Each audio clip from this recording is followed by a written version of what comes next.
Are we live? We're live. Welcome, everyone, to the RDH Sports Podcast. I am your host, Chad. Joined alongside me is my brother Tanner, and we are live for the first time for our NFL draft reactions. Tanner, how's it hanging, dude? Dude, it is hanging. We are live on YouTube. I see it on my phone right here. You can go to RDH Sports on YouTube, and you will see us. You will see our beautiful faces. Welcome in, everyone. It's time for some draft. As you see, we're looking good. We're looking fly. Chad's got the hat. I've got the sunglasses and the bow tie, and we're ready. We are ready for this NFL draft. This is awesome. I saw that we are live as well, so that is good to see. Yeah, here we go. It's draft season, folks. I'm looking a little pixelated on it. I think you're looking great on my end. I'm looking good on your end. Are you watching it? Can you, I don't know, can you see it? What does it look like? Yeah, maybe. I don't know. I mean, I think we're good. Yeah, you're looking good. I see you. Okay. All right. Well, anyway, keep the live chat. We've got draft coming up. We've got 7 minutes till the NFL draft. What do we think is going to... Well, actually, before we even get into the NFL draft, I think you just said A.J. Brown got paid, so take me through that. We got some breaking news. We got some A.J. Brown news. Let's pull up the contract. I just saw it right before we went live. Wide receiver A.J. Brown reached agreement on a 3-year, $96 million extension, so that's $33 million a year. I think that just beat Amon-Ra St. Brown's, didn't it? Because wasn't he $30 million a year? Yeah. And who's going to beat that is CD Lamb. Yeah, that price tag is getting up there now. So $33 million a year, $84 million guaranteed. So, or $32 million a year. Excuse me, I'm bad at math. But that's the new bar, pretty much. That is the absolute new bar. But if this is the first time listening to the podcast, this is literally just we are watching the NFL draft. You're not going to see the NFL draft because we're not associated with the NFL in any way, shape, or form. We just do a podcast, like a ton of other people. And this is our first time we've done it. And Tanner put this awesome background together with all these prospects. You're going to see the prospects on the left. As the prospects go, Tanner's going to cross those prospects out. The picks are going to be live on the bottom. It may be a little bit laggy because you're watching live, but still, check us out on the socials as well. And like I said, we're just going to go through every single pick of this NFL draft. And it's starting, in 5 minutes. We're just kind of hanging out before the draft. But yeah, I mean, Tanner, do you think it's pretty much a lock that Caleb Williams is going number one, or do you think there's anybody else in contention there? I mean, I think we've made our guess. We got our Caleb Williams jerseys on, so I think he's going number one. I saw an interview with, I don't remember who it was. I was one of the Bears higher ups. But he was just like, it's like, oh, is there any, variance? Do you have any? Are you thinking real hard about that first overall pick? And he's like, yeah, man, we're thinking really hard. And so I think it's almost a lock. I don't know. It's just one of those, like, I'm not going to say not miss, prospects, because you can absolutely miss on anyone in this NFL draft. But, like, I mean, he's got everything. He's got, the showmanship. He's got the talent. He's got, the highlights, the records. So I think it's number one. I think it's pretty locked in. Yeah. I mean, it's hard to say that he's not, gonna get taken there number one. That's why we both got the jersey on.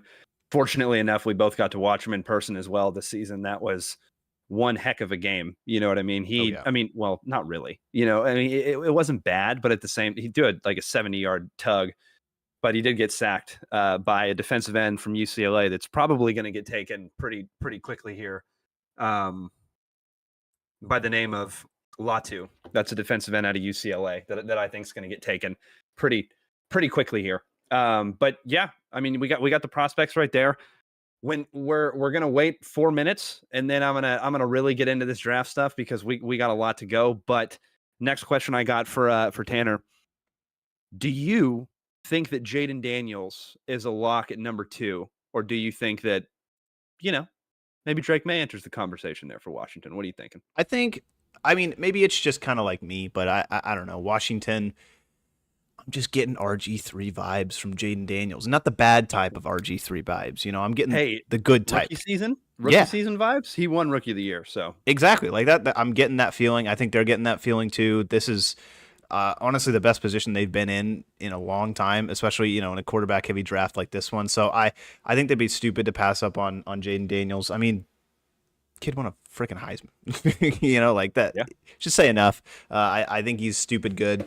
He played in the SEC, and I think Washington's going to go and grab him. I think Drake May is really good though. I think he's got a lot of talent, but there's a lot of other unknown things about him. You got Jaden Daniels, who what did he throw, like 50 touchdowns this past year? Like it was just something ridiculous. Like he's clearly got a step above the rest, and I think he's going to succeed at the next level. So I think I'm not going to say that one's a lock, but I think at least they're going to take a quarterback. And if they don't, it's going to have to be a really, really good trade deal, or it's Marvin Harrison. So that's that's the other two things. So speaking of Marvin Harrison, I see him over there, 2-time Big Ten Receiver of the Year, looking good, Marvin. He's got the sunglasses on, we're matching, so that's looking nice. Nice. That's why you wore the sunglasses, to match Marvin Harrison. Totally understand that one. Yeah, I mean we are moments away here. This is the best time of the year. It's draft season. I know. Here's my thing. I really think the draft starts at pick number 3. I think that's where we could potentially see the first trade. You know what I mean? Yeah. I don't know if there is going to be, anybody that thinks there's a position that's going to go there isn't a quarterback. But that's my biggest thing with this draft is I think that's really when it starts. Because every year you're like, when is the draft actually start? Mm-hmm. You know what I mean? When is this draft going to start? And every year, usually who the number 1 overall pick is going to be. Last time we didn't, I think it was, Baker Mayfield. Right. Yeah, that's when that threw a wrench in there. Everyone was like, wait, what?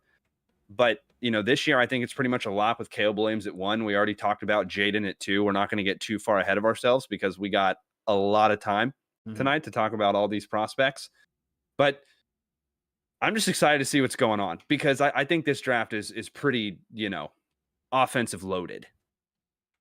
Yeah, I mean, it's just what I can look it up right now, but do you on hand remember like the record for like offensive players taken like in the first round? Because I know we beat it like very recently. I can look it up. I'd be surprised if we didn't beat it again this year with all the players that are going to go in the first round. I mean, the amount of quarterbacks and receivers just up here in the first round is just absolutely insane. Yeah. Yeah, there's going to be an absolute ton of these guys that are going to go in the first round. And we are 1 minute away from draft time. Oh, yes. I think it's 19. I think that's what I'm looking up from Spectrum News. There were 19 taken in 2009, 2004, and 1968. So we broke it somewhat recently, but will it be broken? That is the question. Okay. They're projecting an over-under of 21.5, which is beating the so record. Then that's breaking it. Yeah, which is pretty nuts, but I think we're going to beat it. I do. There's a lot of offensive talent. Yeah, there is an absolute abundance of offensive talent in this draft, and it is 5 p.m. my time. It's here. I don't know if we're officially on the clock yet. Well, what are you seeing on your side? I'm not seeing us on the clock yet. I'm not seeing it there. Roger Goodell has not made his way up to the podium. I'm seeing a whole lot of highlights right now. Really? Yeah, I'm seeing the Detroit fans, Eagles fans. That guy looks like Sirianni. I think you might be a bit ahead of me. It's very possible. But we are live. We are the live. NFL draft, Round and one, we are live. Pick one. And live on your side? It is not yet. Not quite yet. I don't know how. I mean, it says live, but I don't think I don't see the on the clock quite yet. But if you're new here, you don't even have to watch the draft. Chad and I, it was kind of a hurdle to actually find this thing, because you got to pay some money to get it. So if you're on a budget, just look at it. We got the Chicago round 1 pick one right here. I'm gonna be updating it as we go. So it's basically like you're watching the NFL draft. You know, I might not be as much of an expert as Daniel Jeremiah, but I got some good takes. I think I think I provide some good content. The glasses alone, right? Like Right. the stylish glasses alone, you're getting there. You got the bow tie on. You can't really see it behind the mic. You got the gold bow tie.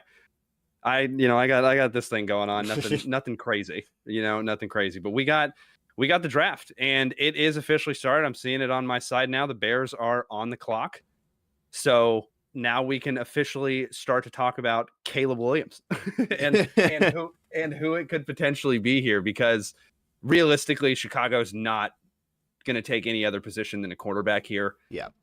When in recent years, has anybody gone that's not a quarterback number one overall? I mean, defensive end maybe, but quarterbacks mostly are going to be that number one overall pick. You have a team there with Chicago that absolutely needs a quarterback and literally gave away their quarterback for a, 6th round pick. But I mean, you see it. Caleb's there. He's already standing up.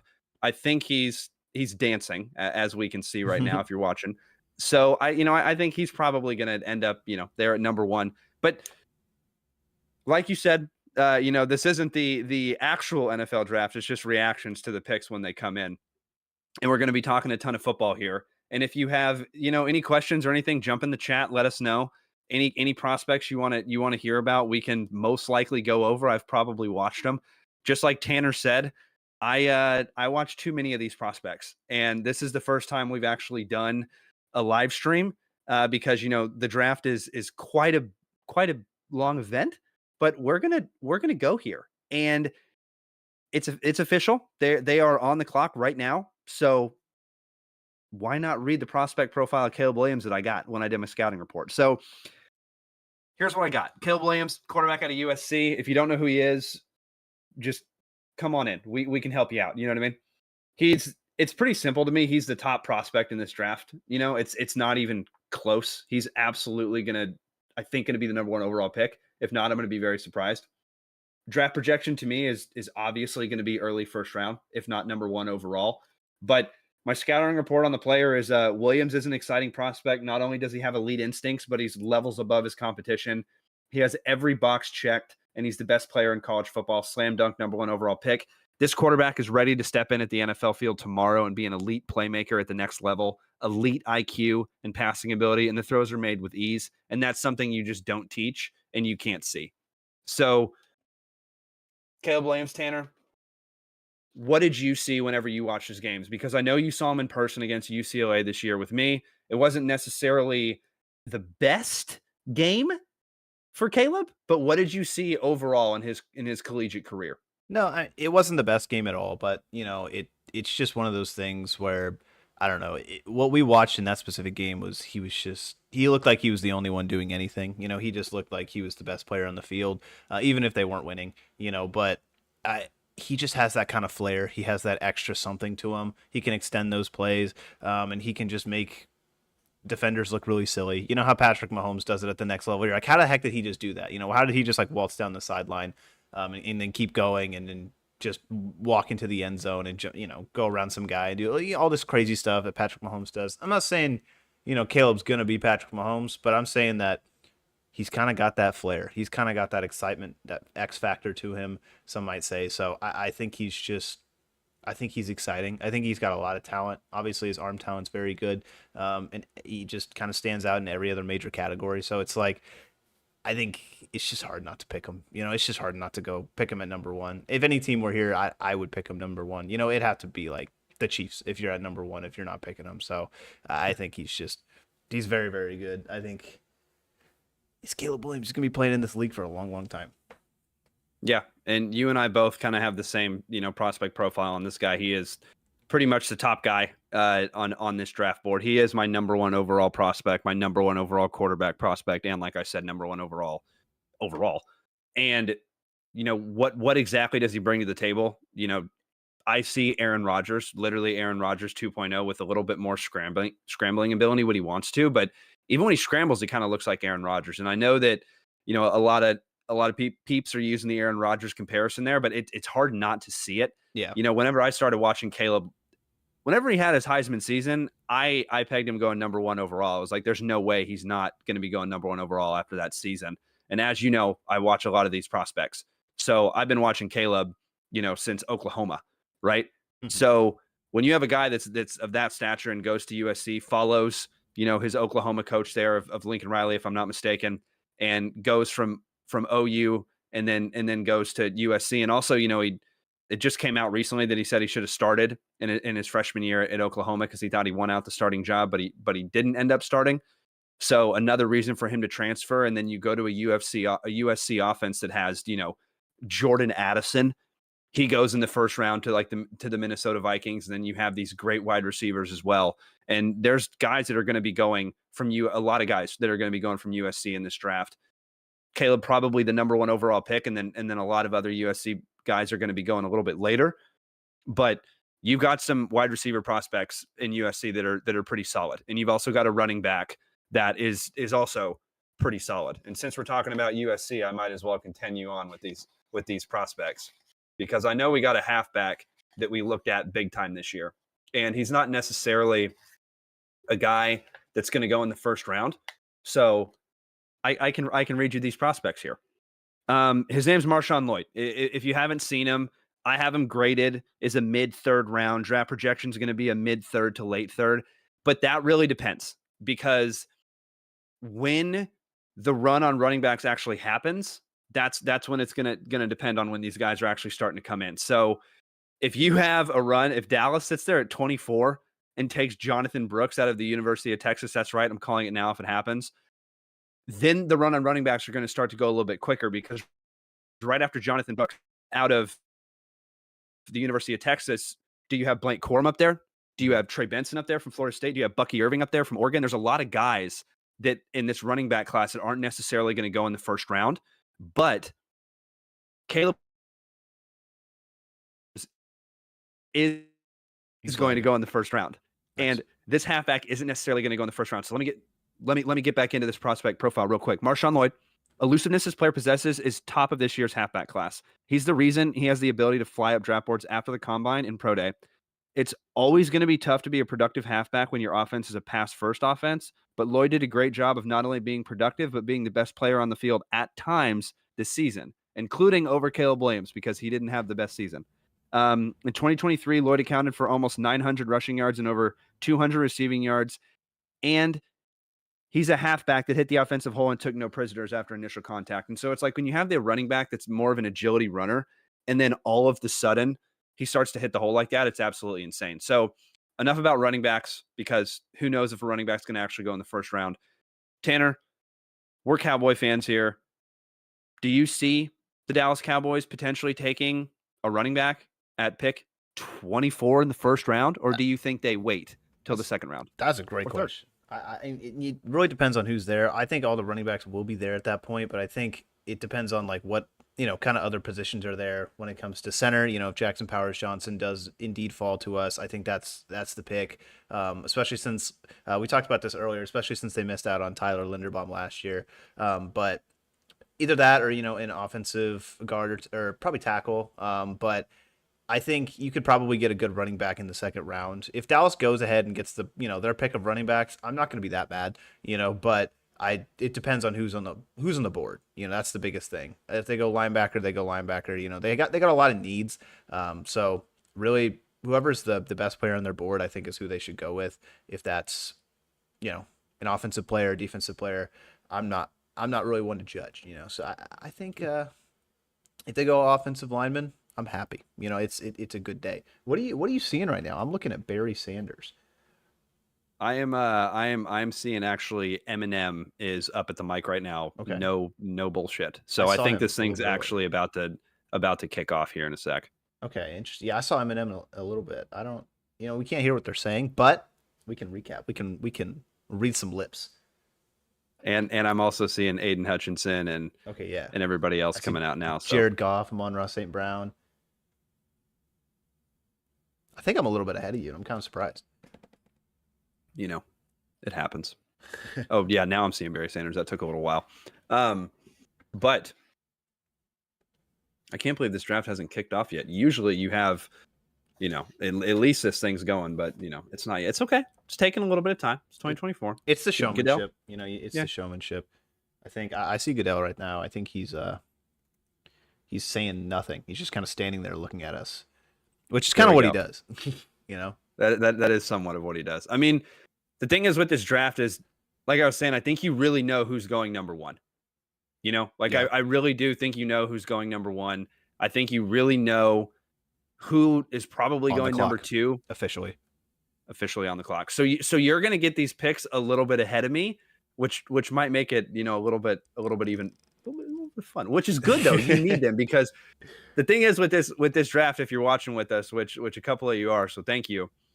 Tanner's going to put every single pick in every single team at the bottom of that screen right there. It's not our fault that the draft has taken a little bit of time to kick off, but every single pick that's coming in, Tanner's going to put that name in the selection spot. You've got Chicago right now on the clock, just like it is on the NFL Network and everything going on. And you got all the socials there and the prospects, like I said, that Tanner's going to keep crossing off as we continue to go through this list. So the draft has officially started. We're officially on the clock. Most likely it's going to be Caleb Williams. And then we don't have to talk about Caleb Williams again. And if you've been listening to our podcast, I talk about these prospects a lot, and a lot of times at length. So you're probably going to hear a couple things you've heard before about Caleb Williams, but this dude doesn't necessarily have a cannon. He definitely isn't the guy that has the deepest arm in this class. Is he the guy that's the most accurate? Yeah. He can hit a literal penny on the sidelines. If you watched him in his pro day as well, he kind of shut all the naysayers out because he threw a 70-yard bomb, but it was no pads, nothing of that sort. But he still threw a 70-yard bomb. You got to give it to him. Mm-hmm. But he's still a guy that you just can't pass up if you're Chicago. He's a guy that you can't pass up. He's almost like, I mean, would you say he's higher of a prospect or on the same tier as Trevor Lawrence? You know what I mean? Coming out of Clemson? Honestly, I mean, maybe better. I think Trevor Lawrence was, he had a lot of success, but I think when it comes to talent, I think Caleb Williams just looks, more the part. Obviously, Trevor followed it up, or, Trevor in college had a lot of wins. He had a lot of success. He went to, countless playoffs and stuff. And, Clemson was it was that team. He was, continuing the legacy of Clemson. With USC and Caleb Williams, he didn't really have that kind of success. But I think that we did one season. He did, but it was like on the Heisman. He won the Heisman, but he didn't make it to a national championship. He make it to the playoff. Like stuff like that. So it's like those team awards. I think in terms of Trevor, he had the advantage. And the individual awards, I think Caleb Williams kind of has the advantage there. I just think he looks like the better prospect. I think he has more. Like I said earlier, kind of like that flair, kind of like that special X factor to him that you don't see very often. So, I mean, hopefully he's better than Trevor, because Trevor missed out on the playoffs last season, and looking a little interesting. I'm not saying Trevor's bad at all. I'm just saying a little bit of a bumpy road to start his career. So let's hope Caleb Williams goes and Well, I mean, the thing is too is you see what happens when the Houston Texans go and take a quarterback, and all of a sudden their franchise is completely transformed overnight, right? So a literal quarterback is what Chicago needs. Like, that's exactly what Chicago needs. Their team needs are probably quarterback, obviously. Yeah. They could use a little bit of help at wide receiver. Defensive line always could use a little bit. They've got a linebacker in there that they could use, and they also have, every single team on the planet needs some offensive tackle help as well. But you have some good team needs there with Chicago, and they're going to be able to address those very quickly, right? Because they're pick number 1, and then they are back at pick number 9. So you are literally sitting there 8 picks apart, and at the Houston Texans, like I was saying, what they did, you already know who the pick's going to be at number 1. Is it going to be an offensive player at number 9? Most likely. Right. Most likely it's going to be an offensive player. And if you're sitting there at number 9 with Chicago, think about this. You have most likely 3 quarterbacks that are going to be going in the top 3 picks. So that's 3 quarterbacks. So that is, you already got your guy, right?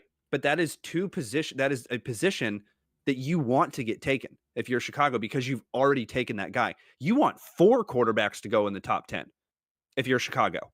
right? In my mock draft, I have Chicago at number 1 taking Caleb Williams, and then at number 9, I have them taking Brock Bowers. And a lot of mock drafts I've seen with experts, I've seen that Brock Bowers has kind of tended to fall down a little bit, which I don't really understand.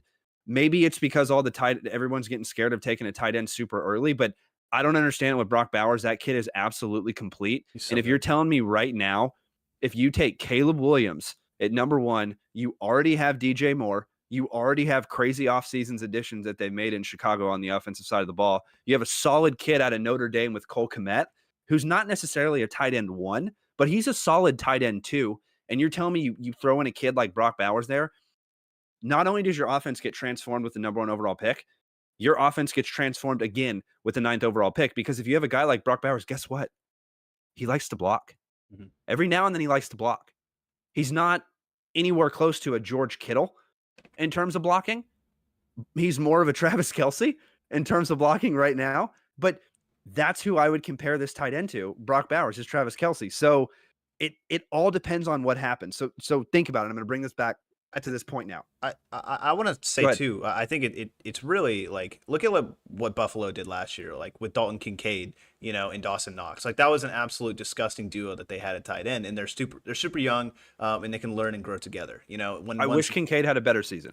I'll say that. Yeah, but I think whenever Dawson Knox went out, Kincaid really shined. And I'm not saying that you're drafting Brock Bowers to be a backup for Cole Kmet. I'm saying that, those two together, I think, can be something special. That receiving core is what? DJ Moore, Keenan Allen. If you add Brock Bowers to it, Cole Kmet, like that's disgusting. That's what I'm saying. Like they're going to be so good. That's what I'm saying. Why not do it? And that's also for me too. Like in my mock draft, I have the Raiders taking the defensive tackle Byron Murphy II out of Texas if he falls that far, because they already got a crazy good defensive line. Mm-hmm. Why not just lock it up? You know what I mean? That's the thing that I want Chicago to do really bad. I want them just to lock it up. Because tight end's not the sexiest pick. Brock Bowers looks like a literal accountant, but he is a baller. You know what I mean? That kid is an absolute baller. And what's crazy is the Chicago Bears, I don't know the exact stat. I have a good friend of mine that I watch Chicago Bears games with.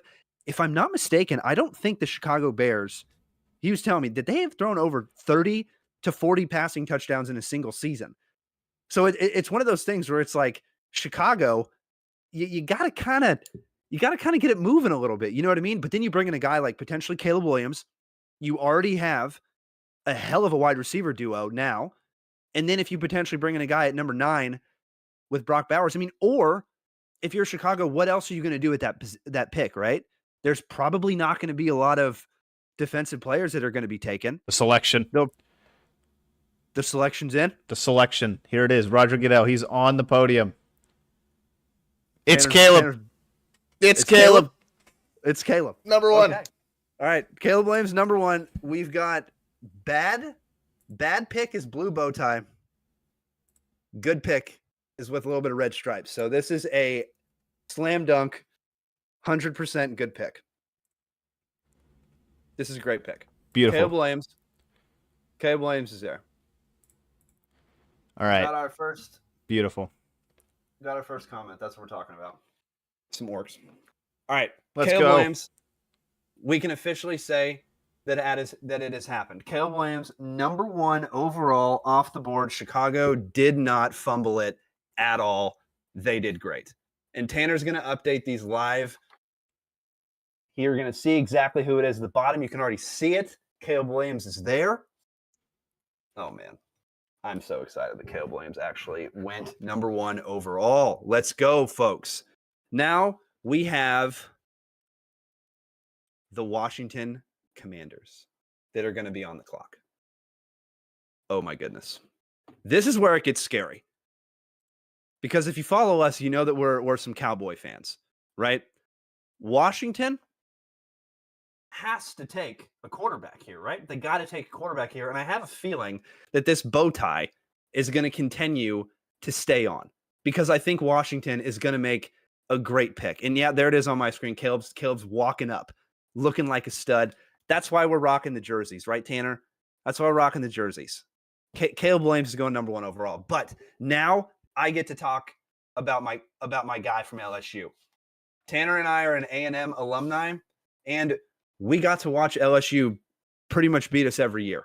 You know what I mean? I went to school, and there might have been a guy by the name of Joe Burrow there, right? There, you went to school, and there's, also a guy. It's pretty solid, that also won a potential Heisman with Jaden Daniels. Yeah. So the thing with Jaden Daniels, he has not only played for LSU, he's played for a ton of other teams, right? In college football, he kind of bounced around everywhere. And my biggest question about this player with Jaden Daniels is why the jump in tape? Why the jump in tape from year over year? Michael Penix Jr., you could honestly say the same thing. He did have a bit of jump in his tape, but we'll get into that if he gets taken in this round. So Jaden Daniels, I have him as a early to mid first round grade. I draft projection he's going to be number 2 in my opinion. I don't think he's going to last past number 2. There's a reason he won the Heisman Trophy. He had almost 5,000 yards passing and rushing, 50 touchdowns, 50. and 4 interceptions. 4. You can count them on one hand. 50 tugs to 4 picks. That's ridiculous in a college football season. And that's why he won the Heisman, right? Like, that's exactly why he won the Heisman. So 5-year player, best seasons in college football history, played 3 years at Arizona. Then he went over to LSU. His ability to do pretty much anything while being accurate, the football is unmatched. Not sure I've ever seen anything like it. He averaged over 8 yards a carry rushing the ball, but his arm is his best weapon. Couple questions, though. Like I said, why the massive jump from his junior to senior year? You remember, not last year, but the year previous, LSU was Jaden did not have that great of a year. Right. He did not have that great of a year. It's a new scheme. He just came over from another team. But how do you rate the other 4 years of tape as opposed to this last year of tape with Jaden Daniels? You can't ignore it because he won the Heisman. I think if you're Washington, you are betting on this kid is going to be this Heisman season every single year. And if he is, the NFC East has a problem. You know what I mean? They have a problem because it also depends on what Washington is going to do. If you're a team, and I'm going to ask you this question. If you're a team and you take a quarterback in the first round, right? Washington's a team that could easily use a wide receiver. Easily. They could easily use a wide receiver. If you're not Washington, why not double up on the offensive side? You've got Scary Terry. You've got a decent running back in Brian Robinson Jr. But I think you could use somebody else at the wide receiver position. If you're Washington, do you take a wide receiver in the second round, Tanner? Or a tight end, maybe the top tight end prospect there? I mean, yeah, I think if you're Washington too, I think trading back to the first round too, maybe at the end of the round, see if you like a guy, maybe a receiver that falls down there. Maybe you can go back in and see what you can find. I think quarterback here is pretty much a lock, so I'm not going to say anything on that. But yeah, you do have Scary Terry, and Scary Terry's good, but it remains to be seen, how much more he's got left in the tank. I think he's going to be just fine, but that show has been just his for a very long time. You give another receiver some room in that offense. You give them a wide receiver too to work and learn behind Scary Terry, and that offense is going to transform overnight. They just got Austin Eckler, so he's a pass running back. He can do both. He can run through the tackles and he can catch passes out of the backfield. He can do anything you want him to, and that's going to draw a lot of that attention. So, like you said, if they do get that receiver, he's going to get a lot of open space. Because not only is he going against the cornerback too, the guy who's not covering Terry McLaurin, but you're also getting some eyes on Austin Eckler, and so you're basically, if you're that rookie, it's like, man, I don't got to worry about anything. So that's a great spot, especially if you get Jaden Daniels here, who's going to rip you the ball with, however many miles an hour. It's just going to dig into your chest. And you're like, oh my God. So, well, and you alluded to it. The free agent signing that they got over the offseason is Austin Eckler. I mean, that is a guy that is going to help a quarterback out of the backfield tremendously. Oh yeah. You know what I mean? That is a guy that if you are, pick us in. Wow, you are so far ahead of me. That's hilarious. You are so far ahead of me on the draft. Well, I can't stop you from the pick. You know what I mean? Don't wait for me. When the pick, He just didn't. We'll see. We'll see how. We'll see what it Well, ends up being. They're maybe walking up right now. I'm not too sure. go ahead and stop me because I'm going to go through the quarterback prospects real quick. At number 1, I got Caleb Williams. Number 2 and number 3 are up in the air. But believe it or not, number 2, I got Michael Penix Jr. That's probably going to be a bit unpopular. Then Jaden Daniels sitting there at number 3. Number 4, we got J.J. McCarthy. Then number 5 is Drake May. We got Bo Nix, and I think those are really going to be the quarterbacks that could potentially go in this first round. Here it So is. we won't go into any of the other quarterbacks. Perfect timing. Tanner? The Washington Commanders select Jaden Daniels, That's quarterback 2 for 2. from 2 LSU. for 2. 2 for 2. Keeping the good on. There he is. He's made his debut. Look at him go. Crossing out Jaden Daniels everywhere. So right now, that is 2 for 2 on the mock draft. That's what we're talking about, folks. And right now, this is where the draft starts. I think so. This is where the draft starts. This is where a trade could absolutely come into play here. There is 100% an opportunity for a trade here if you are a team that needs that third quarterback. This is going to be the rush to Drake May, in my opinion. I think Drake May is going to be going number 3. If New England stays and actually sits here and pick, guess what? Nobody on the planet has any idea what they're doing except for that front office because New England no longer has Bill Belichick. And that is a draft strategy that you had no idea that was going to happen really anyway. But now you really got no clue. But here's the thing. New England needs a quarterback, right? Their depth chart is not necessarily the best. No disrespect, New England. No disrespect, New England fans. But you don't got the best depth chart in terms of quarterback. So why not go up there and take your guy? Now, for me, if I'm New England, I would take, not necessarily, Drake May. I have Michael Penix Jr. above him, J.J. McCarthy above him as well. So those are 2 guys that I would take. But, hey, I've been wrong before about quarterbacks. But the New England Patriots, most likely here, are going Drake May. Is that what you're seeing, Tanner?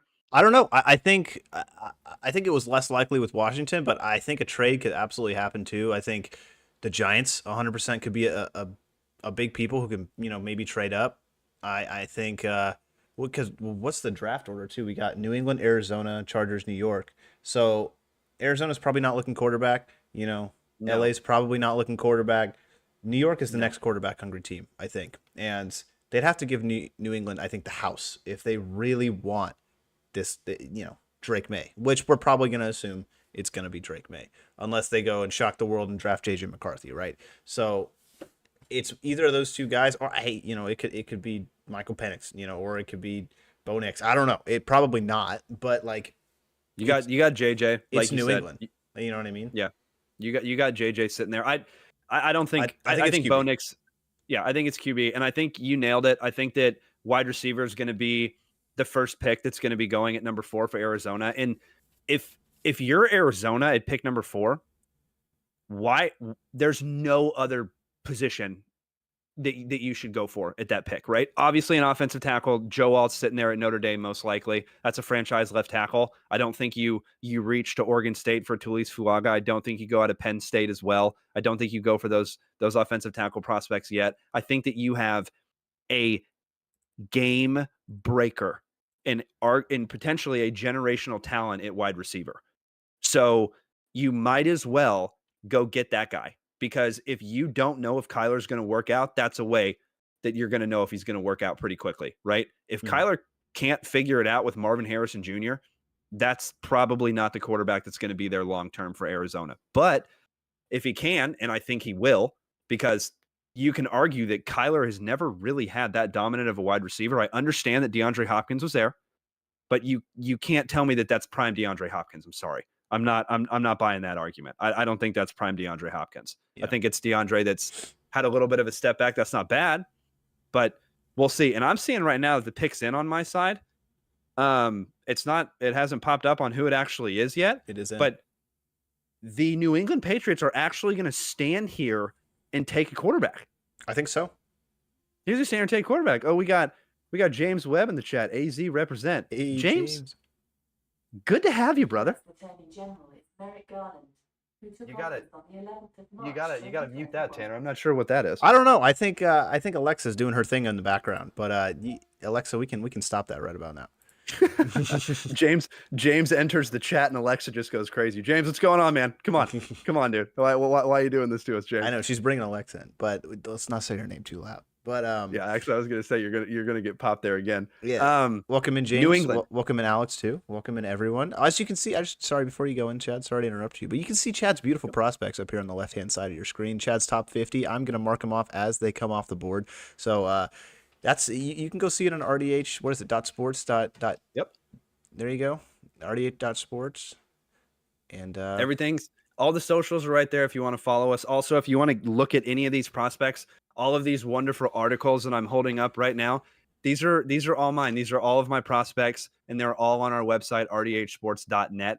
I put them there every year, and this year is a little bit slower than what it usually is. Usually, I got at least 34, 40 pages. This year, I only got about 28, so a little bit less, but we still got a lot going here, and we are live for RDH Sports. We got some people here in the chat, so we appreciate it.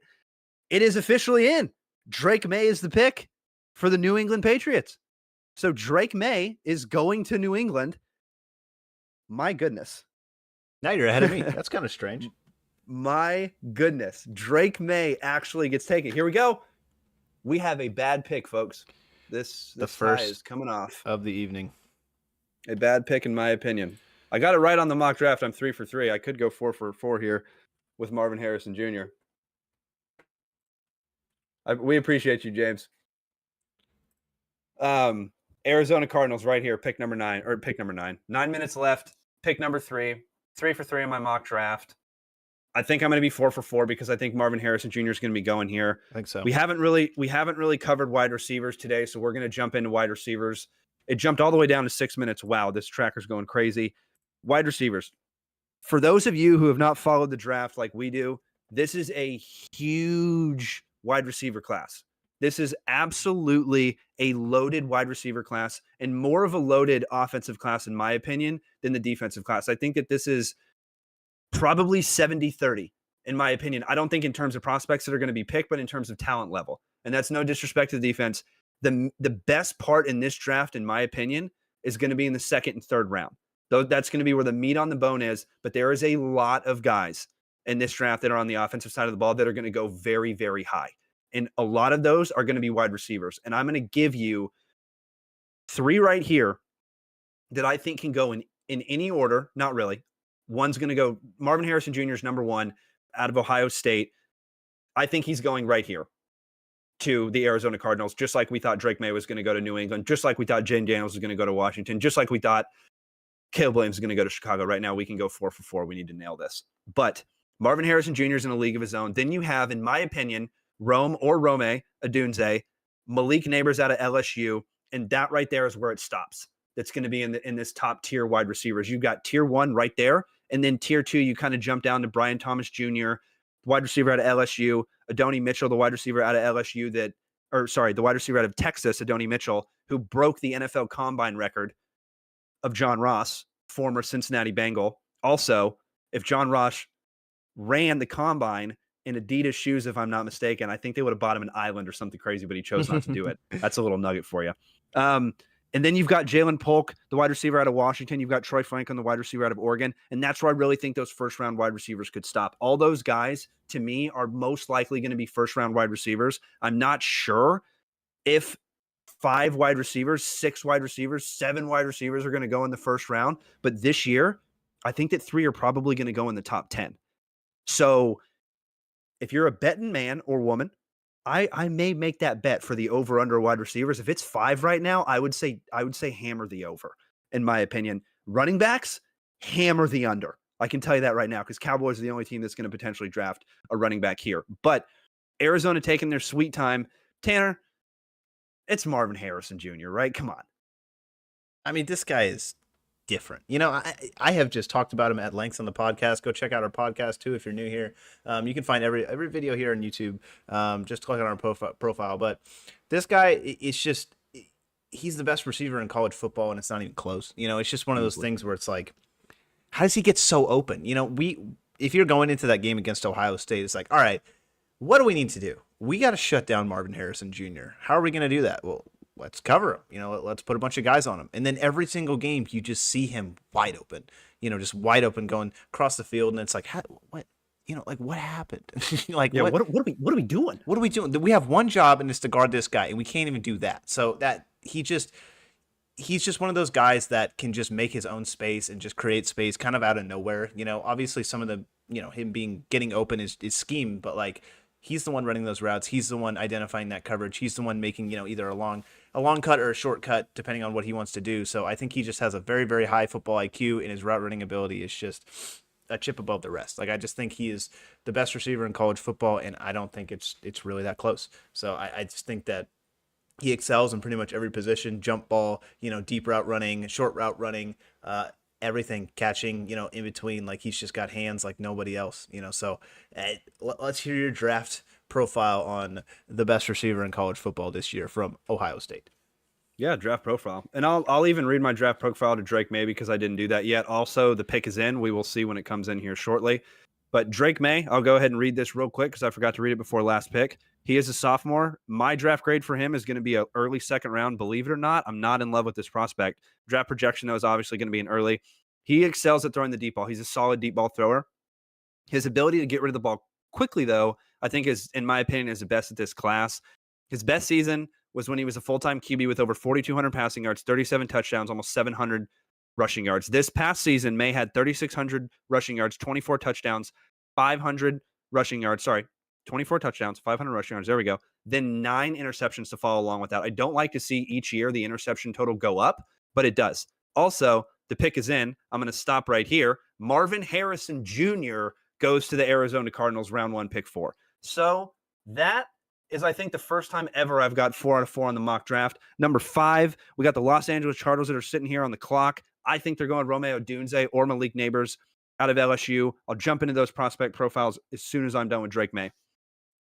Last part of Drake May, the consensus number 2 quarterback among experts, but not here. He's a first rounder on the board, but I need to see improvement on decision making and trying to fit the ball in windows that are already closed. He also relies on his legs a little bit too much, in my opinion. But I'm not saying this is going to be a bad quarterback. I think this kid has the potential to be a great quarterback in the NFL, but who is he throwing to in New England? Mm-hmm. And there's a lot of question marks there. I think that Jaden Daniels is a very solid pick at number 2, but I don't think it's a very good one at number 3. That's just my opinion. I'm taking off the bad pick bow tie and putting on the good pick bow tie for Mr. Marvin Harrison Jr. That's a good pick. I mean, he's just, like I said, he's the best receiver in college football. Obviously, his dad is very, very famous. Played a, very, very famous Indianapolis Colts player. He's Peyton Manning. In with Peyton Manning, absolutely. He's that guy. I just think that he shows you every single game that he can do this at the next level. He is at one of the biggest schools in the country in Ohio State, and he continuously did it, like I said, game in and game out. I think he's just going to be very, very special. And pairing him with Kyler, we talked about this in the podcast. That's nasty. It's going to be like DeAndre Hopkins 2.0. He's young. Okay. He can just learn to play with Kyler. And that team's going to get a lot better. I mean, Kyler did not look terrible last year at all. And I think that was kind of the big reason why they're like, all right, we can stick with this guy. We can build our franchise around him because he's really, like the only one that's kind of on there at this point. So I think that he's going to get a lot of those touches coming into the season. So definitely. Couldn't have said it better myself. James again, 5 for 5 if Neighbors goes to the Chargers. Let's go, James. We're both going to be 5 for 5 if we get this mock. If we get this mock. Well, actually, I got Romeo Odunze going to the Chargers, James. So you could take me out. But let me read the prospect profiles here. I got Marvin Harrison Jr. I watched him and Caleb Williams are probably going to be tied in Rome or Romeo Odunze. Those are going to be the 3 players that I watch most tape. I know I literally looked in your background. That's why I said Romo. Marvin Harrison Jr. He just got taken by the Cardinals. He's a junior. Top 5 pick, draft grade. Draft projection is going to be an early first. Duh. He's going to be the first offensive player taken off the board in the NFL draft that is not a quarterback. Promise. It's right there. Called that one. Best wide receiver I've been coming out of college in a very long time. He possesses speed and quickness with elite footwork, a walk-in wide receiver one in the NFL, and ready to take his game to the next level year after year. Not to mention his father is the legendary Colts wide receiver who caught most all the touchdown passes from Peyton Manning himself, Marvin Harrison. So every now and then, a player has that something, and he absolutely has that and more. The last time I saw a college wide receiver that had that something was honestly CeeDee Lamb. You kind of see him just kind of jump in, and it's like, whoa, whoa, whoa, whoa, whoa. I don't know why CeeDee Lamb actually fell to Dallas, but he's a guy that, oh, there goes the Aikman jersey off your wall. Come on, Venus. Let's not. Nice. The cat takes it off the wall. Finishing up this prospect profile on Marvin Harrison Jr., he's levels above competition, and he has to be taken within the top 5 picks in the NFL draft, and he did. The Chargers are taking their sweet time right now. I would take it to the end too. If you're Chargers, though, I'm getting a little scared here because I've heard rumors that this pick could be traded, and that's the last thing I want if I'm a Chargers fan. They need a number 1 wide receiver. I don't think anybody else saw it coming that both of their wide receivers are going to be gone at that offseason. I mean, Harbaugh comes in, who, by the way, lives like right across the street from me at his sick ass trailer park, and best view on the planet. But you think that this guy's going to come in and it's Keenan Allen, it's Mike Williams. These guys are go up and get the ball. Those are kind of receivers that he even recruits. If you look at in college over the last couple of years, obviously some more speedy guys at Michigan, but still, you would expect him to keep at least one of those guys, but he didn't. He got rid of both of them. And now you have a glaring hole at your wide receiver position because we were talking about on the pod, it's like Joshua Palmer, if I'm not mistaken, if he's even still there. Yeah, I don't know. And then also the thing with the Chargers that we talked about on the pod, but I got to bring up again, they got a kid out of TCU last year that did not have the best rookie season, but now has the opportunity to really step up his game. And if he doesn't, he's going to find himself on another NFL team potentially before his rookie contract. But I don't think he's going to, go anywhere because you're not paying really anybody, but they trade away their wide receivers. It has to be a wide receiver here. It absolutely has to be a wide receiver here. So Tanner, who would you like to see go here? And then I'll jump into my prospect profiles. I have been on Odunze, I think, since the national championship. I saw what he did in that game, and specifically the game before it too, with the semifinals against Texas. He just took over that game, man. He was just clearly like the difference maker in that Texas game. I mean, that was a crazy game, and Texas even could have won. But I think Odunze was the difference. I really do. I think that even though Washington didn't win in the national championship, I think that he still showed up. I think that he was open a lot of those times. I think that, Washington just had a little bit of a couple mistakes with Michael Penix, a couple overthrown balls and stuff like that. But he was just beating everyone every single time, and it's not like these easy routes that it's just like, okay, go in and out and just, coverage will make you open. No, it's like man on man. Like he wins. It's like he's a couple steps ahead of you every single time. So I think that he can just go up and he can get that ball regardless of the coverage, even if he doesn't beat you. Jump balls, this guy's going to go up. He's going to get them every single time. And who do they got back there in the LA Chargers? They got Herbert. He's got a cannon. It doesn't matter. Herbert. So he grew up in the NFL with Keenan Allen and Mike Williams. Mike Williams is one of the best go ball receivers in the NFL. And I think Odunze is just going to fit like a glove right in there. I don't think it's going to take very long for them to get used to each other. And like you said with Quentin Johnston, it's a good nod because I don't think that he had a lot of success in his rookie season. I think that he was kind of nervous.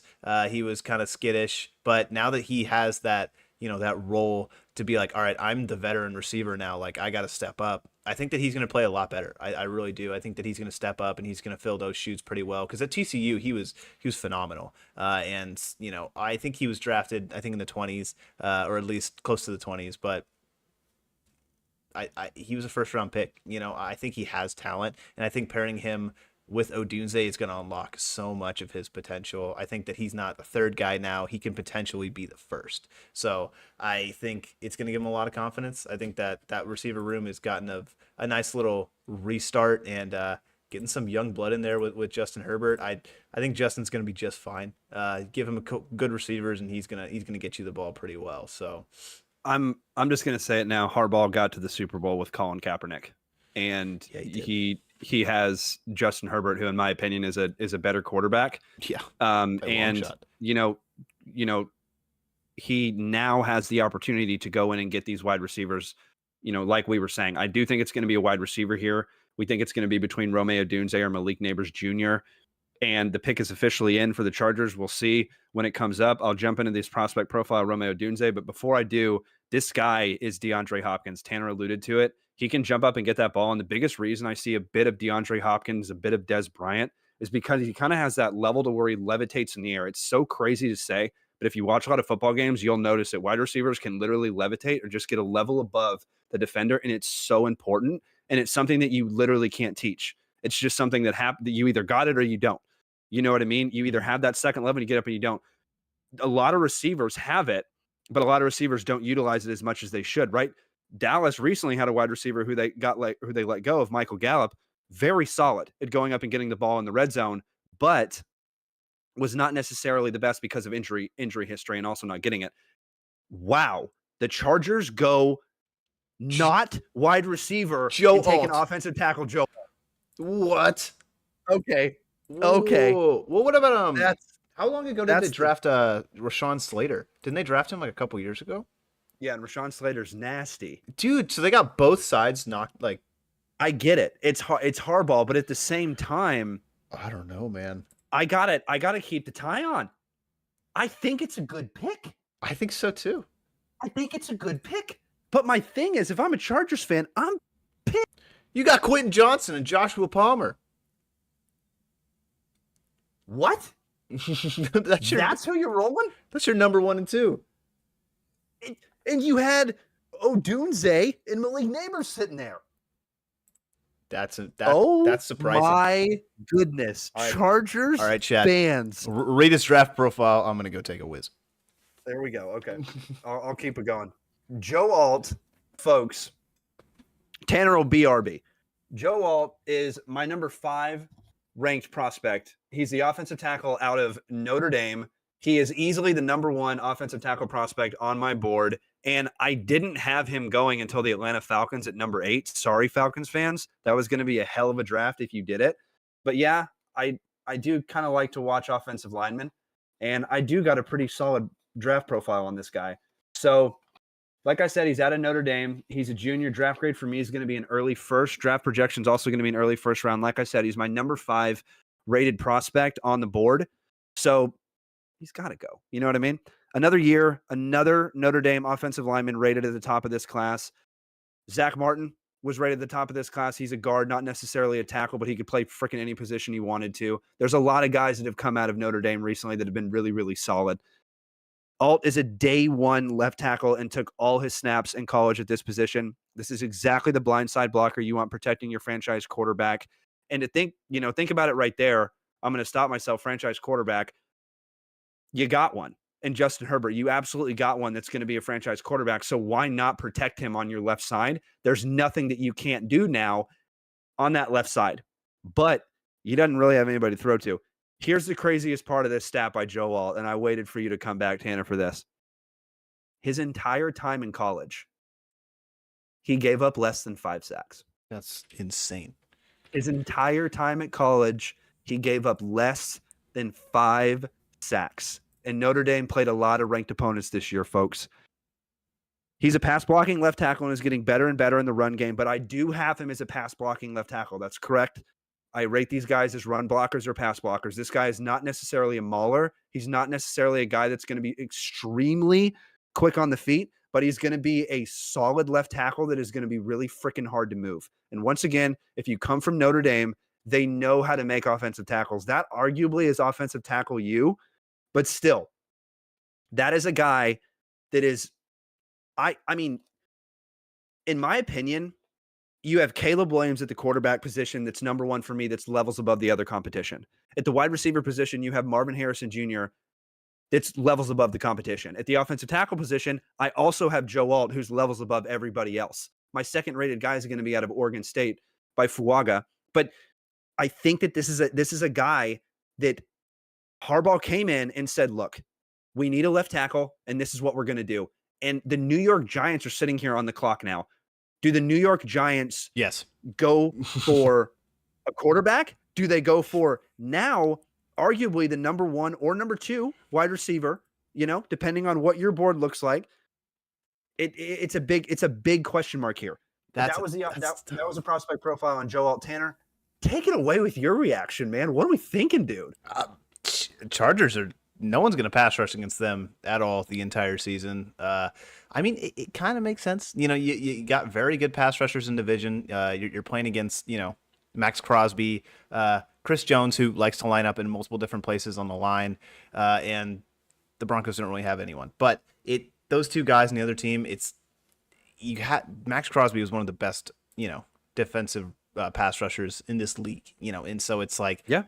I think they gotta figure that problem out first and make sure Herbert has a clean pocket to throw to, because I think Herbert's really talented. I think he is. He makes a lot of his receivers, but it's hard not to go a receiver there, especially after getting rid of both your number 1 and 2. Pause. The New York Giants have officially taken their next player, and it is the wide receiver Malik Neighbors out of LSU. Oh my! So Romeo Odunze has not been taken yet. That is my number 2 wide receivers. Here we go. And also we got a couple more. James, so glad the line. Hey, James, sorry about that. They should have stayed right on the Lions bandwagon, my man. That team is soaring. You know what I mean? And Neighbors goes to the New York Giants. Wow.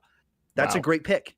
It is. That's a great pick. There is 2 wide receivers there that you absolutely cannot miss on. And the New York Giants do not go quarterback, despite everything that everybody was saying, including myself. I thought that they were going to go there. I may have got it wrong, but it's okay. Malik Neighbors, the wide receiver out of LSU, goes to the New York Giants at number 6. And it's time to read Malik Neighbors' prospect profile. And then also, after that, I'm going to run into a lot of these players and where I have these guys ranked. So, Malik Neighbors, wide receiver, LSU, junior, draft grade, early first round. Draft projection is also going to be an early first round for me. Another duh.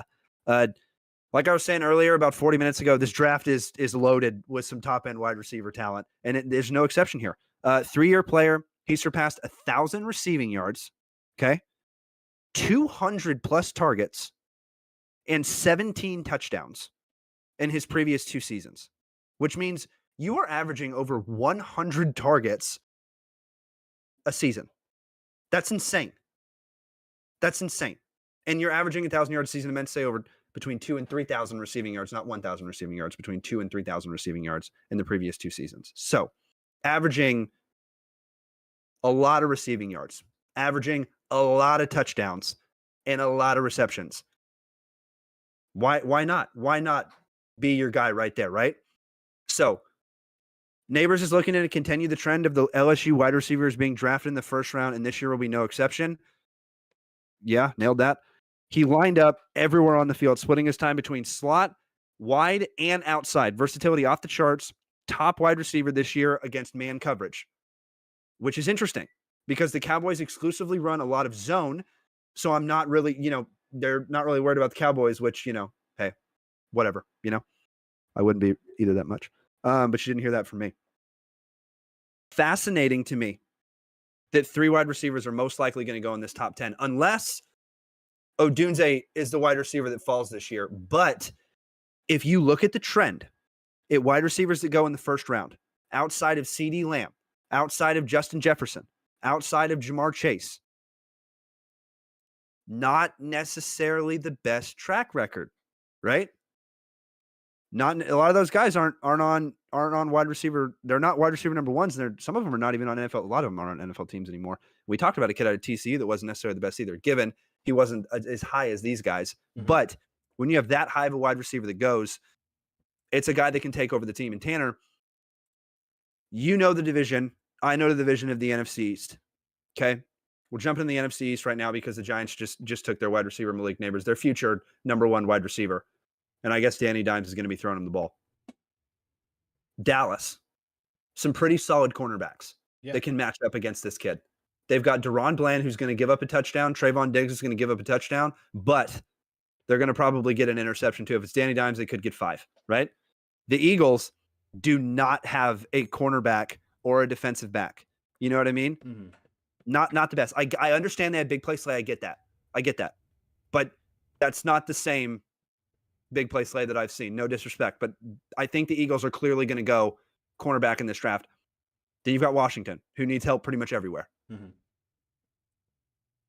Kind of a solid pick. I think it's kind of exactly what they needed to do. I think it's a really solid pick. I mean, when have we seen Daniel Jones with a clear number 1 receiver? Darius Slayton, you know what I mean? Like, that's kind of as close as I think they've gotten. So I think it's going to be a really interesting conversation, with Daniel Jones. I think it's going to be like, all right, we gave you probably one of the best receivers we could have picked. We gave you one of the best receivers in this draft, and we know he's talented. So like, at this point, I don't think there's any excuse for Daniel Jones. We saw him have success one season, and he played well, and I do not dislike this pick at all. I think you give this guy weapons. I think Daniel Jones has talent. It just depends on, can he utilize it to the full extent of his abilities. So I think this is going to be a good test for the New York Giants, and it shows us that they're committed to Daniel Jones for at least one more year. So I don't know, man. I think that their offense will 100% get better. I'm just not really sure by how much at this point. Exactly. And, to recap, we had Caleb Williams that went number 1 overall. Then we had Jaden Daniels go number 2 to Washington. Then number 3, the New England Patriots take who? Who did New England take? I just went completely blank. Drake May. Thank you. Goodness. Oh, that's right, because he's all the way down here. See how I set that up? These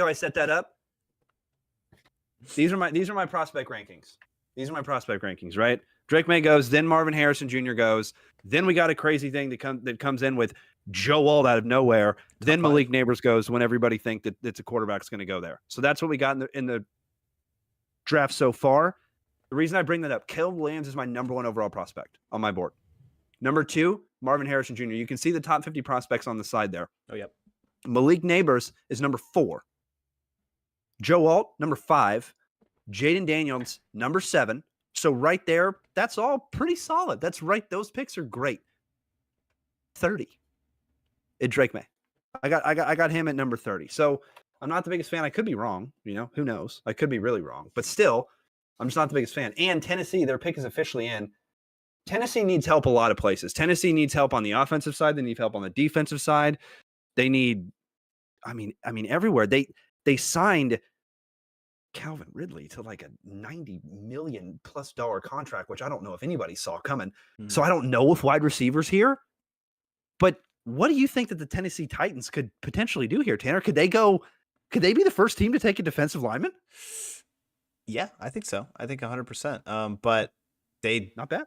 They grabbed, like you said, Calvin Ridley. They also have DeAndre Hopkins. So I think their receiving core is pretty dang good at this point. But does Odunze not just tempt you so hard right here? Like, you're Tennessee. You're like, I didn't think we were going to get a chance at Odunze. I think at this point moving forward, I think Odunze is on the board for every single team. I don't care who you are. I just think because he's so good.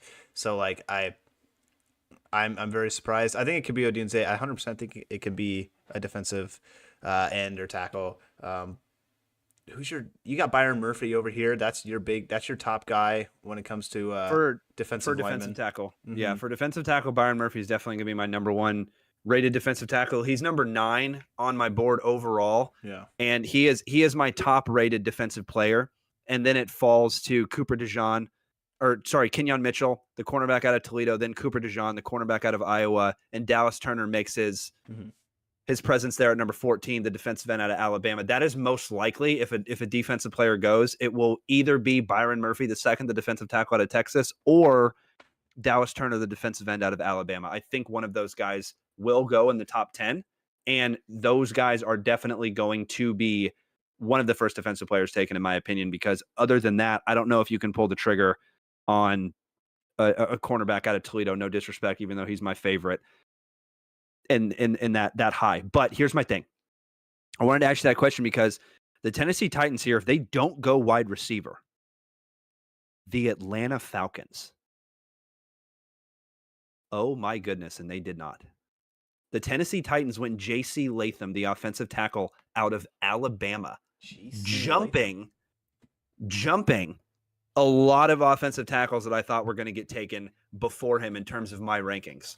So, offensive tackle-wise, J.C. Latham out of Alabama, I have him ranked as, believe it or not, my number 5 offensive tackle. Joe Alt's my number 1. Talise Fuaga, the offensive tackle out of Oregon State, he's my number 2. This is all offensive linemen. Jackson Powers Johnson, the center out of Oregon, is going to be there, ranked at number 3. Then the kid out of Penn State, Fashanu, the offensive tackle. Then there's another kid out of Washington that's incredible as well. Troy is his first name. I'm not even going to try to pronounce the rest of it. It's going to go horribly wrong. J.C. Latham is my number 6th prospect sitting there from Alabama, but it's an Alabama offensive lineman. Tanner, if you are the Atlanta Falcons, Odunze. Do you pair Odunze up with Drake London? Yes, absolutely. I think Drake London has shown that he is a number 1 and he gets capable of being a number 1 regardless of whoever else is on that team. They just went out and got Kirk Cousins. Why not go get him another weapon? You know, this team is the Atlanta Falcons are in a win now situation, especially with Kirk aging as well as he has. I will say that. But they went out and got an older quarterback, and so they want to win now, and their team is built honestly to win, especially on the offensive side. But adding Odunze on top of that is just going to give him kind of like what we talked about earlier with the Giants. You know, it's gonna what we talked about with the Chargers. It's going to give him a chance to succeed because a lot of that coverage is going to go into Drake London because he is the number 1. It's obvious he's the number 1, and why not just go and pair a number 1 with him who's getting ready to go in the NFL? So I like it a lot, man. I think I would go Odunze here. Like I said, every pick moving forward, I think it's going to be Odunze because I think he's still the best player on the board.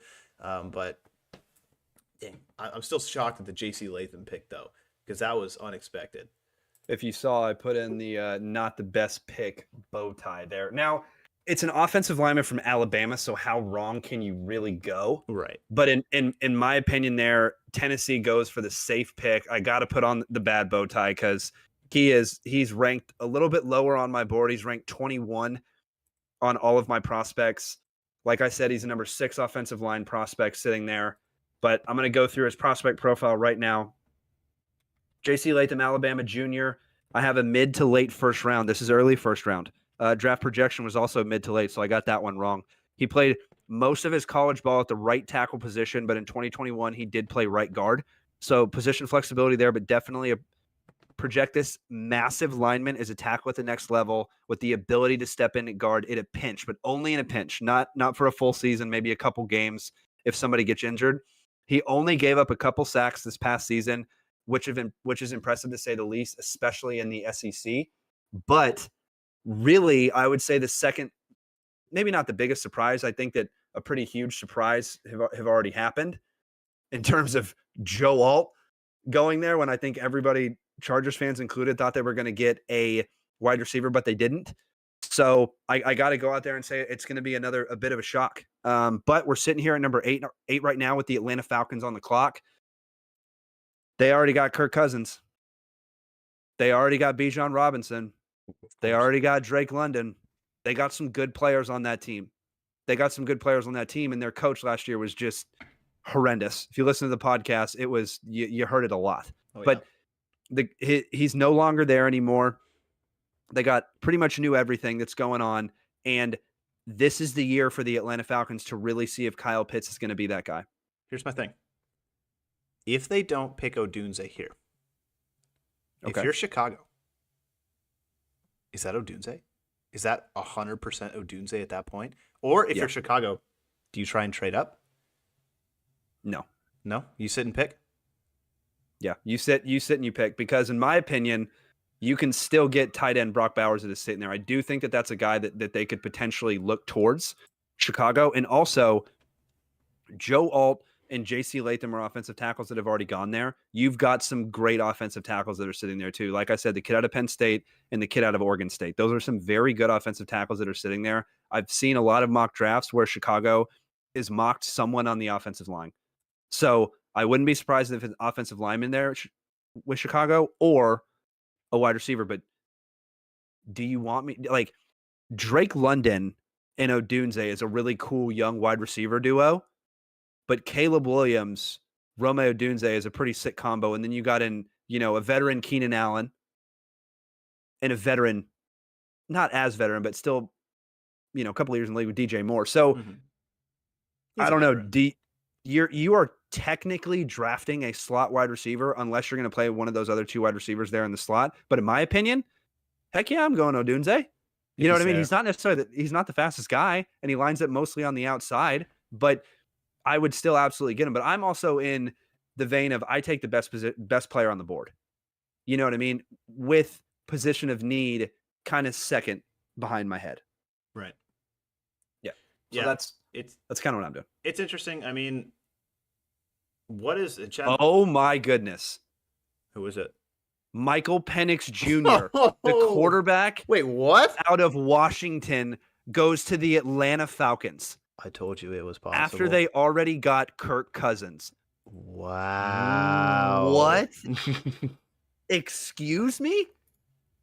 Okay. Excuse me? All right, everybody that called me out, that said Michael Penix Jr. isn't going to be in the first round. Gotcha. All right, Chad. Is that a good bow tie or a bad bow tie? We're taking off the bad bow tie. Let's go, Michael Penix Jr. Was it a very bad decision because they just spent an arm and a leg on Kirk Cousins? Yeah, but I mean, Michael Penix Jr. is my guy. Like I said, though, put a good bow tie on. I mean, Kirk he's aged. He's fine wine. So I get it, but to learn contract. I get it, but is Michael Penix Jr. ready to come in and start right now? No. Exactly. So they're going to let him learn behind one of the best, most consistent quarterbacks in the NFL right now, and he's going to get so much better. I understand the pick completely. He is going to get a lot better. And now with Chicago, you have your offensive line, or you have offensive players just sitting there ripe for the taking, just sitting there. And by the way, Michael Penix Jr. is my number 12 graded prospect on the board. So a little bit early for him, but still, that is most likely going to be your future franchise quarterback. And he is also a guy that has a lot of injury history. So you have a guy that you like Tanner said, he's not ready to go. And he's learning from somebody like Kirk Cousins, which is going to be so valuable. And like I said, Michael Penix Jr. and Jayden Daniels, number 2 and number 3 on my list, very close.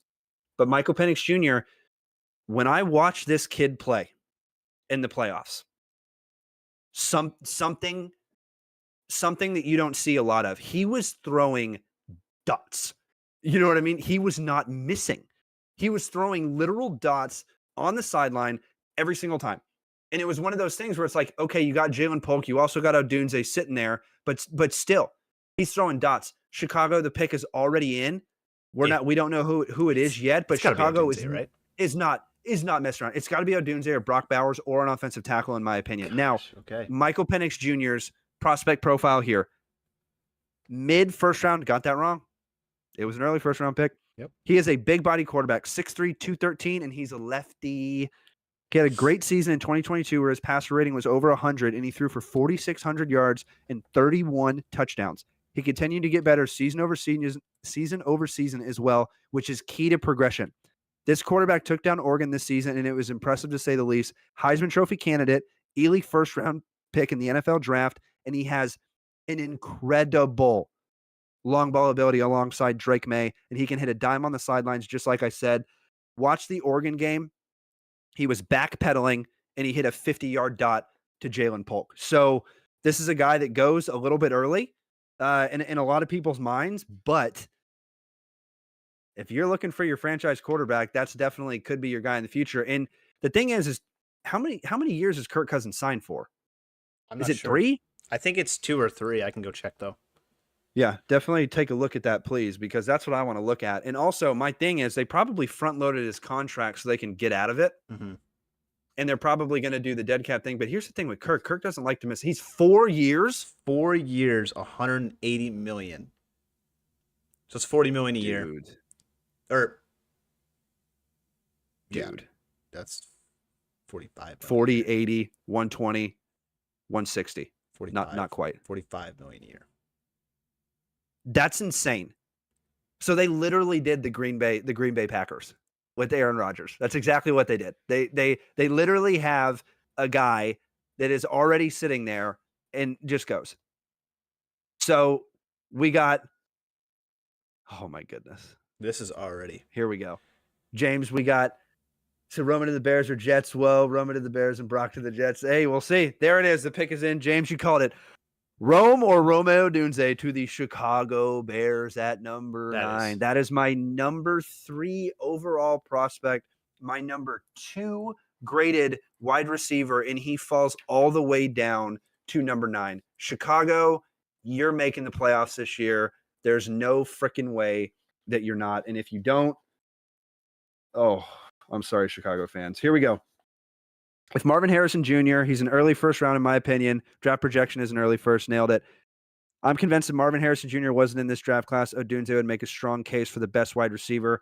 He looks really big when he plays. Size jumps off the tape, finds opening running routes, and becomes surprisingly wide open at times. This past 2 seasons, he has had over 1,000 receiving yards and 100 targets. 6'3", 215. Remember Michael Penix Jr.? 6'3", 213. He's got 2 pounds on Michael Penix Jr. Opposing defensive backs, big 2 pounds. Big 2 pounds. Opposing defensive backs had trouble tackling this guy, just like you alluded to. And the biggest thing, 50-50 situations. He gets up and gets the ball every single time. One of the finalists for the best wide receiver, and he got 10 real close. He might have gotten it at the end of the season too, because I did make this prospect profile a little bit early, but still. Romeo Dunze, Chicago Bears fans, that is your guy, and he is on your team now. That's Tanner, nice. What do you think about that pick? I think it was an absolute. It's a good bow tie pick for sure. It's a good bow tie pick. I think. We're not taking off this bow tie. It's just pairing him with Keenan Allen, DJ Moore, and he's going to be the number 3. Like they're gonna be disgusting. Yeah, like I don't know. Yeah, that's gonna be so good. I think they got rid of Darnell Mooney, and so he's just gonna come in right immediately, and he's gonna learn from these guys. I mean, what better guys to learn to from DJ Moore and Keenan Allen? Like these guys are gonna be so gross. Chicago Bears, 100%. Like they are major upgrade from last season. I'm surprised he fell this far, and I'm curious to see how he plays with Caleb Williams. I'm curious to see how much playing time he's going to get his rookie year. I don't know. It's going to be interesting. I'm really surprised that he fell this far, man. They're going to be good. They're going to be really good. Like, watch out, NFC North. Watch out, because they're coming. Yeah, Chicago is going to be really, really, really good next year on the offensive side of the ball. Not to mention their addition that they had at running back in the offseason as well. So they've got a lot of guys that's on that team now. And my biggest thing is this team is got so much better offensively that have they made the next step to get to the playoffs, right? Has this team made the next step to get to the playoffs? And I think that you can't argue that they have. They didn't fumble the first pick. They got the guy that they were supposed to get in the first pick. And they go out there and get a guy at the 9th pick that just literally falls right to them. And in my book, and a lot of other people's books, including Daniel Jeremiah, if I'm not mistaken, he's their number 2 wide receiver behind Marvin Harrison Jr. So this is a guy that is solid. He is very, very solid, and he knows exactly what he's doing. And he is an elite player. Now, the Minnesota Vikings are going to be on the clock. Quarterback is an option here. Quarterback is an absolute option here. And I think that this could potentially be J.J. McCarthy land. Tanner, what do you think? Do you think J.J. McCarthy could enter the conversation here for the Minnesota Vikings? Or do you think they go someone else? It's hard, man. It's really hard. Orlando won, by the way. They destroyed Cleveland. I just got that notification. So NBA playoffs? Series is now 2-1, which kind of sucks. Oh, trade. We got a trade. What's the trade? I think the Jets just traded up. Wow. I think they traded 1 pick. They traded with each other. Okay, so now the Jets are on the board. Hold on, James in our chat might have just called Brock Bowers going to the Jets. I just saw the trade. It just went away though. I don't know what the trade is. Oh, maybe it didn't trade. I totally. I'm seeing it says the pick No, is in on my side, No, but they I'm not definitely seeing. they definitely traded because you can see it on the draft tracker. Okay. Yeah. So now the New York Jets are on the clock. All right. Well, I will let you go ahead and get behind the scenes and get the New York Jets on our background. And the New York Jets, Yes, sir. the New York Football Jets, who could they potentially be going here? I had them mocked to an offensive tackle. Who would No. Who would they want to trade with Minnesota for? No. Minnesota traded the Jets to go up one. I thought Minnesota was here. No. Minnesota is number 11.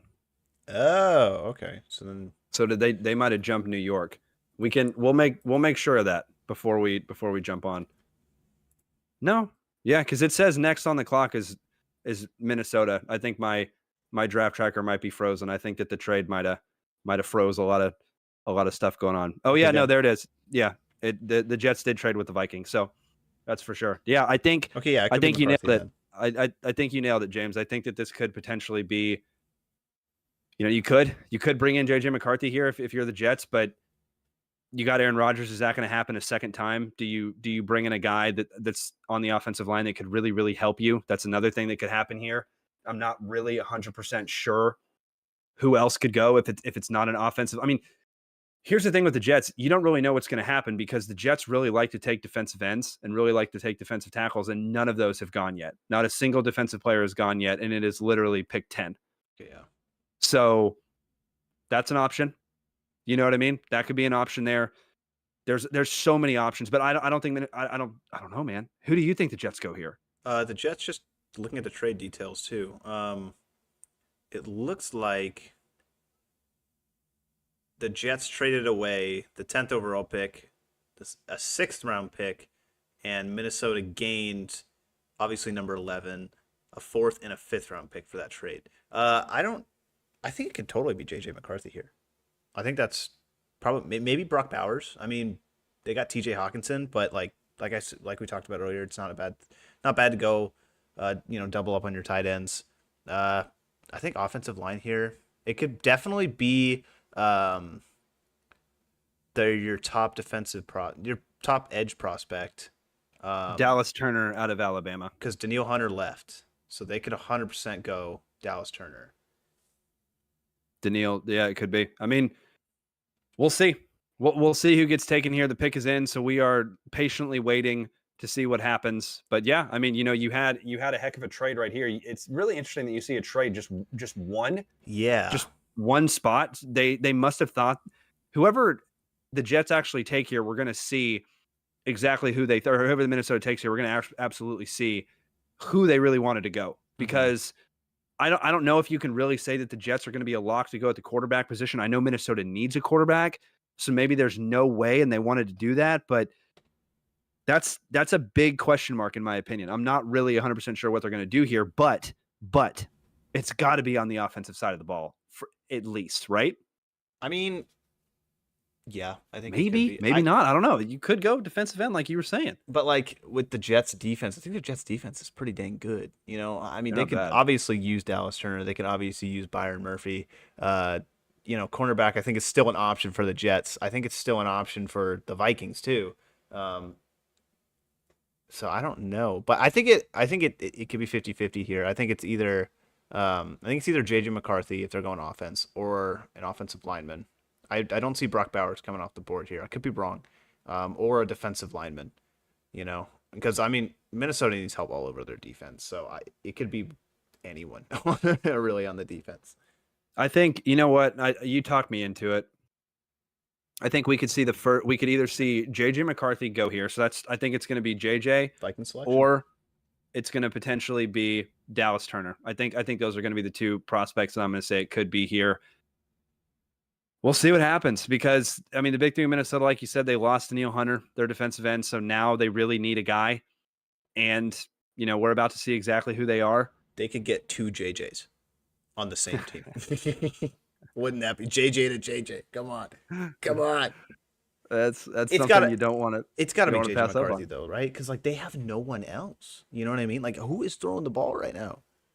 I mean, I guess they really thought that the Jets were going to go Quarterback? JJ McCarthy. I'm not 100% sure if I would have said the Jets are going to take a quarterback because But to a fourth and a fifth just to move up one spot? I don't know, that's man. the first round, man. You're in the top. You're in the top 10 picks, so it's going to take quite a bit to go. The selection is officially made. It's JJ McCarthy. It's JJ McCarthy. JJ McCarthy goes to There the it is. new, Oh, or doesn't go to the new. He goes to the Minnesota Vikings. Oh my JJ McCarthy. oh my goodness, folks. I mean, it makes sense. Like I understand why they did it.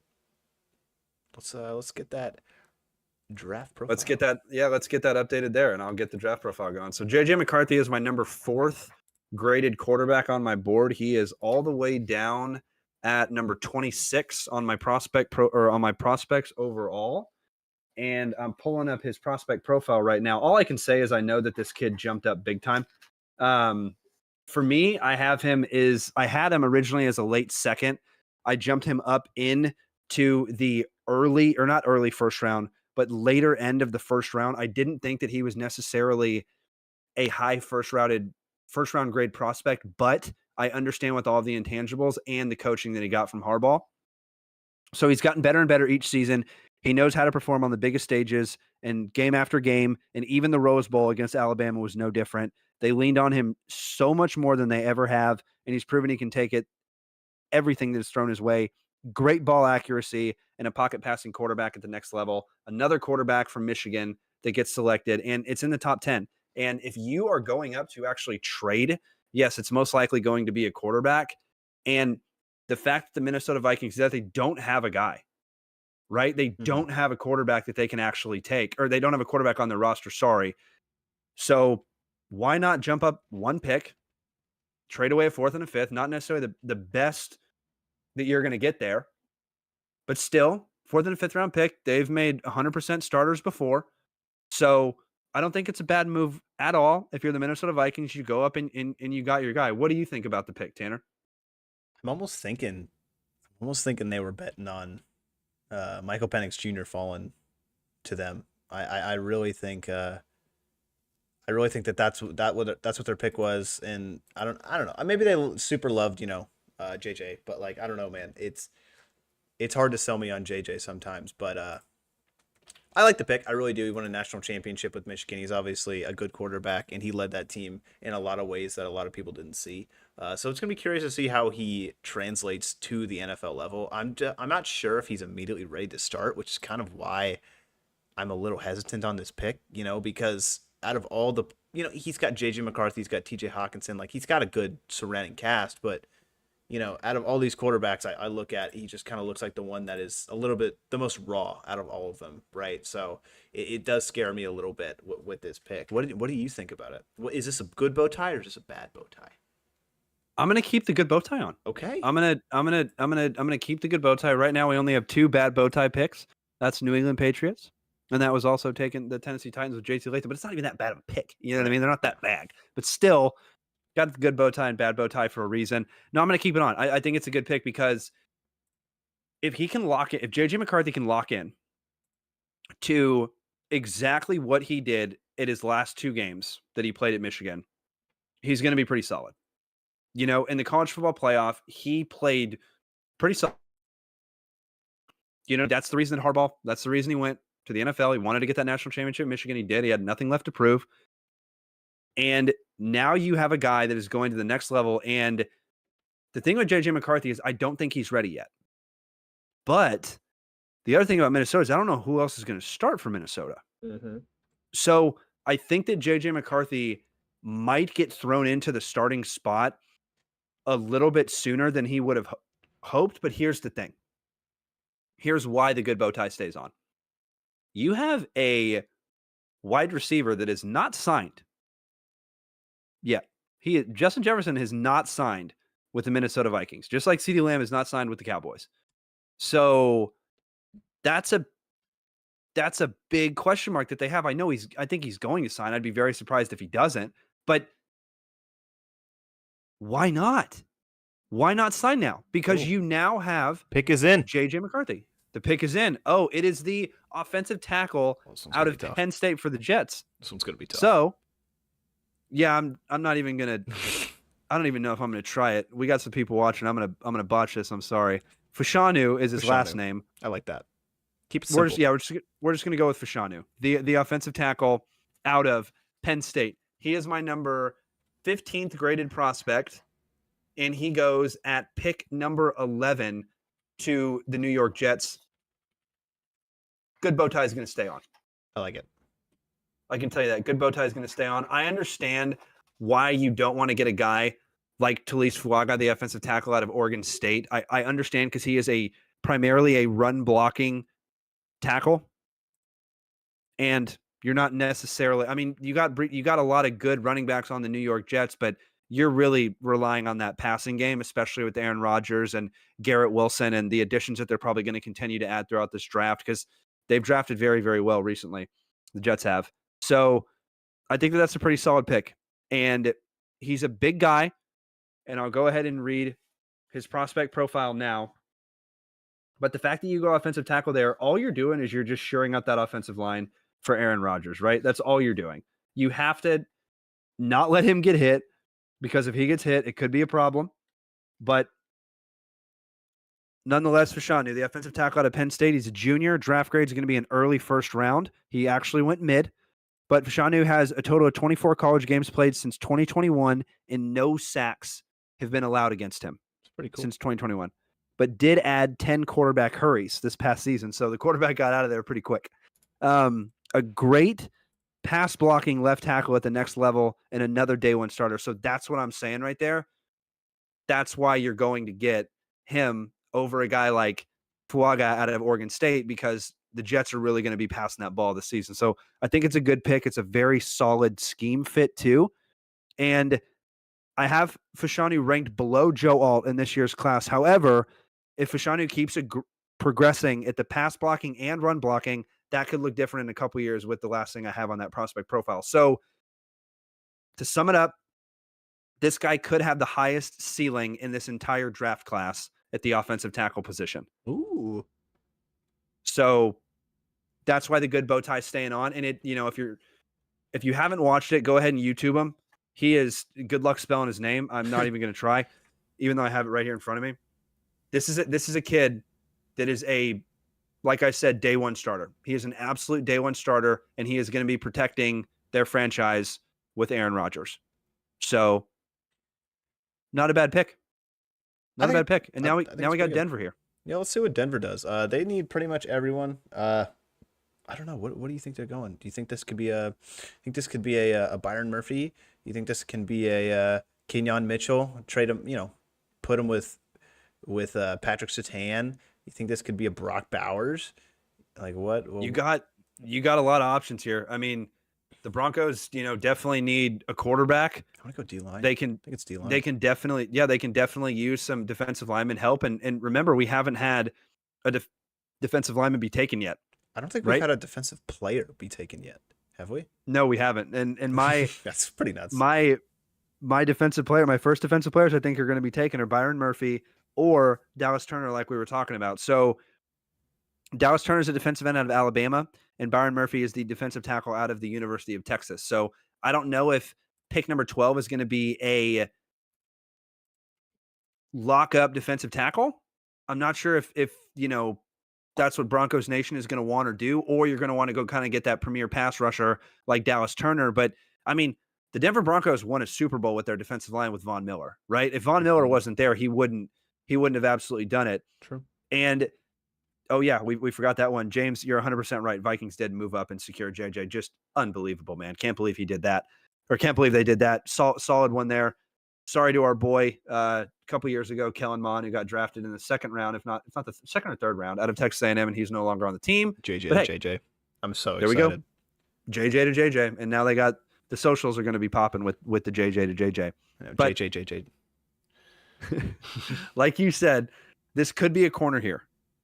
If it's a corner here for Denver, I think that you go Kenyon Mitchell, the kid out of Toledo. That's my guy. I know that a lot of experts are going to go Terrion Arnold here, the cornerback out of Alabama. Believe it or not, Terrion Arnold was not even the number one corner ranked on this team before this season with Kool-Aid McKinstry, but the season that Terrion Arnold had, you had to put him above Kool-Aid McKinstry. Mm-hmm. Kool-Aid McKinstry, the other cornerback that plays for Alabama, has been all SEC in 2022 and 2023. So it's all SEC first team, by the way. So you got a pair of cornerbacks to Alabama. I have no idea how high Kool-Aid McKinstry is going to go because he's been nothing but falling down draft boards from what I've been seeing. But if a cornerback goes here, oh wait, no, it's not. Go ahead. Kidding. Continue. I was going to say, if a cornerback goes here, my cornerbacks that I have graded, my rankings, I have Kenyon Mitchell out of Toledo as number 1, Cooper DeJean number 2 out of Iowa.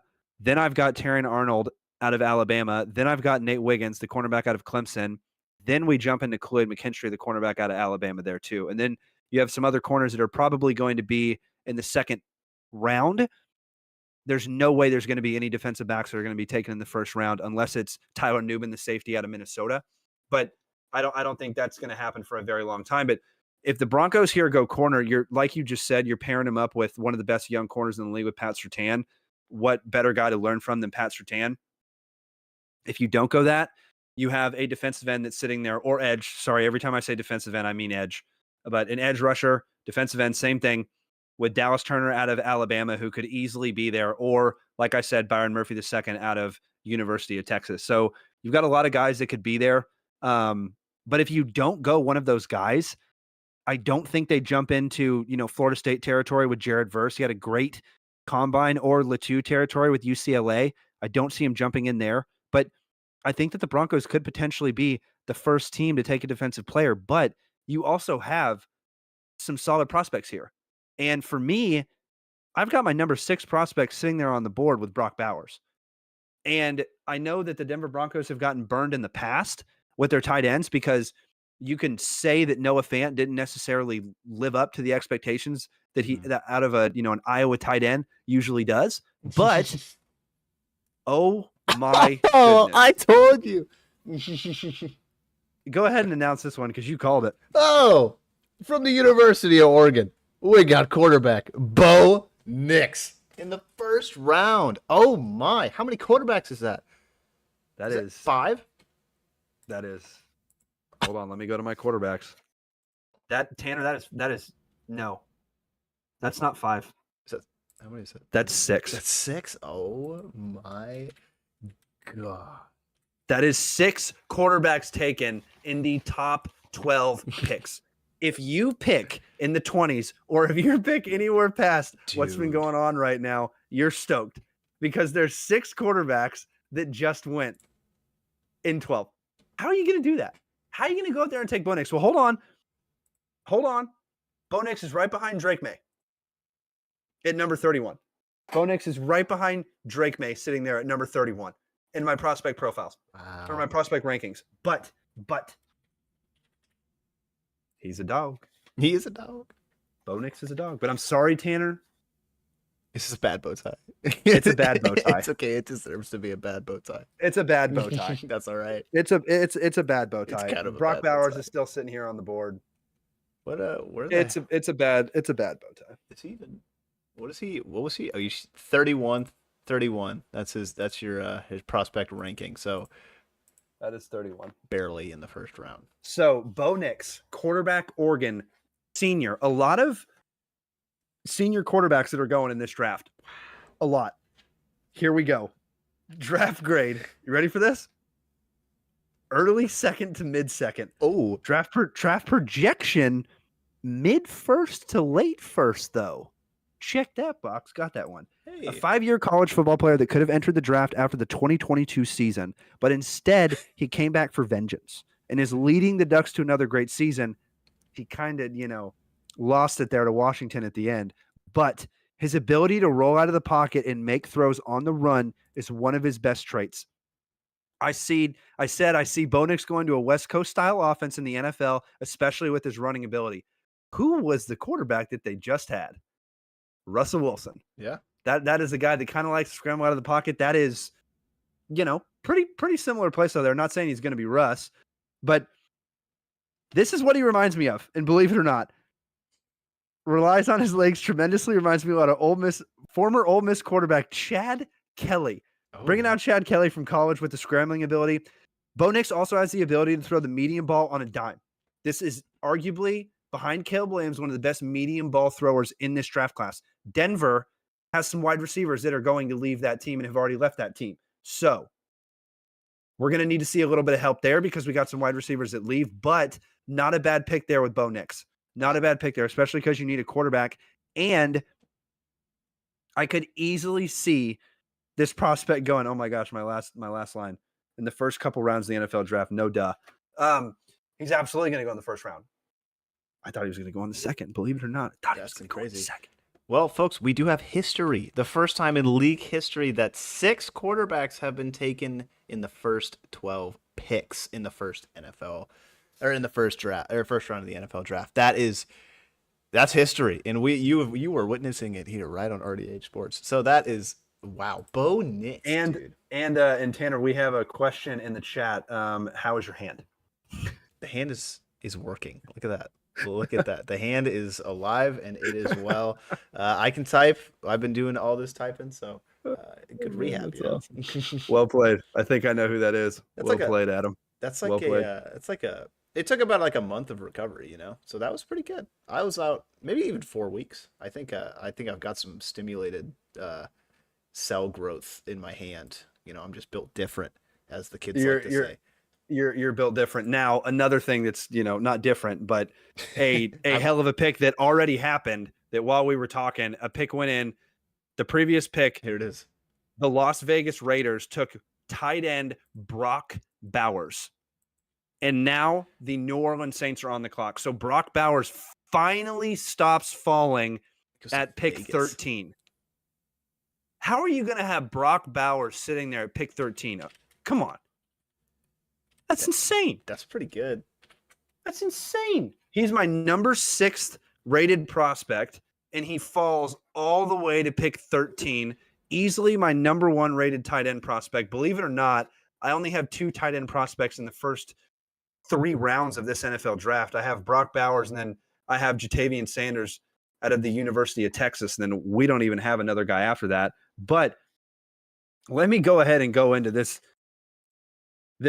because this is one of my favorite prospects I've seen in a very long time at the tight end position. This kid is unbelievable. Like I said at the beginning of the pod, he looks like a literal accountant, but this guy is an absolute dog, and he will be Pro Bowler by his second season. He is a mix between Gronkowski and Evan Ingram, in my opinion, because he has that elite speed. Rare hands, especially at the tight end position, extremely long strides, and outruns defensive backs with ease. And it's weird. It's like when you're watching Jason Witten run, you're like, what's he doing? How's he going so fast? And he's not going that fast. You know what I mean? But that's what Brock Bowers looks like. Once again, Gronkowski, that's why we're seeing the player comparison there, right? Mm-hmm. So you got Gronk, great speed, but not necessarily the quickest player.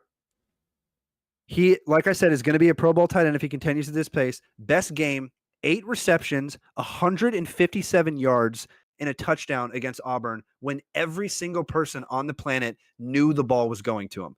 So if you're a player that you know the ball, like, hey, man, we got to double this guy. We got to triple team this guy. Okay. You know what I mean? Okay. That's what you got to do. Tanner, take me through your thoughts about this Brock Bowers pick, because the Raiders made some key moves in the offseason, bringing in a heck of a defensive tackle. So they shored up that defensive line. Now Max Crosby can't be double teamed. This offense just got a huge upgrade. Dude, this is going to be that was a huge upgrade for this offense. I mean, you got Aiden O'Connell, who honestly didn't have the worst season given the situation that he was in, right? You got Devontae Adams out there too, and now you have Brock Bowers, an excellent number 2 to pair with Devontae, because he's going to take a side of the field away. He's going to take that whole other half of the field, and everyone's going to pay attention to him. So Brock Bowers is going to be that underneath guy. He's going to be that safety blanket for Aiden O'Connell, a young quarterback that's going to absolutely need it. I love this pick, dude. I think you got remnants of Darren Waller in this pick. I think this is just such a Raiders pick, and I'm really a fan of it. I think he's going to be really good at the next level. And like you said, he's kind of like a mix between Gronkowski with his hands and his ability to come down and catch the ball, and Kelsey with his ability to secure that catch and make a effort to, run after the catch and get those yards after catch and just continuously get more yards and make plays on the football field. So I really love this pick. This Raiders team is slowly becoming a very, very good team. And I think this offense is going to be surprisingly good next year. I think it's going to be one of the, maybe not, the best offense in the NFL, but I think it's trending in the right direction. You got these guys that are young and talented. So I think Davante Adams is going to lead the way for that receiving core, and I think Brock Bowers is going to be right behind him, catching a lot of these balls from Mr. Aiden O'Connell himself. So I'm really excited for this. This is going to be fun. Pick him in fantasy over Kyle Pitts, please. Just let's just die in that hill already. All right. that's a bold statement there, Cotton. I don't know how bold, but another we're talking Raiders here for a sec because the New Orleans Saints haven't picked yet. So, you mentioned Aiden O'Connell. Mm-hmm. I'm not necessarily sure if that's my guy of the future. No disrespect to the Raiders, but here's a couple guys that they could look at. And I don't know how early they want to pull the trigger on these guys. I really think a lot of these guys can go later than the third round or later, but one of them's jumping up boards big time. You got Michael Pratt, the quarterback out of Tulane. I'll go ahead and read these prospect profiles here in a sec. You got Spencer Rattler, the quarterback out of South Carolina. You've also got Jordan Travis, the quarterback out of Florida State, who was undefeated and then went down with the injury at the end of the year. And then you have a kid that I think could jump up boards. And his name is Joe Milton III, the quarterback out of Tennessee. So if you're an Oakland Raiders fan, you've got some options in the third and fourth round. So I know that a quarterback was potentially in play there if you're Oakland, but I think that's a solid pick. And once again, the good ties on for Oakland, and it hasn't come off. So that was a hell of a pick. Hell of a pick from Oakland. I can't believe they actually pulled the trigger. You know what? I can't believe Brock Bowers actually fell that far. I'm still in awe that Brock Bowers fell all the way to pick 13. Now, you have the New Orleans Saints sitting here on the clock at pick 14. They absolutely need help in a lot of places, and a lot of help that they need is on the defensive side and the offensive side of the ball. So, we said it for a couple picks now, but this has got to be a defensive player. This has to be a defensive player. Like I've been saying the whole draft, I think it's going to be Dallas Turner or Byron Murphy II, but which one are they going to go for? They have an aging Cameron Jordan, mm-hmm. and they already got burned when they went and traded up. This was a couple years ago with the defensive prospect out of UTSA. His name's escaping me right now, but he's out of UTSA, and I think Sean Payton, if I'm not mistaken, traded up for him. And I don't know if they've taken a defensive lineman in most recent drafts, but you're not trading up here. The pick's in. They're on the clock. This is the best defensive player the best defensive player available is still sitting there. They're still sitting there. Mm-hmm. The best defensive player is still there. So I think that they could absolutely be in play here. Corner. Yeah, dude. I don't know. You don't think so? I don't know because the biggest thing for me is I think the Saints rely on getting to the cornerback or getting to the quarterback because they have a number one corner, a really good number one corner with Marshawn Lattimore, right? Yeah. So if I'm the Saints, I'm going defensive line, but I understand if they want to go corner here. If they do go corner here, you have a lot of players that are sitting here available. Like I said, no defensive player has gotten taken yet. So my best available defensive ends or edge rushers are Dallas Turner, the edge out of Alabama, Jared Verse, the edge out of Florida State, Latu, the edge out of UCLA, who Tanner and I got to see in person this year. I think those are going to be the guys you're going to see next. Those three are going to go. Then I think you could potentially see, maybe Chris Boswell, the edge out of Alabama, Isaac, the edge out of Penn State, but I don't think those guys are going to go till the second round. You've got Byron Murphy II, like I've been saying, the defensive tackle out of Texas. You've also got another defensive tackle that's out of the University of Illinois by the name of Jerzon Newton. And that's another first-round defensive tackle, in my opinion. So there's two defensive tackles that can go in the first round. There's no way that the New Orleans Saints pick a linebacker here. And like we said, a corner is potential there with Kenyon Mitchell, the cornerback out of Toledo, Cooper DeJean, the cornerback out of Iowa, Terrion Arnold, the cornerback out of Alabama, Nate Wiggins, the cornerback out of Clemson, or Kool-Aid McKinstry, the cornerback out of Alabama. Those guys, I think, are all going to be the first-round guys. And My boy gets taken out of Oregon State. Offensive tackle Talise Fuaga goes to the New Orleans Saints at pick 14. He is my number 8th graded prospect.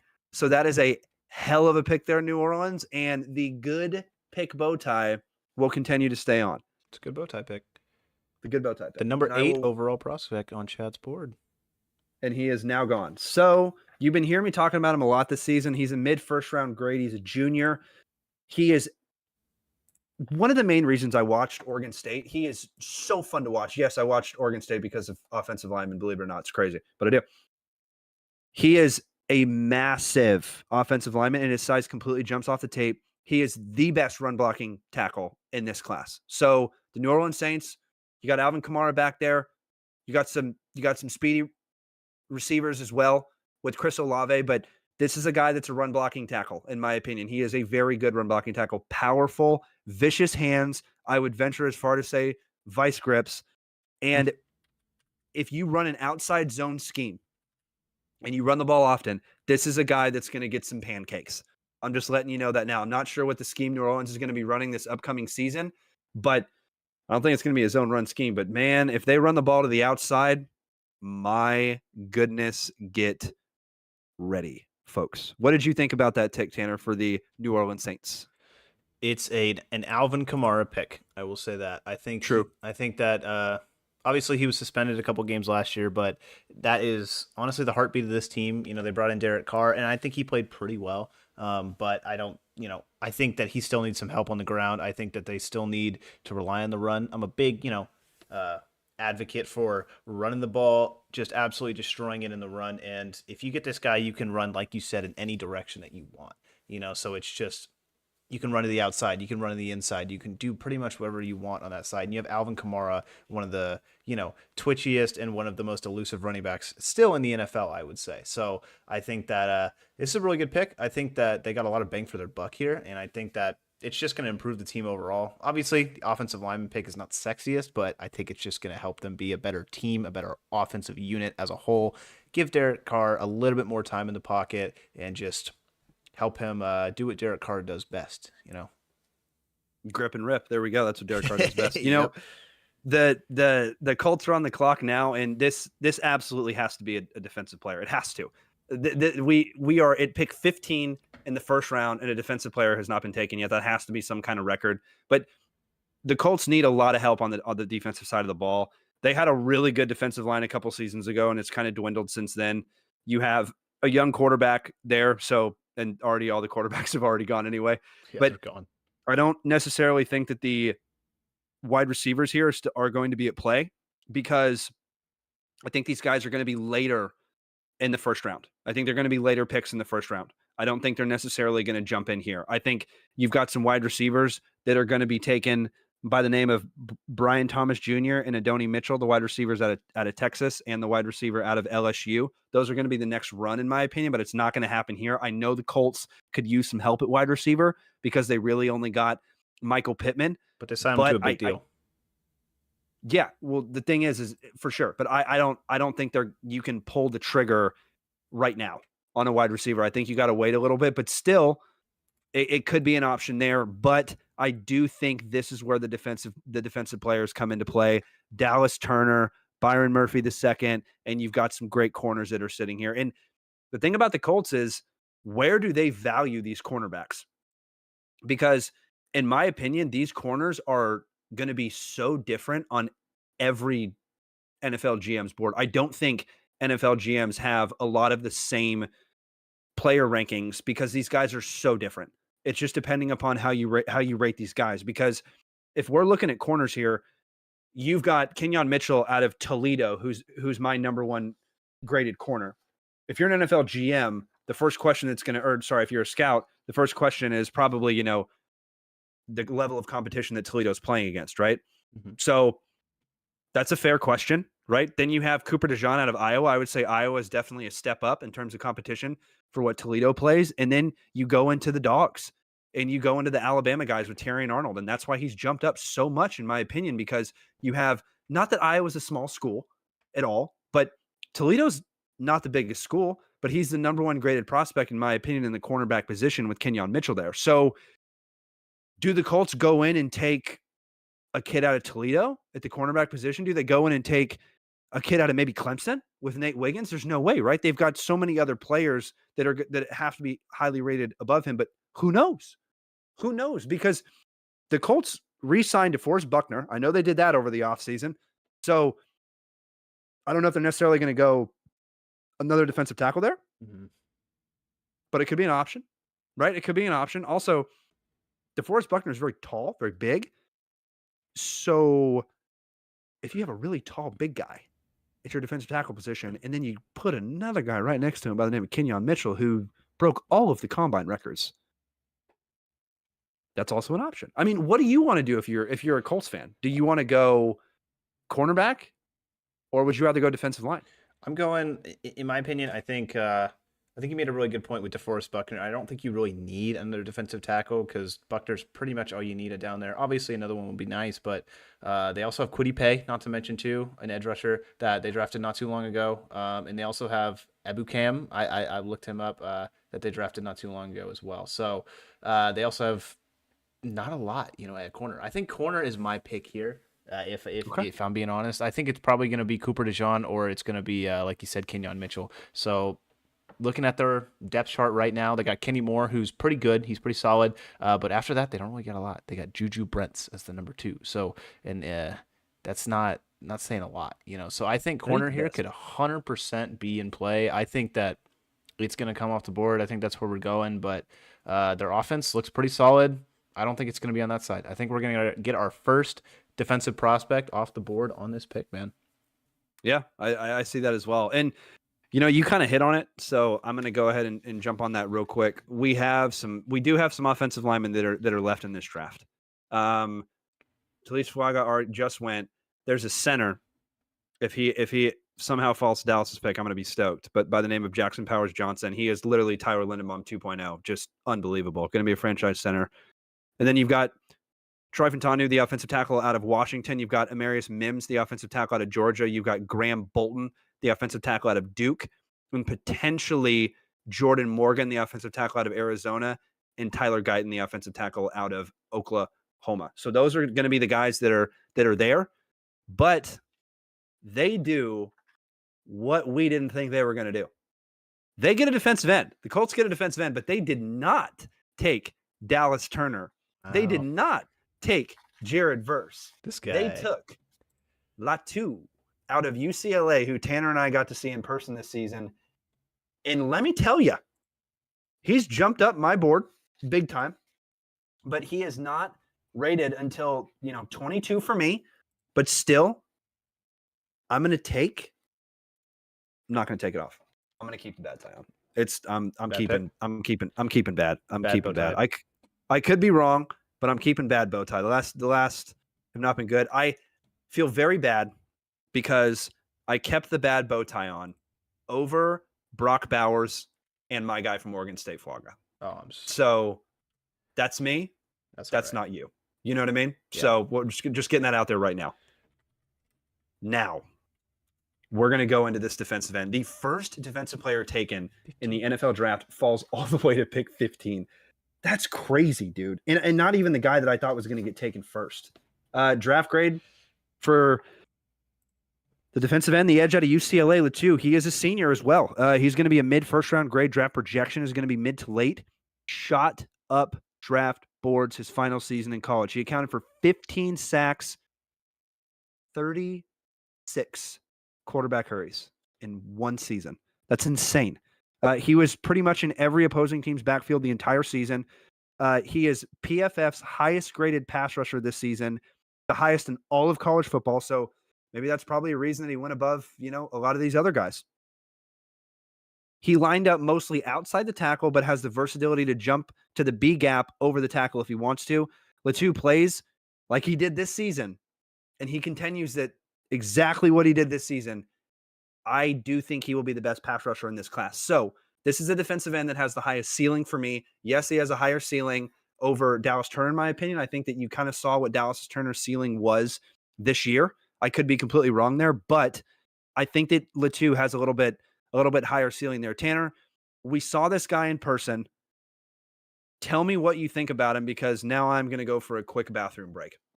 I mean, Chet and I, like he said, we did get to go and we did get to watch him play against USC, and we got to see him, honestly, just absolutely This one you could- just destroy this team. I mean, you can see some highlights now if you're watching on NFL Network. He's just kind of a difference maker. Like, he's just getting into the pocket, he's making an impact, and he's just being that guy. It doesn't really matter kind of what team he's playing against either. He likes to play as an interior edge rusher is what I saw him do a lot, and he likes to force a lot of turnovers. So I really like this guy. He kind of surprised me, when I came to the for that USC game. I was like, who is this guy? What is he bringing to the table? I kind of knew about him going into it, but he really surprised me in that game, and he was a big part of the reason why they won. And that USC and UCLA rivalry is big, so he showed up big in that game. But yeah, I like it a lot.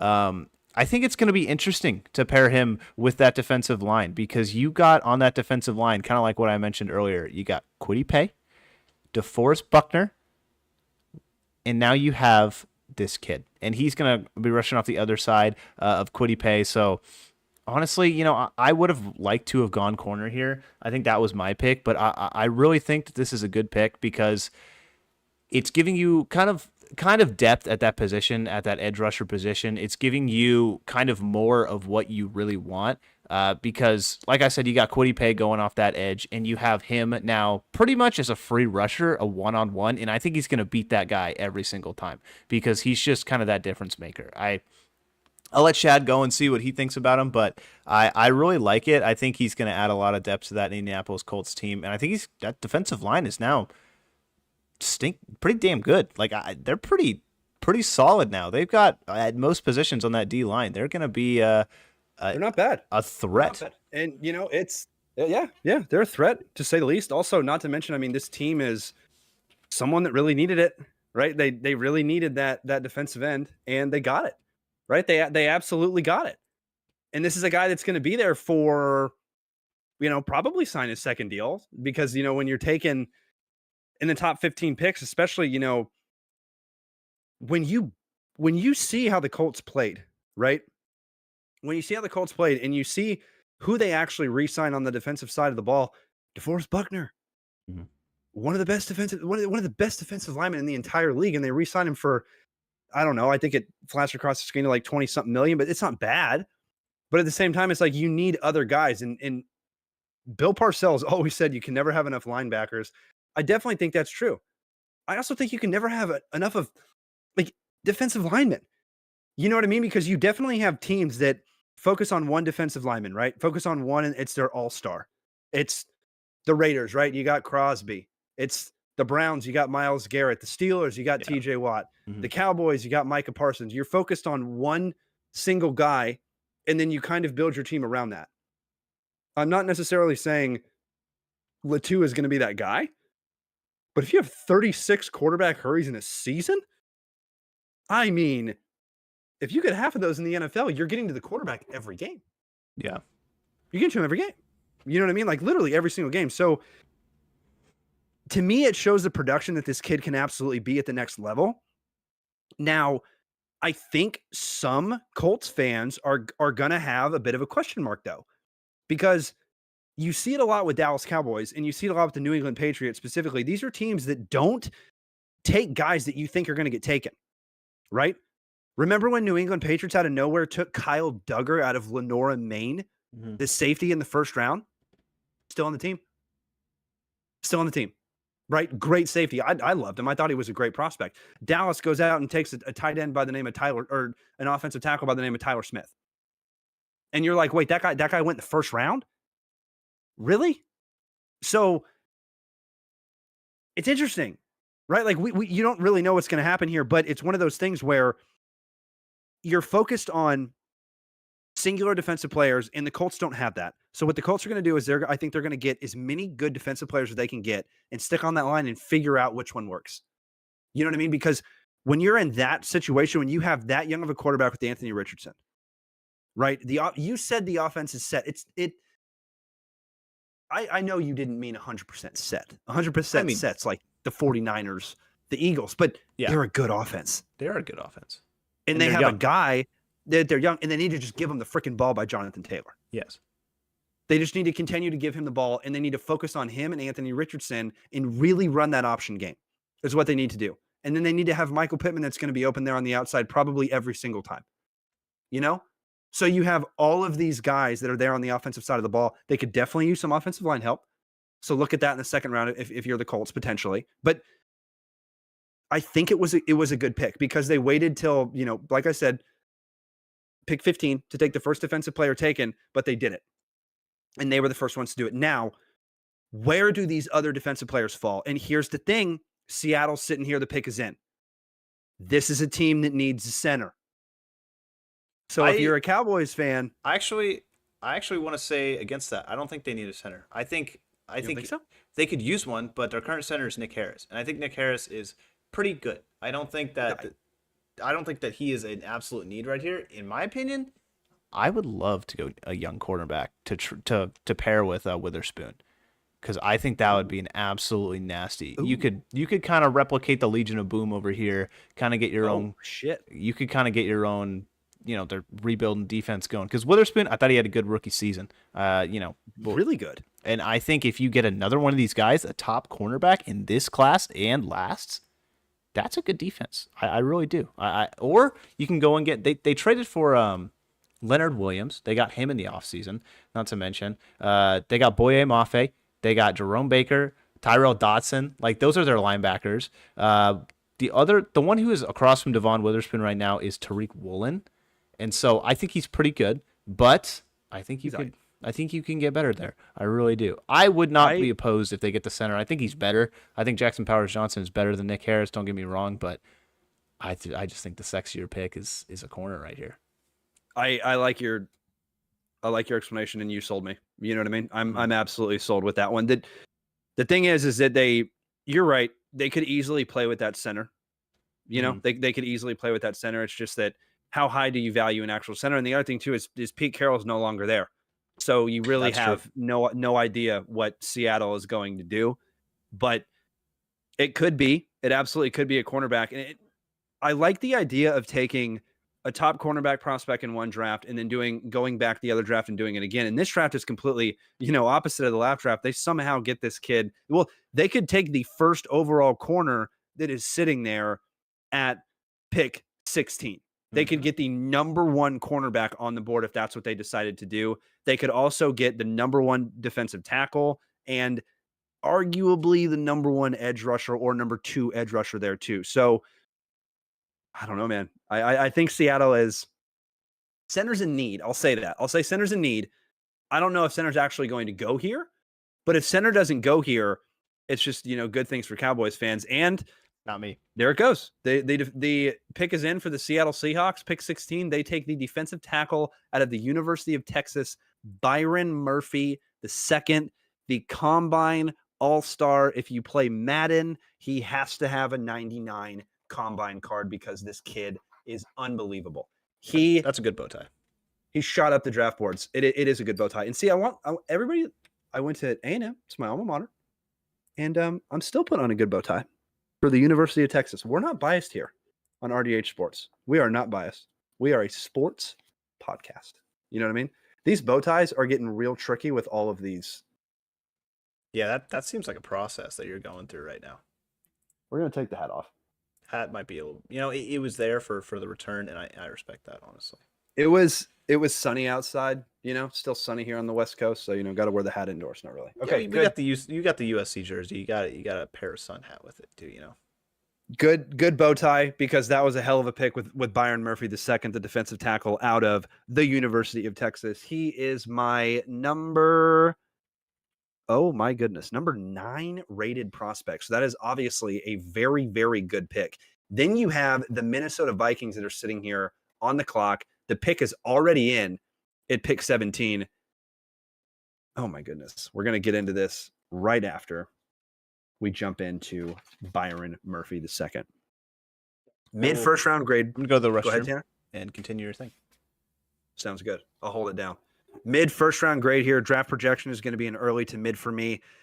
Murphy II had one heck of a junior season where he had over 25 quarterback hurries from the defensive tackle position. So this is a defensive tackle that's going to be more of a pass rushing defensive tackle as opposed to a run stopper.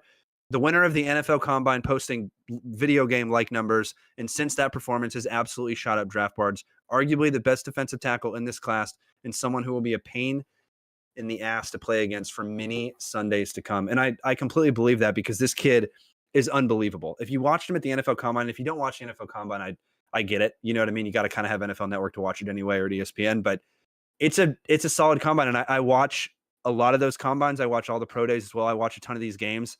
And this kid this year was not the same player that he was last year. He completely changed from this year to last year. I mean, you have a guy that is so big that ran like he did at the combine. I mean, just go look at his numbers. They are absolutely insane. You're not supposed to be moving that fast when you're that big, but you are. His combine was literally like Jadeveon Clowney, if you remember him out of South Carolina years ago. Jadeveon Clowney hasn't necessarily panned out to be that first number one overall pick that he was, but still, Byron Murphy II, is falls way down to the board at pick 15. Another but pick. Still, we have another pick. Tanner comes back in. Another pick. Minnesota Vikings have officially made their pick. The guy that we thought that they were going to potentially go earlier in the first round, they somehow land him here at pick freaking 17. Dallas Turner, the defensive end out of Alabama. Tanner, you left, and arguably the best defensive tackle, or best defensive tackle for sure, just got taken, and the best defensive end arguably just got taken too. It's unbelievable. We are moving here on RDH Sports. All right, Dallas Turner, the edge out of Alabama. He's a junior. Draft grade for me is going to be a mid-first. Can't believe I thought he was going to be mid. Draft projection is going to be early to mid, so nailed it. 11 sacks and 33 quarterback hurries in his junior season in Alabama. This is a hungry defensive end that has elite get-off speed. This may be the top pass rushing defensive end in this draft class with the quickness off the line. Ferocious pass rusher. If he continues to develop at this rate, he will easily be a Pro Bowl in his second season and be competing for Defensive Rookie of the Year in his first season. Most of the time, he was lined up outside the tackle, which shows he is a pure pass rusher. And once again, this is the last year we're going to be able to say it. He came from, well, not the last year because some of these guys are still got coached by Nick Saban that haven't gone in the draft yet, but this is a Nick Saban prospect. And when you have a Nick Saban prospect, it's like he's already been in the NFL for a season. So you have Dallas Turner that came out of there. Tanner, take me through your thoughts about the Dallas Turner pick. I think it was kind of expected here of Minnesota with how fast they jumped it in, but pretty solid so far here for Minnesota. They got their quarterback of the future, and now they got their defensive end of the future. I like it. I like it. They trade up, and they get Dallas Turner. I don't know where Jacksonville lands. They're back down at 23 now. So that is that trade, and they go up and they get their guy. I really like this guy. Obviously, like you said, he's a Saban prospect, so I really expect him to kind of fill the shoes of like Will Anderson, these kind of guys. So it's an excellent replacement for Danielle Hunter, who just recently left. And so I think that defense is going to pick up right where it left off. I think he's going to pick up right where he left off.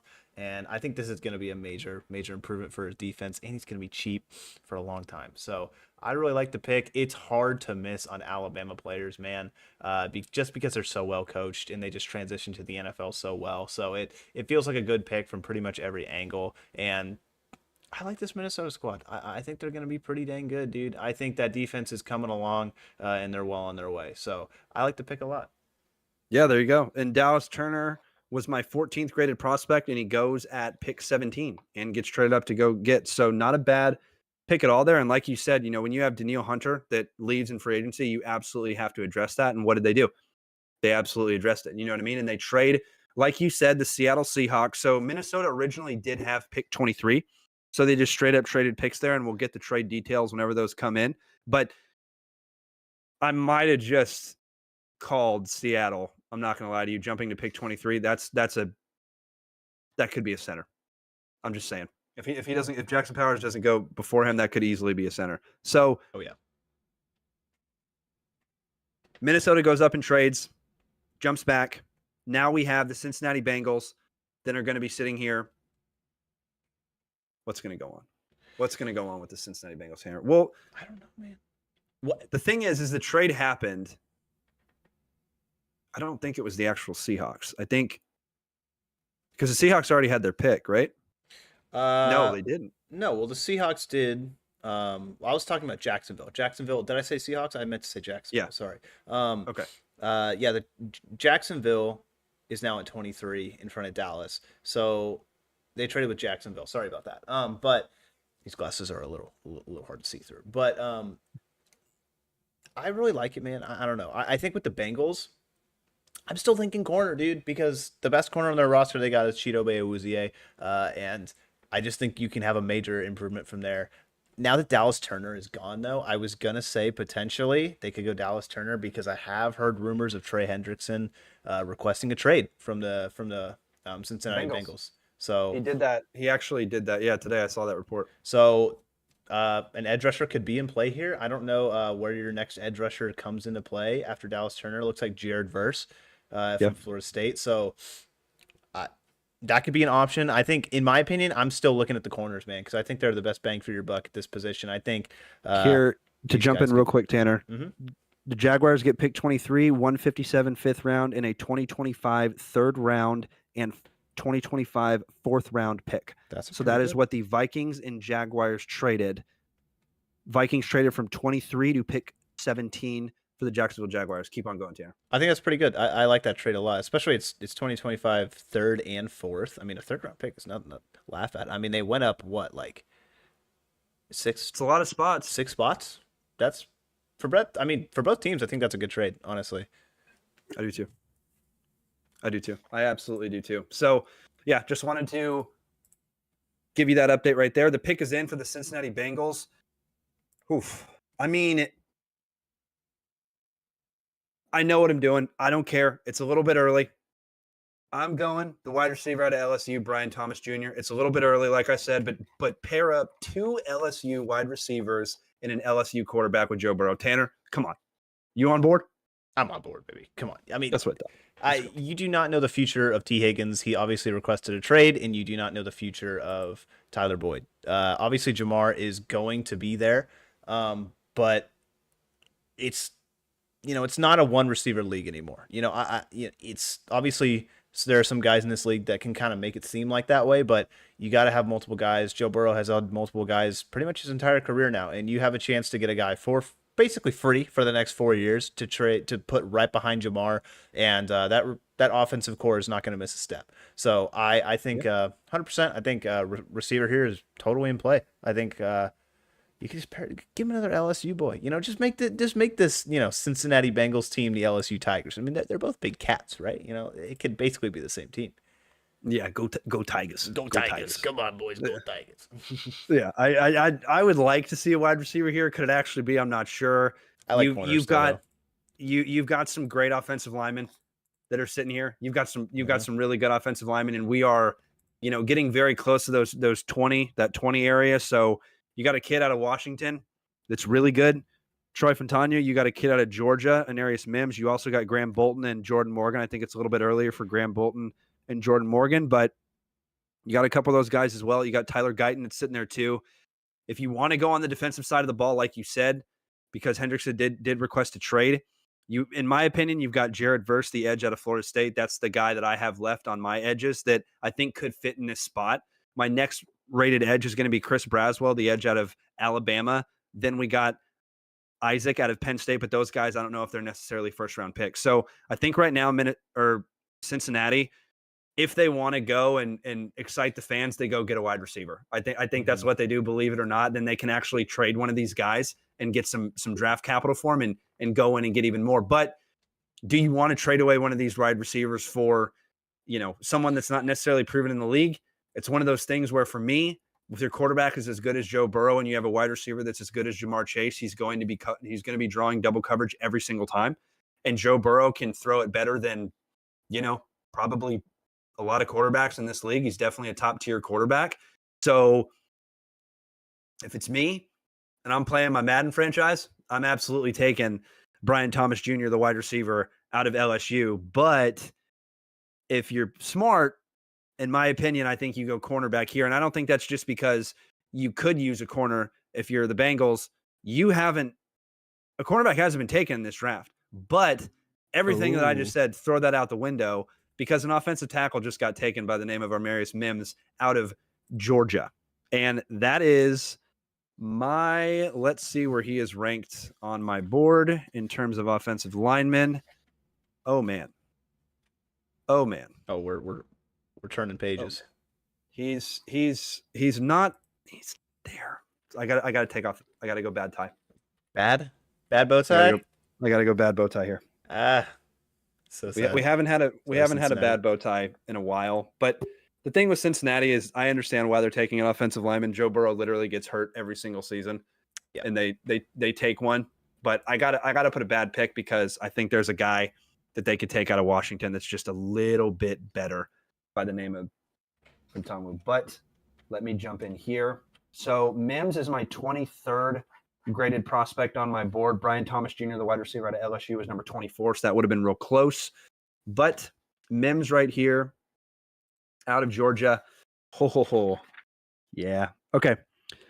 Late first round for me. He got drafted in the mid, almost got late. If he jumped in those 20s, he would have been a late.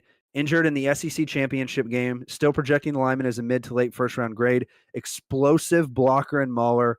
Biggest player I've seen on tape so far. You ready for these measurables, Tanner? Mm-hmm. 6'7", 340 pounds. That's disgusting. He's huge. That's a massive human being, and wait till you see his footwork. He is extremely impressive for his size. Now, he's a first-round offensive lineman, in my opinion. I think there was one more there that they could have taken. I might have preemptively put on the bad pick. Might have not been that bad of a pick, but I'm going to keep it on because you can't go back now. You know what I mean?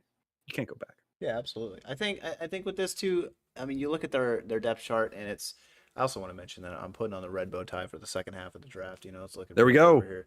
But they got Orlando Brown and Trent Brown. Those are their two offensive tackles. So, like, I mean, they're pretty solid over there, but you can always use more guys. I like your point and what you're saying with, you know, basically Joe Burrow gets hurt like every season. So they need a guy. I think they had this opportunity, you know, previously when they could have picked Jamar Chase or I think it was Penei Sewell, who just got an absolute massive contract, and they went with Jamar Chase. And now I think they have this kind of similar situation where they can have their pick of, you know, these two offensive linemen that you're talking about, and they want O-line. I think it's the smart decision. I really do. So I don't dislike the pick at all. I think it's good for their team. I think it's, like I said, it's not the sexy pick that the fans would have wanted, but I think Jamar Chase is going to do just fine, man. I think Joe Burrow is going to make these receivers who they are. I don't think they need, you know, that absolutely loaded receiver core that they did have. So I don't dislike the pick at all. I think they're kind of drafting based on, you know, keeping Joe Burrow on the field, which is more important than, you know, if they have another receiver out there doing nothing. So. Yeah, I mean, not a bad explanation at all. We've got the Los Angeles Rams not too far from where I'm at. We got the Rams on the clock. Tanner and I got to go see a Rams game this year, actually. That was a pretty solid game. They ended up coming back. Did not think that was going to happen, but they did. And then Tanner was almost late to his flight. Got to remember that one. We got a minute and a half. Not almost late. I was very early. Excuse you. No, you were almost late. You're definitely almost late. For sure, almost late. We've got about a minute left until just kidding. The pick is in. Whenever it comes through, we will let you know. But the Rams here has to be corner, in my opinion. It has to be corner here. I think this is 100% a cornerback, and those corners that are still available, it's every single one of them because we haven't had a corner get taken yet, right? So who are we going to have? Is it going to be Kenyon Mitchell, my highest rated cornerback out of Toledo, my number 10 rated prospect? Could it be Cooper DeJean out of Iowa? My number 11 rated prospect? Could it be Nate Wiggins out of Clemson, who's in the top 20 for me? Terrion Arnold out of Alabama, who's also in the top 20. So right now the Rams are going to be getting a value pick here, a very big value pick here, because once again, no corner has been taken yet in this draft. And guess what, Rams fans? Your pick's in. So we will see exactly what they do. But they drafted Puka Nacua in the first round. And clearly they're not going to need any help in the wide receiver category. So that's absolutely out the window. They could definitely use, you had Aaron Donald, who is no longer there anymore, but the defensive tackle that's left on the board out of Illinois, Newton, he is a massive human being and not necessarily the same player as Aaron Donald. So I'm not sure that they would actually go that way. Offensive tackle, you definitely got some guys that you could still go here. There's an offensive tackle out of Washington that I really thought was going to go to the Bengals, but he's still on the board there. So that's a guy that could potentially go as well. And then if you look to go on the defensive end side of the ball, you got a kid out of Florida State that's pretty solid, but I don't think they're going to go defensive end here. I think they really need to go corner. And here's another thing that I'm going to say. There's some teams in the 20s that need some corners. One of them is the Philadelphia Eagles, and there hasn't been a corner taken in this draft yet. So if you're a Dallas Cowboys fan, or you're a Washington fan, or you're a New York fan, or you just don't like the Eagles, you're going to need some corners to be taken pretty quickly here, because if they're not, the Eagles are going to get themselves a premier cornerback in this draft, and the NFC East is going to continue to have another hell of a draft. Now, we don't know what Dallas is doing yet, so we'll figure it out. But there's some corners that are going to be sitting there that's going to be available. Tanner, Rams, got to be defensive side, right? Yeah, I think so. I mean, obviously they won the Super Bowl not too long ago because of their defense and because of, Matthew Stafford coming over there. But their offense looks pretty fine. They made the playoffs and they didn't look too bad while doing it. Obviously, like you said, they got Puka Nacua, they got Cooper Kupp. These guys are very good. And we're getting the pick now, and it's not a cornerback. It is Jared Verse from Florida State. So they go edge rusher, man. I mean, what are you thinking? Let's get that draft profile going for this boy. There we go. Jared Verse, he is my number 2 graded defensive end / edge player. He is my, number 18th overall prospect, so definitely a value pick there. I cannot believe we are at pick 20 and a cornerback has not gone yet. That is absolutely insane. That also might be another record. We're breaking all kinds of record on this draft show today. Jared Verse, the defensive end out of Florida State. Okay. Here's the thing about Jared Verse. Who's more elite of a pass rusher, Verse or Turner? Clearly, NFL GMs think Turner is, and clearly also NFL GMs think Latu is better than both of them because of how high he went. Identical players in terms of quickness with pass rushers in this class. Arguably, Verse has had a more consistent collegiate career than Turner because Turner had this last season where he just blew up for Alabama. Verse lined up mostly outside the tackle, but did also line up over the tackle at points too. Great pure pass rusher with 11 sacks and 36 quarterback hurries in his junior season. 6'4", 260 is the measurables from this guy as well. So he's a big boy, but he can get moving pretty quickly on that defensive line. And if you watch Florida State play at all this year, they had a hell of a defensive line. They had him, and they also had a guy by the name of Brian Fisk. I hope I'm pronouncing that name right. But he's a defensive tackle that will most likely go in the 2nd or 3rd round. But Florida State this year, I mean, they were undefeated for a reason. They had really good players on the defensive side of the ball, and they had really good players on the offensive side of the ball. They got the quarterback that I mentioned earlier. They also have the running back that's most likely going to be taken probably, I'd say, in the 2nd round by the name of Trey Benson. He's a guy that was also a 30 visit to the Dallas Cowboys. So who knows what's going to happen there in terms of running backs. But solid pick there with the Rams. You lose Aaron Donald, and you know that teams now are not going to have to worry about the middle of that line anywhere close to that they have. So what they're going to do is they're going to start to bring those guys on the outside a little bit more. So now the Rams do need an edge rusher to go in there, a very good edge rusher to go in there, because they're not going to be focused on the middle of that line, right? Because Aaron Donald's not going to be there anymore. So I think it's a solid pick. I think it's a pretty solid pick by the Rams. And I think it's a guy that this season continued to progress, and he did not regress at all this entire season. So I think it's a solid pick, and it's another Florida State Seminole that goes very high in the draft and is going to continue that trend, because Florida State, mark my words, is going to have some of the most players taken. Not the most in this draft, because it's always, Alabama or Georgia, but they're going to be up there. They're definitely going to be in the top 10 in terms of schools, because in terms of players taken collegiate schools. They got a lot of guys that are going to be going. And the Pittsburgh Steelers are now on the clock right now. They could definitely use some wide receiver help. They could also use a lot of cornerback help. They could, I mean, now that I think about it, the Steelers could use a lot. A guy that pops into mind for me for the Steelers, Tanner, You watch them a lot more than I do because you're a big Cleveland guy. So you watch that division more than I do. What about a huge defensive tackle to just stick in the middle so you can free up TJ Watt a little bit more? What do you think about that? I think it's a good pick. I think you look at specifically Pittsburgh's run defense these past couple of years, man, and it just hasn't been as good as it has been in past years. Like they have progressively gotten worse, and I think the only big thing on that defensive line is, maybe Hightower and obviously TJ Watt.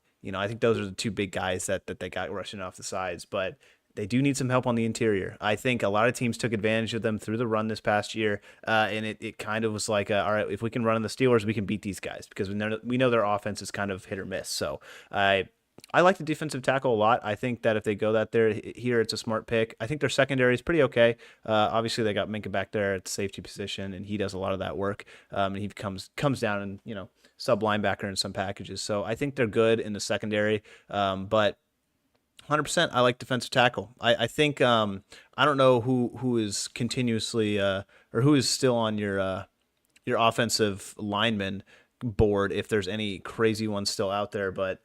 I think that could be a pick here. I think, they have an aging offensive line. I think that they could shore it up there as well. And I think they could just get better pretty much in a lot of places on defense. And I like the offensive line pick if that's where they go as well, just to shore up that for Najee Harris. But DT or O-line? Gotcha. I got about – it's tough where you really rank Jordan Morgan, the offensive tackle out of Arizona, or Tyler Guyton, the offensive tackle out of Oklahoma. It's really hard where you rank those guys because for me, I personally rank them at the beginning of the second round, but you've already had 5 offensive linemen get taken, right? So if you're really looking at taking an offensive lineman, you're sitting here looking at the offensive lineman list, you're going, okay, this is the 6th best offensive lineman on the board. Do you take the 6th best offensive lineman on the board? Or do you go to another position? For example, you mentioned defensive backs. They don't really need help there. With Minkah Fitzpatrick, you're not going to take a safety this high in the draft, especially not Tyler Nubin out of Minnesota, not this early. So who else is a defensive tackle? What other position is that? That's a cornerback, right? Mm-hmm. So once again, a cornerback has not gotten taken. It's pick 20. It wouldn't be bad. That's definitely something that could be taken by the Pittsburgh Steelers. I agree with you. I definitely think the offensive line could use some help. But I think if I'm a Pittsburgh Steelers general manager scout right now, I'm going, do I want the 6th highest or probably 4th highest graded offensive lineman left on my board or the number 1 corner in this draft? We get our pick of the corners. And once again, you said it, Minkah's already there. Minkah's already there in the backfield. So it's just going to help if you get a corner that comes in and plays. And guess what? None's been taken yet. So, right now, this is something that's I don't know if a corner's ever fallen to pick 20. You know what I mean? Before a corner's been taken. I don't know if a defensive player has not been taken since pick 15. That's absolutely insane to me. But we'll see what happens here with the Pittsburgh Steelers. I don't think the run on wide receivers is going to start yet. I do think that there's definitely an option for the wide receivers to kind of start, but you've got Pittsburgh now, and then right afterwards, you've got the Miami Dolphins. Then you've got the Philadelphia Eagles. Then you had the trade that Minnesota did, and we've got the Seahawks sitting there at 23. Then you've got the Dallas Cowboys, the Green Bay Packers, the Tampa Bay Buccaneers, Arizona Cardinals are back in the draft, Buffalo Bills, Detroit Lions, Baltimore Ravens, San Francisco, and the Kansas City Chiefs. So there's still room for a ton of trades. It's not going to happen at pick 20, but you do see some trades that happen at the end of this draft. But Tanner, can we get a Cooper DeJean? Keep him in the black and gold. Oh, Steelers love storylines. Just saying. Oh, that's a great call. That's a great call to just go up there and snag Cooper DeJean. I don't know. I like my boy out of Toledo, Kenyon Mitchell, but we'll see what happens. I don't know. I mean, it's just really interesting looking at, the first 19 picks of this draft.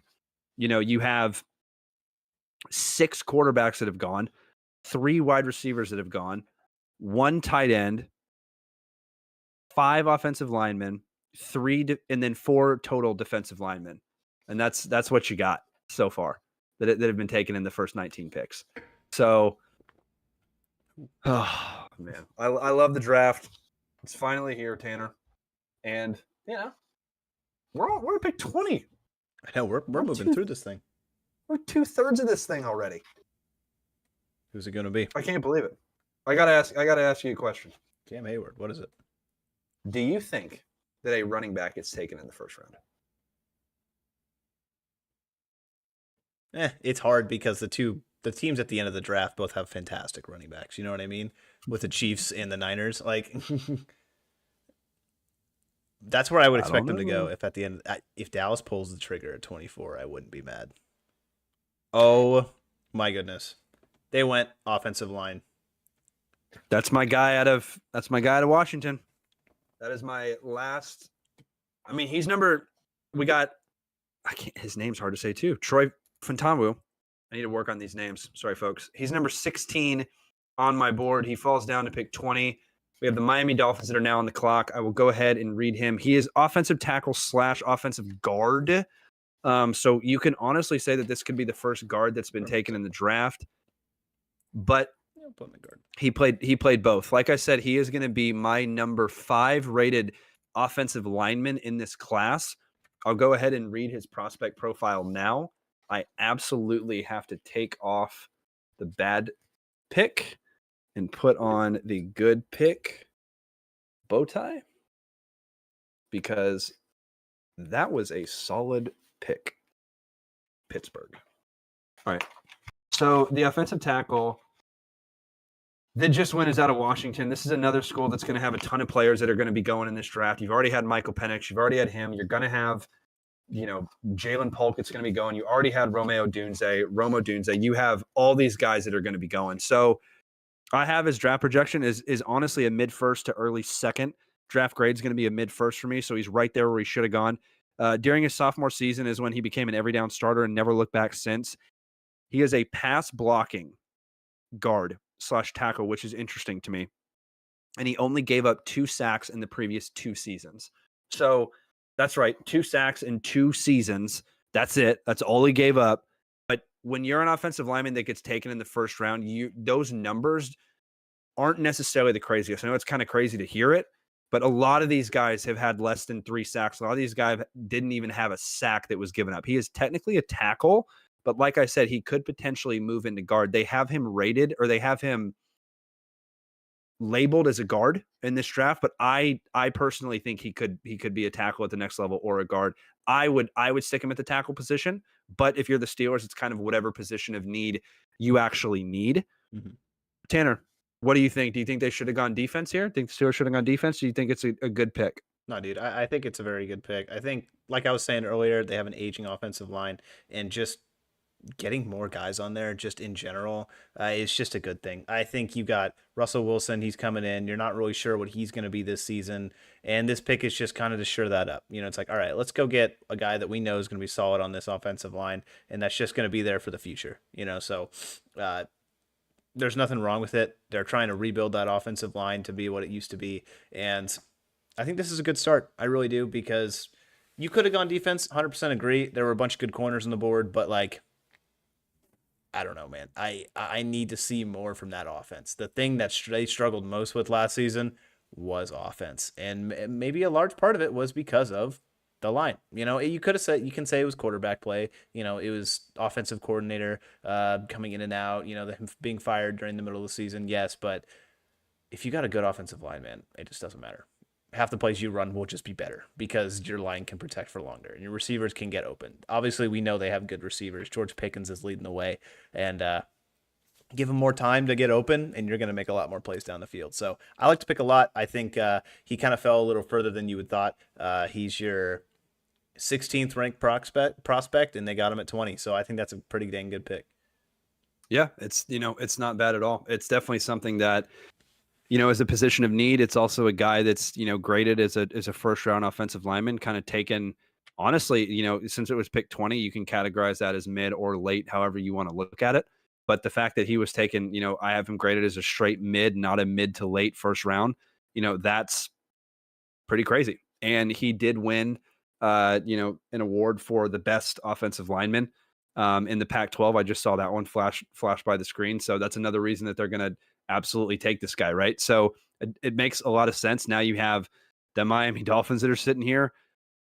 There is a lot of positions that they could go here.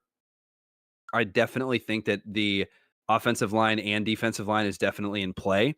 I think I actually mocked them for Graham Barton, the offensive tackle out of Duke, and he's still sitting there. He's probably the best graded offensive lineman, or he is the best graded offensive lineman for me left, aside from the center, Jackson Powers Johnson out of Oregon. But you've got this kid that's sitting here out of Duke that's pretty solid, that could definitely be the spot here. And then you've also got, a defensive tackle that they could definitely use some defensive tackle help. And once again, Newton out of Illinois is a guy that is still there. And for me, Newton is rated number 20. So this is exactly where I kind of expect him to go. But he could get pushed back a little bit. The thing with Jordan Morgan, the offensive tackle out of Arizona, and Graham Bolton, the offensive tackle out of Duke, I have them ranked 28 and 29 on my board. They're so close, but when you need an offensive tackle, you're gonna essentially reach, and that's kind of what Dallas did a couple of years ago when they took Tyler Smith. Nobody really expected him to go in the first round, but he ended up going in the first round. Everyone kind of expected second round. When you're in these 20s, especially when you get after pick 24, 25, 26, those are practically second round picks. And a lot of teams will come up and trade those picks as well because it's so close to the second round. Or a lot of teams trade back because they realize that they can get early day 2 picks there with the second round and the third round. And once again, this draft, the meat on the bone in this draft is the second and third round. So if you can continuously pick up second and third round picks in this draft, it's going to be pretty massive. Notice, though, the trades that have happened, there hasn't been a ton of second and thirds that have been traded. There also haven't been a ton of trades in this year. You know what I mean? With the previous trade that we just had, it was all 25. So aside from just swapping first. So I don't know. It's interesting here. Do you think that, obviously Miami's in, like the pick's in. I don't see Philadelphia right afterwards trading. They probably are going to have the number 1 corner that's just going to fall in their lap. That's such a Philadelphia Eagles pick. Then you have the Seahawks sitting there. They already traded. I don't think that the Seahawks would trade back again, but I guess they could. Dallas is an option that could trade back. I mean, when you have these teams back here, you don't know what's going to happen. Mm-hmm. You know what I mean? You don't know what's going to happen. Do you think that you could see any trades at the end of this round, Tanner? I mean, you got Baltimore, San Fran, Kansas. They don't have a ton of needs. They could maybe trade. Yeah, what do you think? I think so. I think someone could absolutely trade back into the first round because, kind of like you said, those running backs are still completely available. Someone can go and get their guy if they want to trade up a little bit from the second round. I'm sure that the Chiefs, the Niners, Baltimore, the Lions who are sitting there at the end as well, it could use that as well. Ooh, here it is. Bad bow tie. Bad bow tie. Chad is not a fan of Chop Robinson. That's a defensive end out of Penn State. That is a guy that I thought for sure was going to go in the second round. I did not think that he was going to jump into the first round, but he ended up doing it. Hey, do your thing. They got Jordan. They got Bradley Chubb too. Like they have a lot of depth at that position. Yeah, that's why I'm going. That's why I'm going. I'm going bad pick here, Tanner. Where Chop's rated for me on my board? Where's he at? 41. 41. Is that the worst pick of the night? I don't know. I mean, it's between that and the reach for Bo Nix for me right now are going to be the worst picks of the night. Those are going to be my picks, and I'm a little kind of what? Like what do you mean you did that? Okay. Let's go over Chop because I have his prospect profile. I did not think I'd be pulling out Chop's prospect profile on this draft show, but we are. And that's why I watch these guys. All right. He's an edge out of Penn State. He's a junior. Mid to late second round grade. That's my grade. Now, once again, you're in the 20s here. So these are arguably second round picks anyway. But you're, kind of still in the first round. Chop. He also had a guy that I rated above him, Isaac out of Penn State. I think Isaac's a little bit better. But we'll go Chop here. Mid second round, mid to late second rounds draft grade. Draft projection is going to be mid to late second as well. And clearly that was wrong. Who will be drafted first from Penn State? Robinson or Isaac? We have the answer. Robinson was just drafted. These players are so close in terms of pure prospect ranking ahead of the draft, but Robinson has the nod in the pass rushing category, not in the run stopping, in the pass rushing. Extremely productive when on the field. This player took a ton of snaps and has that edge category as well over Isaac. The only concern is the amount of games and snaps lowers each season for this player. So usually in college football, you see snaps go up each season. That's usually what you see. This guy went down. So that's my big thing. Why did he kind of get taken out and kind of not play as much as he did throughout his collegiate career? That's my biggest question mark. Miami clearly doesn't care about that because they pulled the trigger at pick 21. But that is going to be my worst pick of the draft so far for Miami. I think that you had an offensive lineman that could have really helped you out there by the name of Graham Bolton. And you also had, I mean, I get you've got some good corners, but you've got the number one prospect sitting there. Maybe that's just the Cowboy fan in me not wanting the Eagles to take the number one corner, which they're literally on the clock and they're going to. That's exactly what the Eagles are going to do. They're going to take a corner here. But wow, my first wow moment of this draft. Tanner, I know you didn't watch a ton of Penn State games, but the ones you did watch, I mean, did you see Chop? You know what I mean? Did he out on tape to you? Because to me, he's a second round prospect, not a first. It's just not too exciting. I think I'm just gonna stand on my hill with they got Jalen Phillips, who, you know, proved to be that guy in Miami. He proved to be, all right, I'm gonna be this, you know, next generation of pass rushers. And they have Bradley Chubb, who has proven when he went over to Miami that he is still, you know, playing at a pretty high level. So I don't really see drafting a depth guy in the first round. Maybe, you know, does this guy to you have, you know, interior rusher kind of ability because they got rid of Christian Wilkins? He's only edge rusher at the side? He is a pure pass rusher. This is not a, I mean, here's the thing. That's hard to say because the Dallas Cowboys drafted a defensive tackle by the name of Mozzie Smith last year in the first round. And if you look at him this season, Dan Quinn, the Dallas Cowboys defensive coordinator, completely changed his play style, completely changed it over the offseason. He wanted a small guy, almost like Aaron Donald, to be a little bit quicker to get to the quarterback. That's not what Mozzie Smith is. That's not what he does. So you're a defensive end going into the NFL. It doesn't really matter. It's what they want you to do. And it's what you're the best at. Now, Chop, like I said, I gave Isaac the nod on run stopping. I gave Isaac, his counterpart, the defensive end out of Penn State that could have gotten taken before him. I gave him the nod on run stopping. I think that Chop is a better pass rusher. I think that Isaac out of Penn State is a better run stopper. So that's the answer to your question. I think Miami draft, I think they might have taken the wrong guy out of Penn State. Damn. And do you remember the draft out of Miami when it was Jalen Phillips and I can't remember the other dude's name, but the defensive ends, like they were this close. Mm-hmm. You remember? They were this close. That is exactly what these guys are. That is exactly what Isaac and Chop are. They are this close in terms of pass. I mean, in terms of pure prospect ranking, that's literally what I was saying. I mean, they're so close to each other. Chop is literally, Chop's sitting there at 41 on my list. Isaac, 43. You know, at that point, I guess it's just whoever you have higher on your board. You know, if you know, you're Miami and you're that GM, you're that scouting department, you're like, yeah, we really like this guy over, you know, Isaac from also Penn State. So I think they just kind of picked their guy that they really liked. They had success with Jalen Phillips in the past. So, you know, we'll see what goes on there. But like, yeah, I'm kind of with you. I just don't really understand the pick. I wouldn't have gone corner, but I definitely would have gone on the offensive side, maybe a lineman. So I'm not really understanding this pick, but hopefully it works out for them, man. You know, I'm just maybe they see something that we don't. Yeah, you know, we are a couple of hardcore couch warriors. You know, appreciate everybody being here.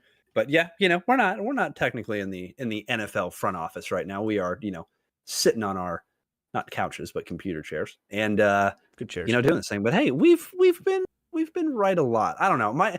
Maybe I've just played too much Madden But I think if I, jumped in the NFL GM game, I think I'd be all right. Philadelphia's on the clock. They're We'll see. announcing their selection. Their pick is in. This pick and the Seattle Seahawks pick are going to be very, very big in terms of what Jacksonville Jaguars. Or sorry, correct. Sorry, because Jacksonville Jaguars traded. Thank you. I know. I just The screwed Jacksonville that up. Jaguars. It's still coming back. The Jacksonville Jaguars are going to be after the Philadelphia Eagles here, but I think Philadelphia has to go corner like we've been saying. I don't think they pull a defensive tackle here. There's Newton out of Illinois that could easily be sitting there, but I don't think that the Philadelphia Eagles are going to go sit there center and take a defensive tackle. If they go center, I'm going to be very angry. It's a good pick if they go center. They definitely could. You see what value a center is, especially for the Eagles, right? You had Kelsey for so long. So it's definitely an option. And that's what I was saying, too, earlier in the show. They did it. Cornerback. Nope. Kenyon Mitchell out of Toledo. They took my number one guy out of Toledo. You nailed it, Tanner. Kenyon Mitchell, the cornerback out of Toledo. The Philadelphia Eagles at pick 23 get my number 10 rated prospect in the first cornerback taken off of the board. Philadelphia, have yourself a day. Bad tie goes away. Good tie absolutely jumps on for this one because Philadelphia, that's 2 drafts in a row, guys. That's 2 drafts in a row where you are already just destroying. And I mean, hey, you're number one. Imagine if you're a Philadelphia Eagle right now.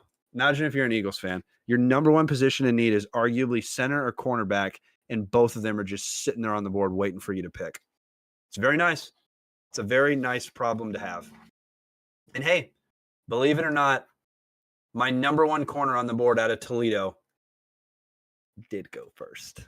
So that's what we like. That's what we like to see. That's why we do this. That's exactly why we do this. So let's jump into cornerback here. Our first cornerback. He's an early first round grade. That's right, early. And the Eagles got him in late. So right now, I'm going to have to go with the Eagles have the best pick of the first round. Draft projection is going to be early to mid. I didn't think he was going to fall to late, but he did. Not often do you see a cornerback from Toledo leading the charge, but this year it's different. Mitchell is the top cornerback in this class, in my opinion, beating out Dijon and Arnold, the best cornerback for the 2 previous seasons with their passer rating between 35% and 55%. So what that means is that's what the quarterback is getting throwing to him. If you are going up against a 35 to 55% passer rating, that is absolute domination, especially in college football. That's what he did for these past 2 years. That's right. As low as 35%. 6 interceptions, less than 600 yards against, and 3 touchdowns that he got. That's in 2 seasons. So let's think about that for a second. Think about that for a second, right? 300 yards a season. That's insane. 300 yards given up in a season. Do you know how many times you get, an 80-yard deep ball thrown on you? Maybe you accidentally trip or something. Not Mitchell. Not Mitchell. He is a blanket coverage cornerback with a slight edge of man over zone. That's right. This kid can play man and zone. That's why he's my number one graded prospect. More of a man corner. I have him definitely projected more of a man corner, but he's solid. Solid at zone as well. Can jump in when he needs to do zone. Day one starter, walk-in cornerback, absolutely great prospect.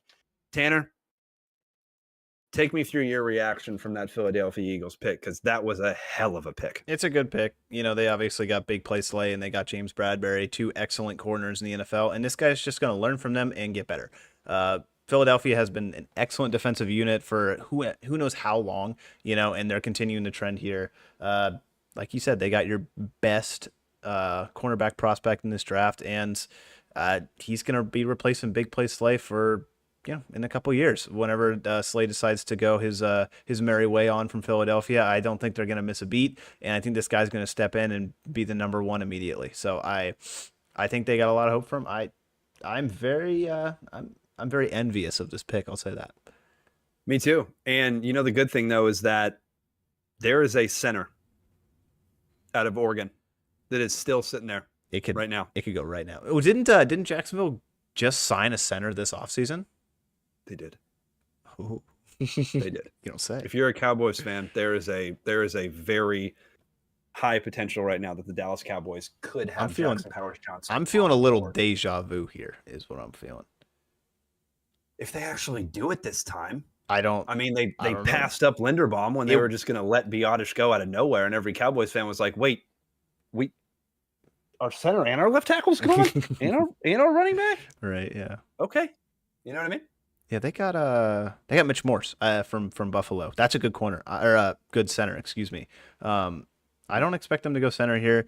I don't know what Jacksonville's going to do. I would go corner. I really would. They got Tyson Campbell, who I think he was out of Georgia. He played pretty well. They also have Darnell Savage. He's pretty good. Ronald Darby, that's their corner room. Yeah, I wouldn't be mad with corner. Well, corner here, you've got, obviously, there's only been one corner that's gone off the board. Mm-hmm. So you've got Cooper DeJean out of Iowa sitting there. You've got Terrion Arnold, the cornerback out of Clemson, or cornerback out of Alabama sitting there. You have Nate Wiggins, the cornerback out of Clemson. And you also have Kool-Aid McKinstry, the cornerback out of Alabama. And like you just said, there's some other defensive linemen here that are still on the board. You've got a kid out of Alabama by the name of Chris Braswell. Like I said, Chop Robinson's my number 6th rated defensive end / edge, which is crazy that he went. But this is a pick that could be here for the Jaguars. They could use some defensive tackle help. And Newton out of Illinois is a guy that could easily fit that mold. So I think they could go defensive tackle here. I could also see them going corner here. I could, again, remember, Jacksonville Jaguars let go of Calvin Ridley. That's true. I think that there's a wide receiver. They brought in Gabe Davis too, though, and I expect him to play a decent. Nailed it. Nice, Brian Thomas. Brian Thomas Jr., the wide receiver out of LSU. I nailed that one. Well, sorry, screw you, Gabe Davis. You're not playing. Nah. No, they got Gabe Davis, Brian Thomas Jr., and now Christian Kirk. So that's pretty good. Gig 'em eggs for Christian Kirk. All right, Brian Thomas Jr. That is my number 4 graded wide receiver prospect. He is off the board. That's overall graded. Brian Thomas Jr. is the 24th prospect. So 23 or 24 going 23. Not bad at all. The Dallas Cowboys are now on the clock. Dallas, I know you can't hear me, but do not trade back. Take the frickin' center here, please. Thank you. Sincerely, Cowboy fans. Sincerely, all right. Cowboy fans. All right, Brian Thomas Jr. You explain this. I'm going to get a little excited for this pick, so I'll be right back. Sounds good. Brian Thomas Jr., the wide receiver out of LSU, just got taken to the Jacksonville Jaguars. Like we were saying, the departure of Calvin Ridley, it makes sense. But he took a massive jump from his sophomore to his junior season. My draft grade for this player is going to be a late first round. Draft projection is going to be a late first round, even maybe early second, but obviously not early second because he got taken. An LSU wide receiver that is not Neighbors. I'm going to say that right now. He is not Malik Neighbors, but he's pretty solid. And he should get taken in the first round, and he did. He had over 1,000 receiving yards, 17 touchdowns, in many incredible run after catch plays his junior season. This is a player who has the ability to walk into an NFL team and be a wide receiver number 2 easily his first season. That's his floor, is a wide receiver number 2, in my opinion. By the end of his second year in the league, I project this player competing for wide receiver number 1 position. We're not 100% sure if it'll be true, but I think that this kid could definitely jump up to wide receiver number 1. So Brian Thomas Jr. out of LSU falls all the way to pick, I mean, if you can't really say fall, I kind of think that's exactly where he was going to go. But now you got the Dallas Cowboys on the clock here. Dallas Cowboys are historically draft their 30 visits. That's what they do, right? There's a kid by the name of Jackson Powers Johnson that's a center out of Oregon that we've been talking about this whole draft. That's a kid that I think should be this pick for the Dallas Cowboys. If Dallas does not take that center here, I think many Cowboy fans will be pretty bummed and probably a little upset as well. So it's got to be Jackson Powers Johnson here. The other kid that could pop into the mix here is Jonathan Brooks, the halfback out of Texas. There's been no halfbacks that have been taken in the first round yet, but Dallas had a visit with Jonathan Brooks. And I understand you might be saying it's a little bit early to take Jonathan Brooks, but I don't think he's going to be there in the beginning of this, in the second round, because Dallas is not picking in the beginning of the second round. The second round, they have picked 24 again in the second round. So it's not like they're going to jump up and they're already there on day 2, just sitting there waiting. This is a pick that I think you take your center because Dallas this season let go of their left tackle, let go of their center, let go of their halfback, let go of their offense, so many other picks. A lot. Tanner's back. He brought the Cowboys jersey. Tanner, take me through who you want. I think it's Jackson. It's got to be Jackson Powers Johnson. I think he's the highest guy on the board, and like you said, he's a 30 visit. No, I'm ripping the blue bow tie for the rest of the draft. I think we're going Dallas rest of the draft, unless they make just the most horrendous pick. Then maybe we'll remember we've got good pick bow tie and bad pick bow tie right here, so we're about to see what happens. Like I said, I want Jackson Powers Johnson. I wouldn't be that mad if they get their pick of running back because the struggles that Dallas has had at running back recently. But I think there's a lot of other good guys in this draft in the second and third round where you could get a solid running back. So I think Powers Johnson is my pick. You just let go of Biotish, who is a good center, but not the best. And you could sing the praises of Travis Frederick, the ghosts of Cowboys past, and you could just bring him right back into the organization in a new form in Jackson Powers Johnson. So that's my pick. I think it's just don't miss on it two drafts in a row. It's hard to say you missed on it last draft because Tyler Smith is amazing. And the fact that you even have this opportunity again is amazing. So I do not think that they're gonna skip on it, but you never know. Dallas drafts whoever the heck they want to draft, and it kind of works out if they're offensive linemen. So I mean, we'll see. We'll see. There's two guys here that could potentially go at the center position, and there's a guy out of West Virginia that could go. He is not right now. If he goes right now, I'll be pretty angry. But he's my 42nd graded prospect. It's Zach Frazier. He's my next center on the board. So I don't think that you take a center here unless it's Jackson Powers Johnson, in my opinion. If they don't take Jackson Powers Johnson and they take a running back here, in my opinion, I think that's a bit of a stretch. Because like you said, there is a lot of running backs that are going to be sitting there in the second round and the third round. You have Trey Benson that's sitting there out of Florida State. You have Bucky Irving that's sitting there out of the University of Oregon. You have Audric Stemme, the halfback out of Notre Dame. You have Marshawn Lloyd, the halfback out of USC. Not to mention you have Blake Corum. Not to mention you have his counterpart, Donovan Edwards. You also have Braylon Allen, the halfback out of Wisconsin. Any of those guys, I would be absolutely okay with. Jonathan Brooks and Blake Corum get the nod for me over all those other guys, but Trey Benson's real close. Mm-hmm. And then Bucky Irving's real close behind Trey Benson. So a lot of these guys are a bit of a fall off in terms of where they get drafted. But here's the thing. Like you just said, you nailed it. Dallas doesn't care. Dallas is going to pick whoever they want to pick. And they are taking this thing down to the literal last 5 seconds of this draft. So they better put this draft in or they're going to lose their draft pick. But we'll see. Says they lost their draft pick. That's not true. There's no way. I don't believe that. Can you imagine? That would be the funniest thing in the world. That would be so funny. No, they're not. That's not. I don't know. It's kind of glitching out for me. They traded. Oh my God. The Lions. Dallas traded the Lions. They traded with the Lions. The Lions are on the clock. What did they get? Who did they get? Oh, Cowboys. Oh, Cowboys. All right, let's update it. All right. Well, does that mean Cowboys... they traded back to 29? Wait, where are they? Yep. I'm assuming that means Dallas trades back to pick 29 for the Detroit Lions. So the Detroit Lions come in.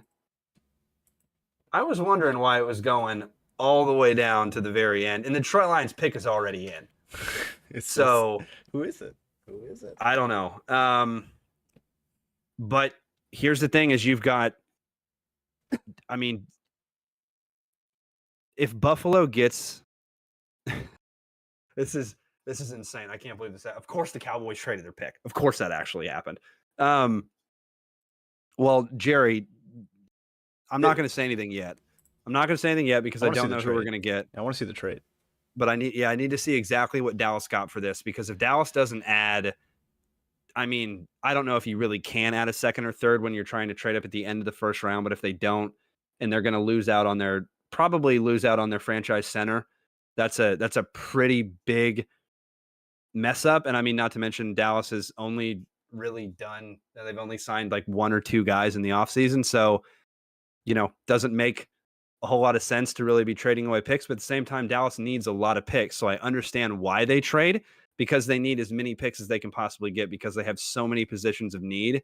And the fact that they decided to just sleep the entire offseason and not do anything in free agency. It could 100% be a running back now, dude. Like they're back at 29, the end of the first round. They get their pick of whichever running back it could be. We talked about there could be a running back at the end of the first. It can be that. It could be a linebacker, the one out of Texas A&M. I like him. Or, maybe Jackson Powers Johnson falls that far. I don't think he goes down to 29, especially with Buffalo sitting right in front of you. Buffalo's going to take him. Yeah, just like we said, traded Mitch Morse over to Jackson, or not traded. I think he left, but when he went over to Jacksonville, and this is not good. Let's just put it that way. No, Dallas is a team that definitely needed to stand in there and make the pick, but they didn't. They went back and traded. So I mean, it's one of those things where if to me this tells me it's a little confusing, because when you have a 30 visit with Jackson Powers Johnson, you really think that that's going to be the pick there, especially with the departure of Tyler Biadasz and everything. But that's just not the case here for Dallas. They just trade back, and they're going to try to continue to get more picks. Once again, we'll let you know what picks they actually get when it actually pops up. We don't know yet. But the biggest thing for me, if you're a Dallas Cowboys fan, is it doesn't make a whole lot of sense right now. So you're kind of waiting for pick 29 to see what's going to happen, because Detroit jumps up. They're going to get their guy most likely. There's some really solid players that are still on the board there. You've got some really good corners that are on the board. I don't think they're going to jump into an offensive position unless they maybe go offensive lineman, but I don't see them trading up to get an offensive lineman for the Cowboys. I mean, they could, but I mean, you've got every highest graded corner aside from Kenyon Mitchell that's sitting there on the board still. What about for Detroit? What about your safety? Your number one rated safety, because I know that Tyler Nubin. Yeah, I know that because Green Bay just got rid of Darnell Savage, didn't they? So they just jumped over Green Bay, a division rival, so they could be going for that safety. And they also just got rid of C.J. Gardner-Johnson, so that could be a pick here. I think the possibility of picks here could be corner. I think it could be defensive tackle, because the biggest thing here, the reason I would see Detroit jump is, like you said, who's Green Bay going to actually get? Mm-hmm. Right? Who's Green Bay going to actually go for? Newton out of Illinois is 100% a guy. He's a defensive tackle. Is 100% a guy. So Dallas gets a 7th rounder. That's it? Yeah. That trade a 24th. That can't be right. To go up. Yeah, a 7th rounder in 2025 to the Lions for a 29. Really? That's got to be wrong. That's bad. That's a bad trade. Look that up. That's got to be wrong. There's no way that they just traded a 7th round to jump back 5 picks. There's no way that's right. Please tell me I'm wrong here, Tanner. But we've got the Detroit Lions. The selection is made. Oh, just came by. Terrion Arnold, the cornerback out of Alabama. Most experts' number 1 rated corner here falls all the way to the Detroit Lions. And this is a team that made it to the playoffs last year, is built for another playoff push this year, and goes and jumps up. And if that's true, all they traded is a 7th round pick. That's got to be the steal of the draft. And the Eagles just took who they thought was their number 1 rated corner. So unbelievable turn of events here that just happened. Terrion Arnold, cornerback out of Alabama, is officially gone. That is my number 4th rated prospect on the corner, number 4 rated cornerback and number 19 overall prospect, and he is gone. Right now, my top 25, the only prospects I have left: Cooper DeJean, the cornerback out of Illinois, at number 11. Jackson Powers Johnson, the center out of Oregon, at pick 13. Number 17, Nate Wiggins, the cornerback out of Clemson.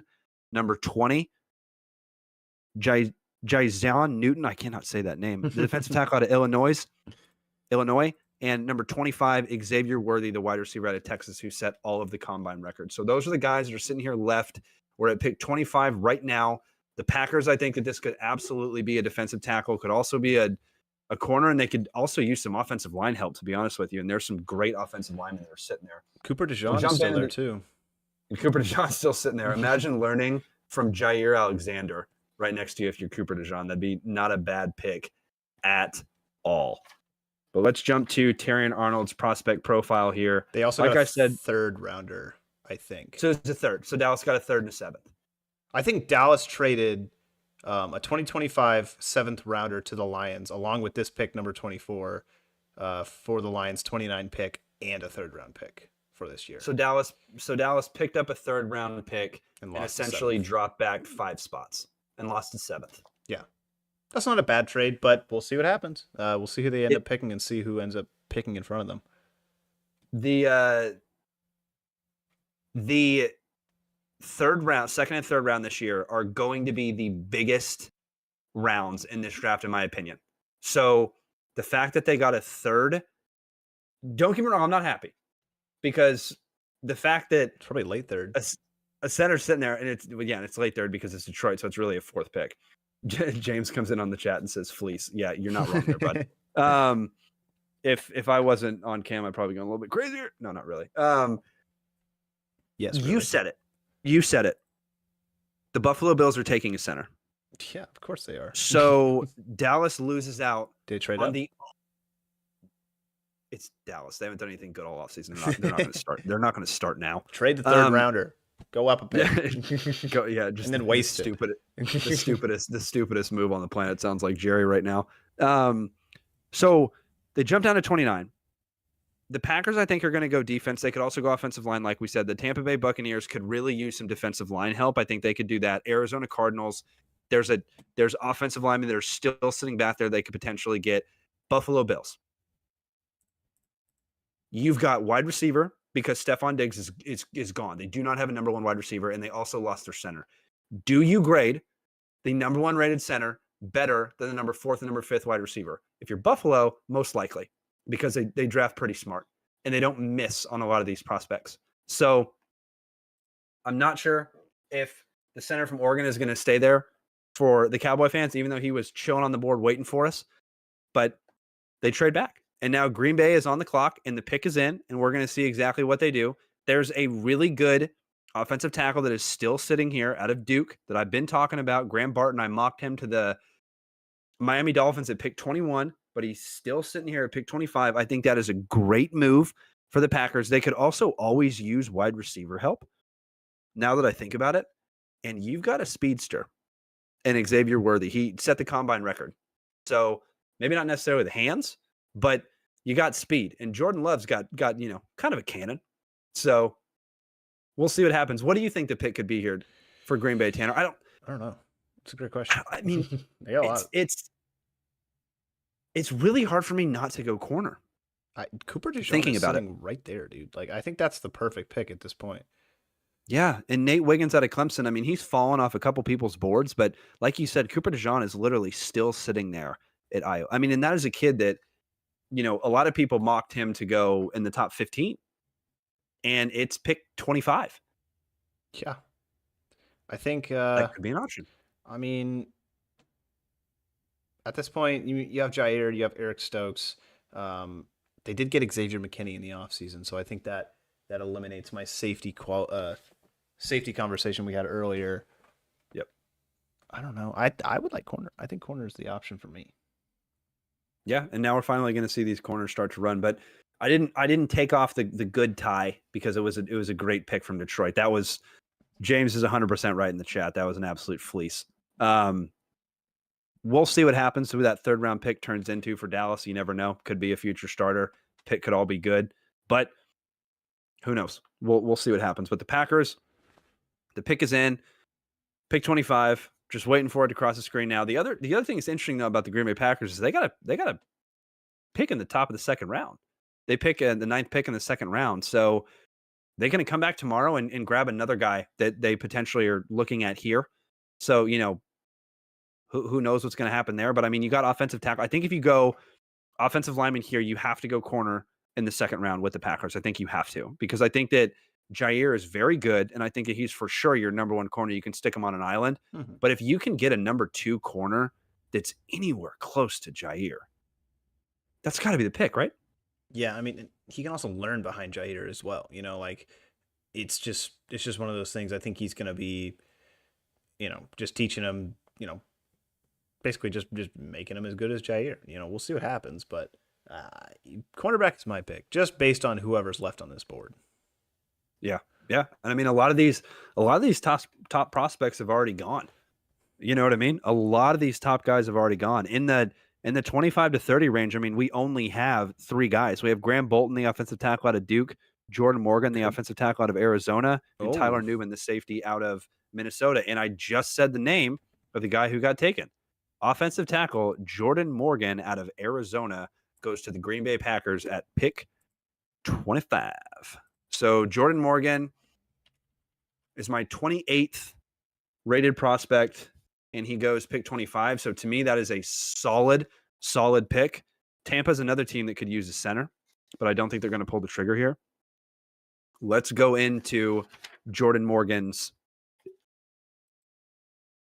prospect profile, because I do love watching me some offensive linemen, and this is a guy that I thought had the opportunity to go in the first round. I mean, my draft grade is a late first. My draft projection is going to be a late first, early second. But Morgan, I started watching him in 2021. It was not that great. It was not good tape in 2021. Go to 2022 and 2023, some of the best in college football. He is a true pass blocking left tackle. So the Packers drafted a pass blocking left tackle here, played all of his snaps at this position in college. Progression is key for this offensive lineman, and Morgan's progression is some of the best in this class. I think he had a 53, if I'm not mistaken, rating on PFF in 2021. It was not good. Not a good rating at all, not a good season at all. And then he came back his senior season and just absolutely crushed his sophomore tape. So that's what you want to see. You got to throw that 21 tape out the window.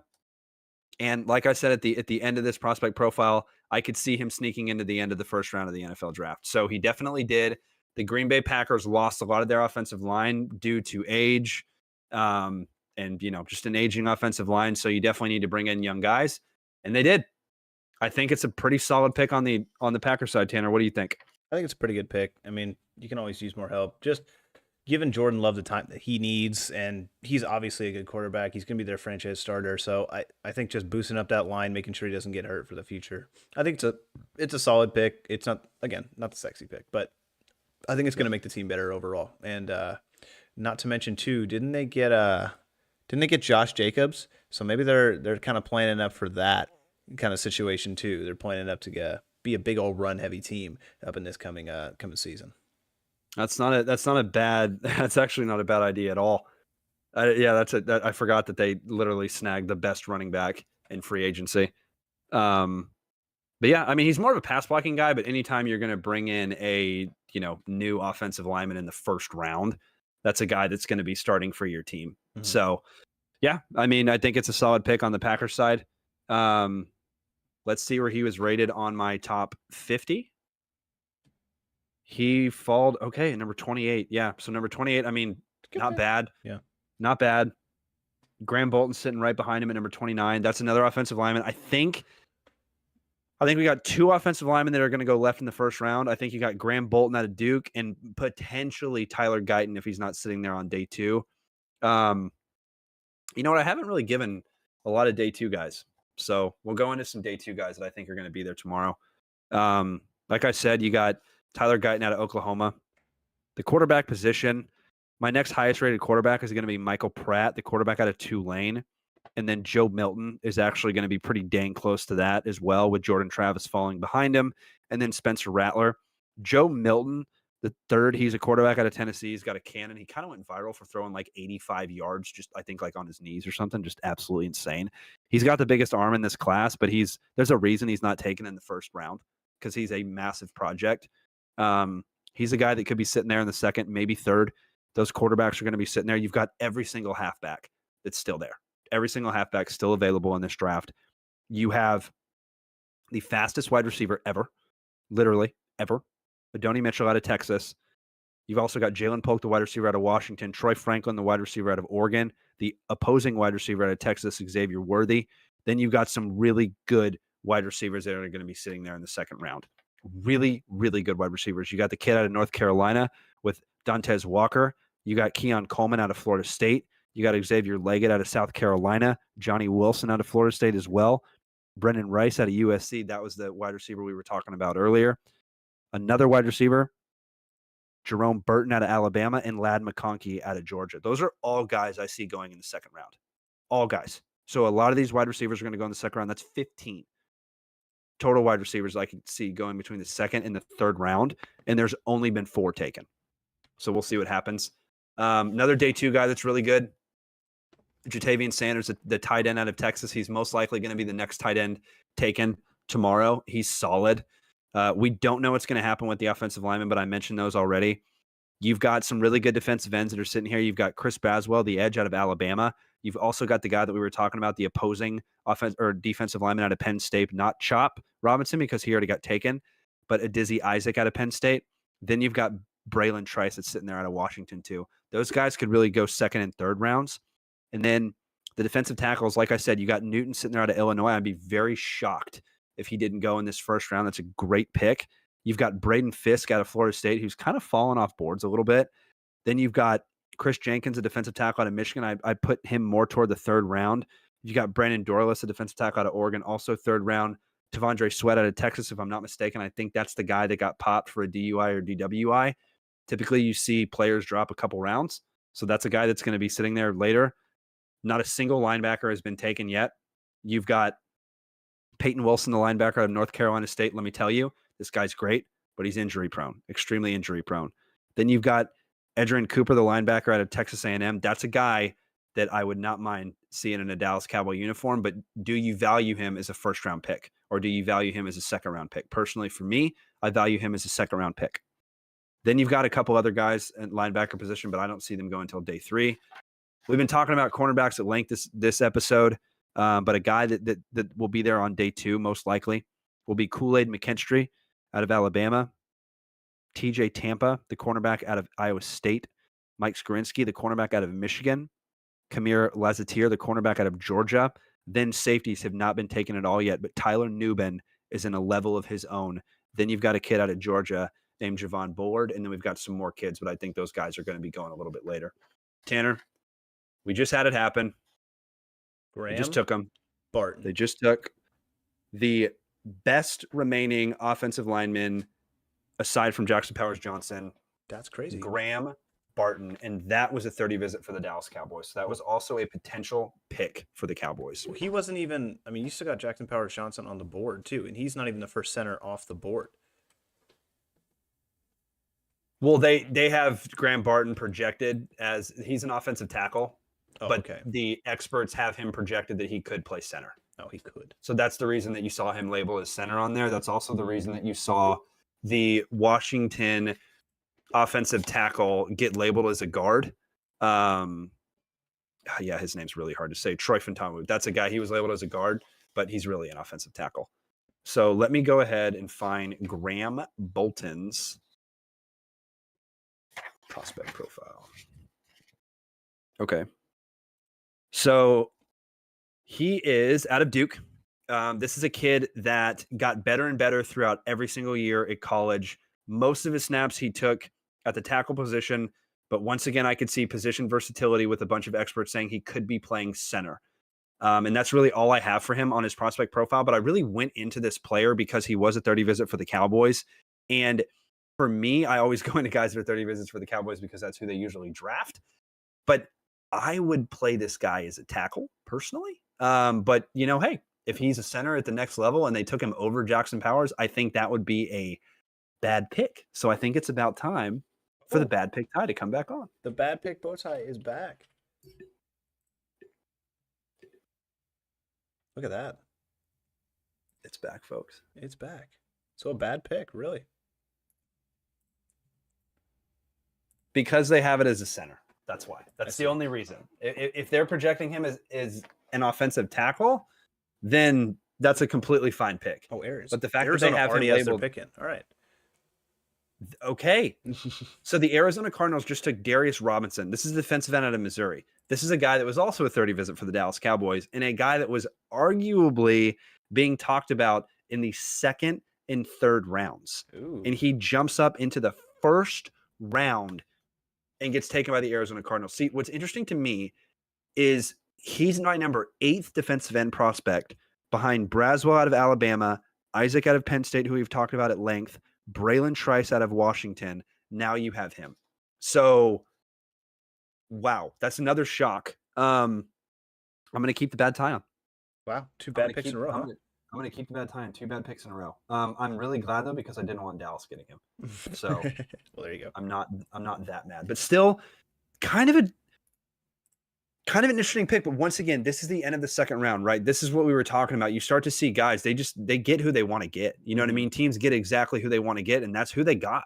And it's just that simple. So it's not really surprising that you're starting to see guys that are coming into this part of the draft that we don't necessarily think are going to go in the first round. But Arizona, does pick pretty high in the second. So it's kind of an interesting pick for me. But hey, Arizona, you've had a pretty solid draft so far, so I'm okay with it.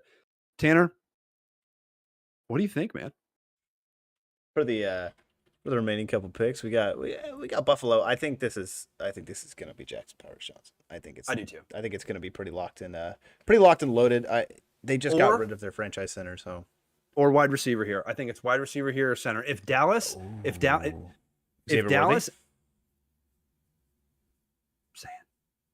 Xavier Worthy. Come on, that's what I'm saying. I would love that, but that would be a great pick. James in the chat says Worthy to the Chiefs. James, let's speak it into existence to get him to the Bills. Yeah. So the Cowboys can get Jackson Powers Johnson. You know what I mean? No, but here's the thing: is Buffalo needs some help at the cornerback position too. Well, Tre'Davious White just left. That's what I'm saying. Cooper DeJean. I think they have a lot more needs than center at this point. They could go center 100%, but I agree. Cooper DeJean, I agree, is the big pick here. I agree. I think that Buffalo has the opportunity to go Mitchell out of the University of Texas.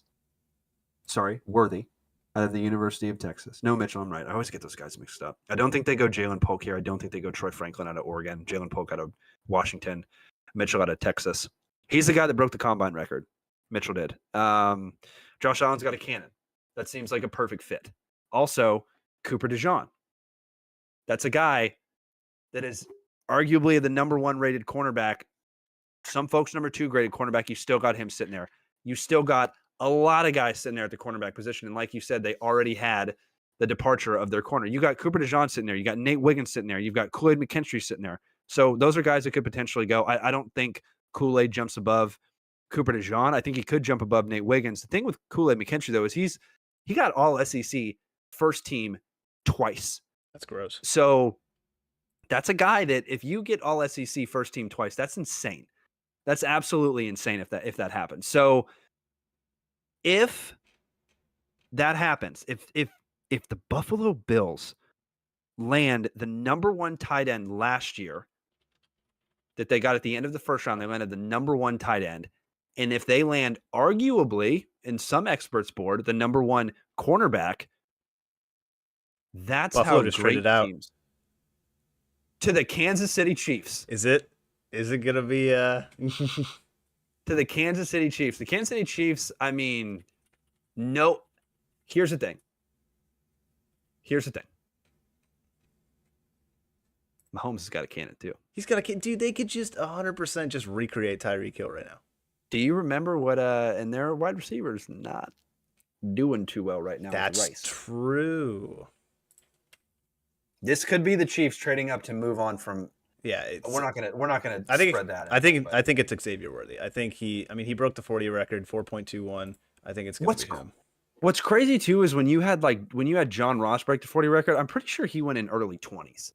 Yeah, pretty sure he went early 20s. So it's kind of like, why is he not gone? This is good. You know, this is very, very good. Because I think Dallas is pretty safe here for Jackson Powers Johnson if they do go that route. Because, I mean, the Chiefs have the center they drafted not too long ago, who's very young. Chiefs are not. Yeah, Chiefs are absolutely not taking the center. The fact that the Chiefs come in here, I think it's got to be it's a position in need. So it's something that Buffalo would have most likely taken, and I think that Buffalo is most likely taking a cornerback or a wide receiver at this position. So I think that the Chiefs will most likely take a cornerback or a wide receiver at this position. I also wanted to mention too that the previous pick with Darius Robinson is the first pick I think on this draft that is not in your top 50.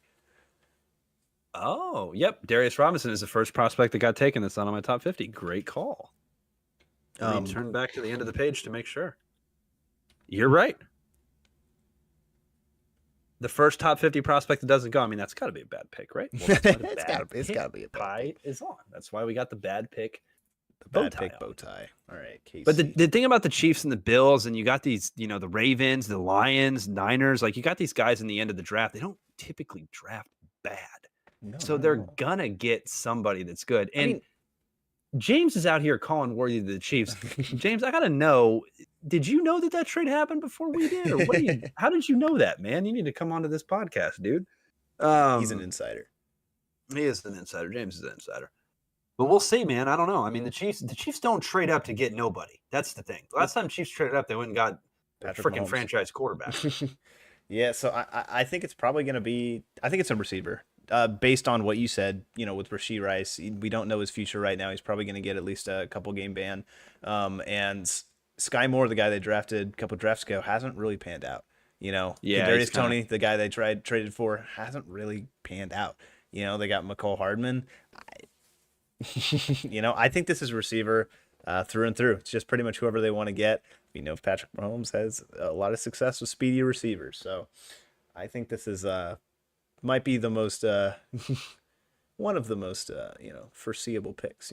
That's not Caleb Williams or Jaden Daniels.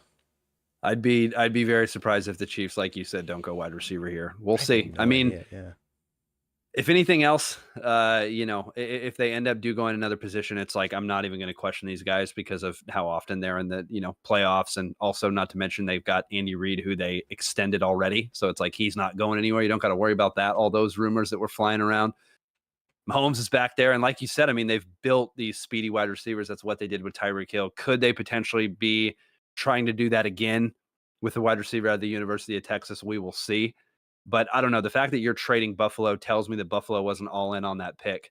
So it's interesting to me that, the Chiefs in Buffalo does it. But yeah, I mean, I completely agree with what. Yeah, we'll see when it pops up on the screen. But they moved up like from 32 to 28. So four spots is pretty good. I mean, Dallas, Detroit traded 29 to 24 and they gave away a third round pick, and Dallas gave away a seventh, right? Yeah. So you can kind of look in that range. Most likely it's going to be a fourth and end of the third, if not a fourth, just to move spots. And then they trade, they maybe trade sixth or seventh. So that's usually it's very similar at the end of this draft or at the beginning of the draft.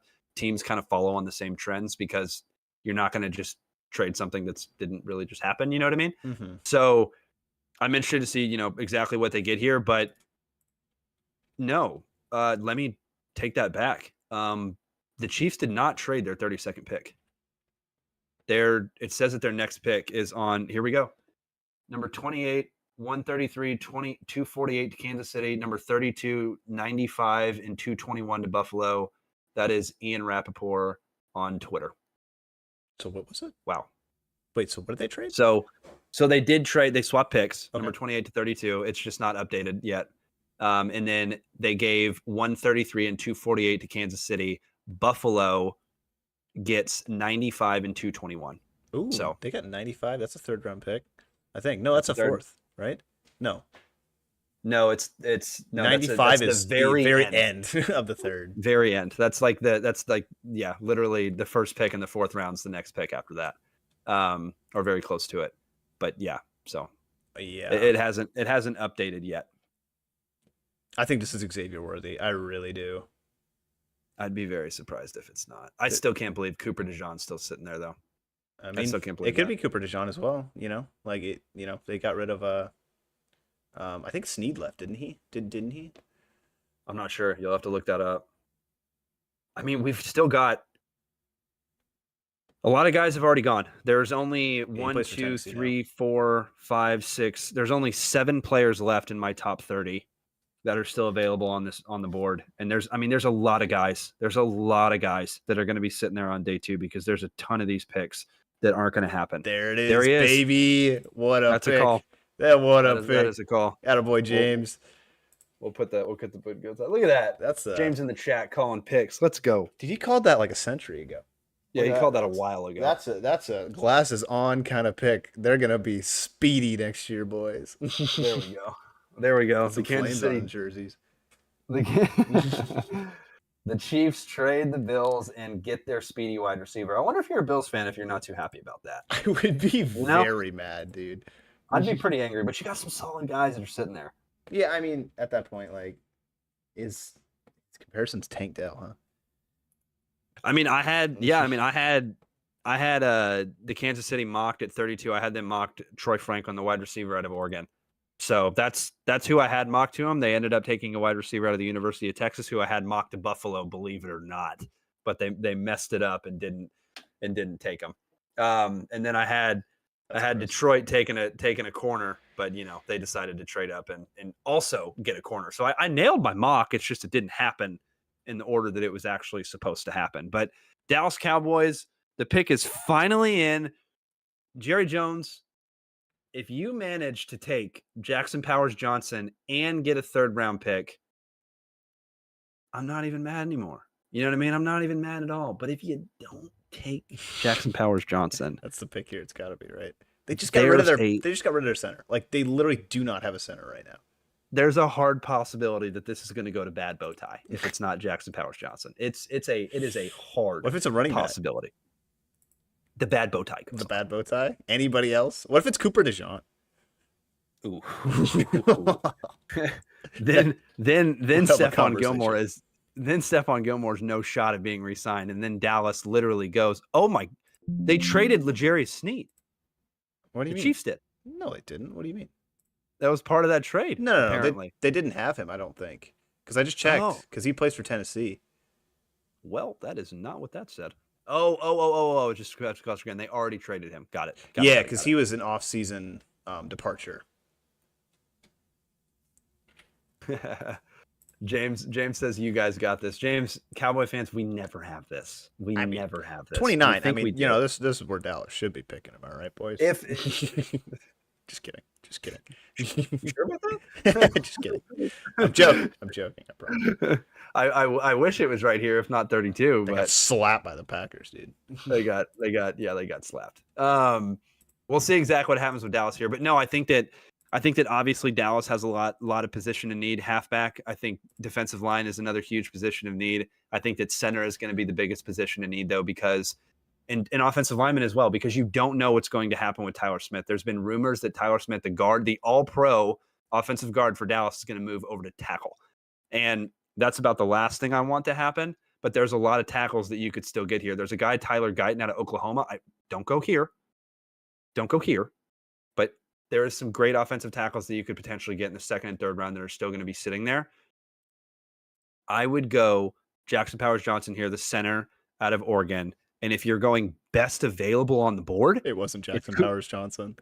It's Cooper DeJean. It was Tyler Guyton. Oh, I called that one. Is that a bad bow tie? I literally called that one. Oh shit! Yeah, that's a bad bow tie. Oh my god, Dallas! What are we doing here? What are we doing, Dallas?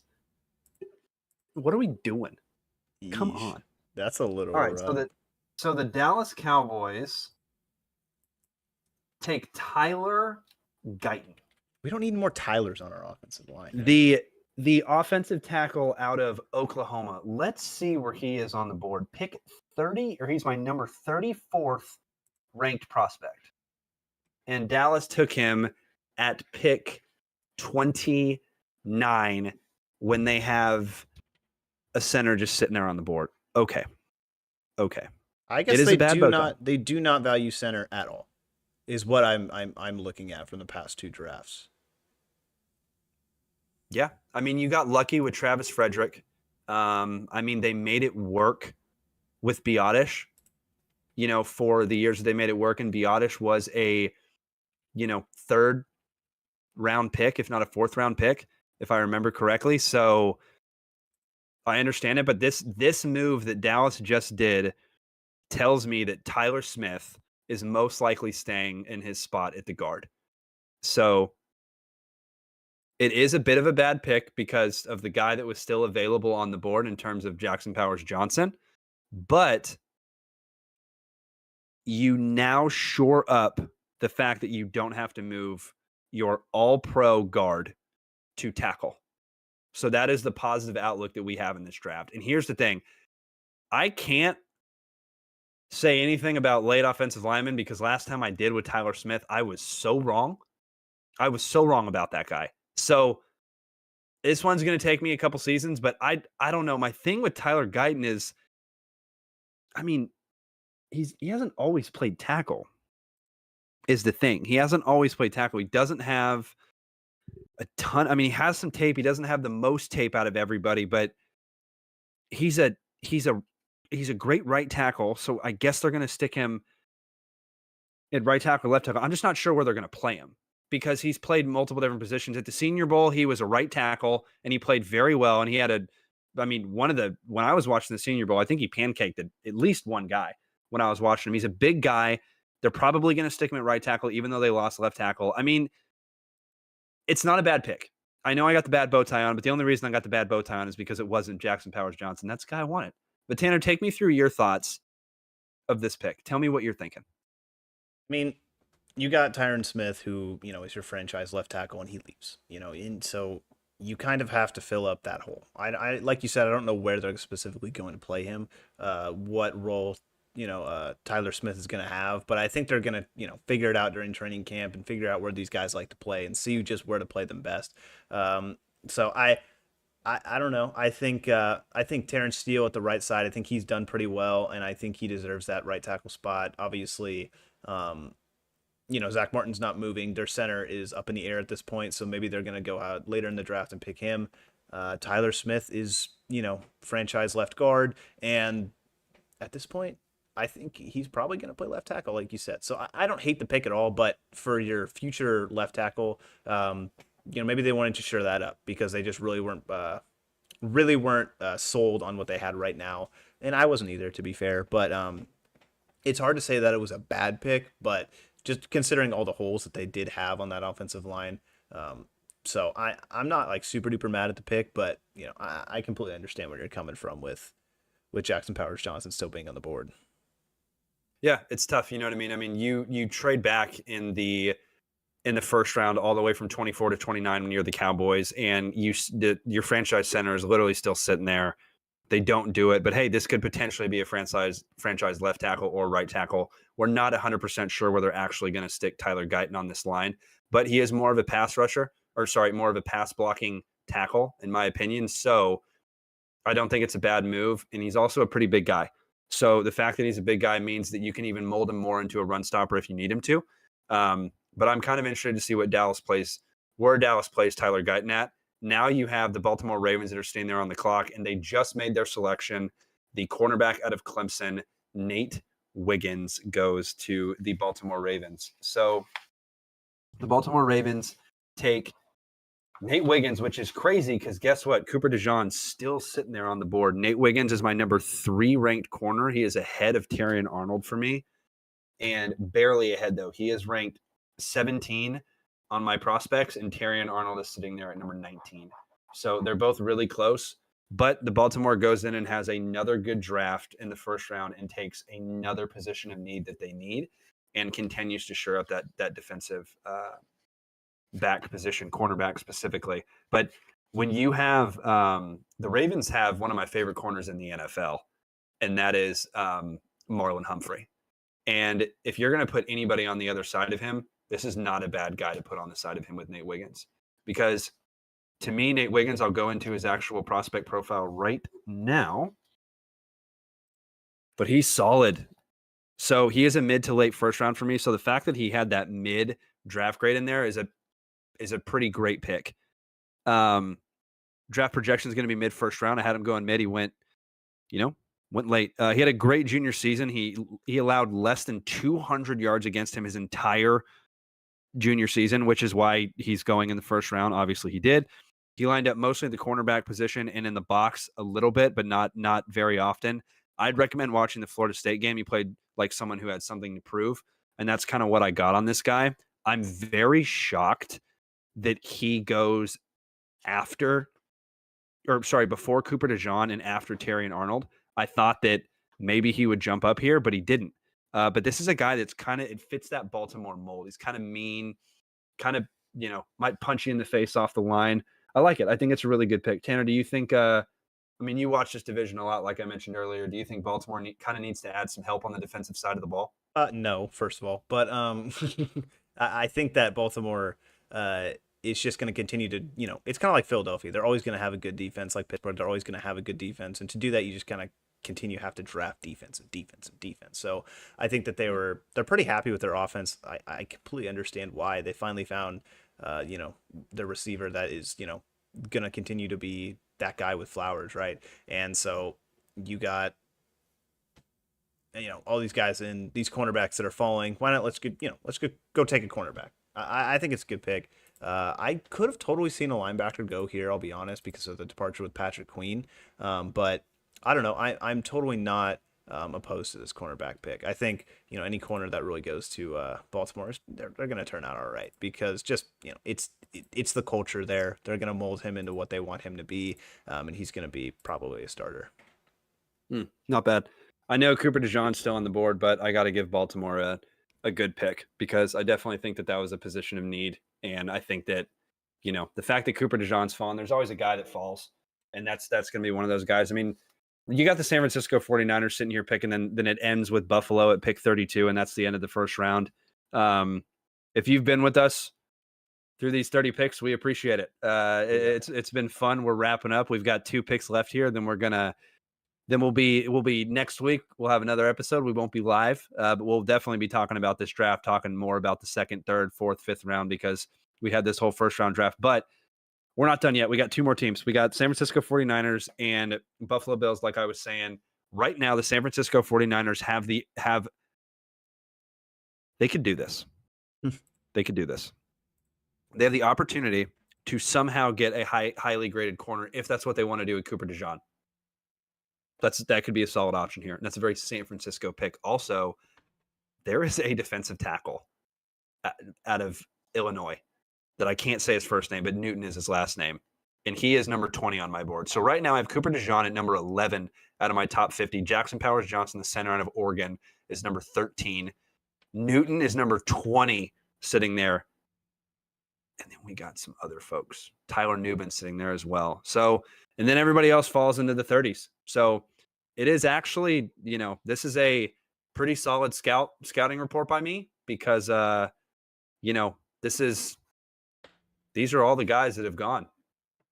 And that's a lot of guys that were supposed to go in the first round. So that's what we like to do, Tanner. We like to see this. We like to educate, we like to do that. But San Francisco 49ers here. So position needs, they could definitely use some help on the offensive side of the ball. They had some departures there. Corners, you can always use another corner. You're at the end of the first, so realistically, it could happen. I mean, if San Francisco just pulls Jackson Powers, just like, hey, dude, just go. You're done with this whole draft.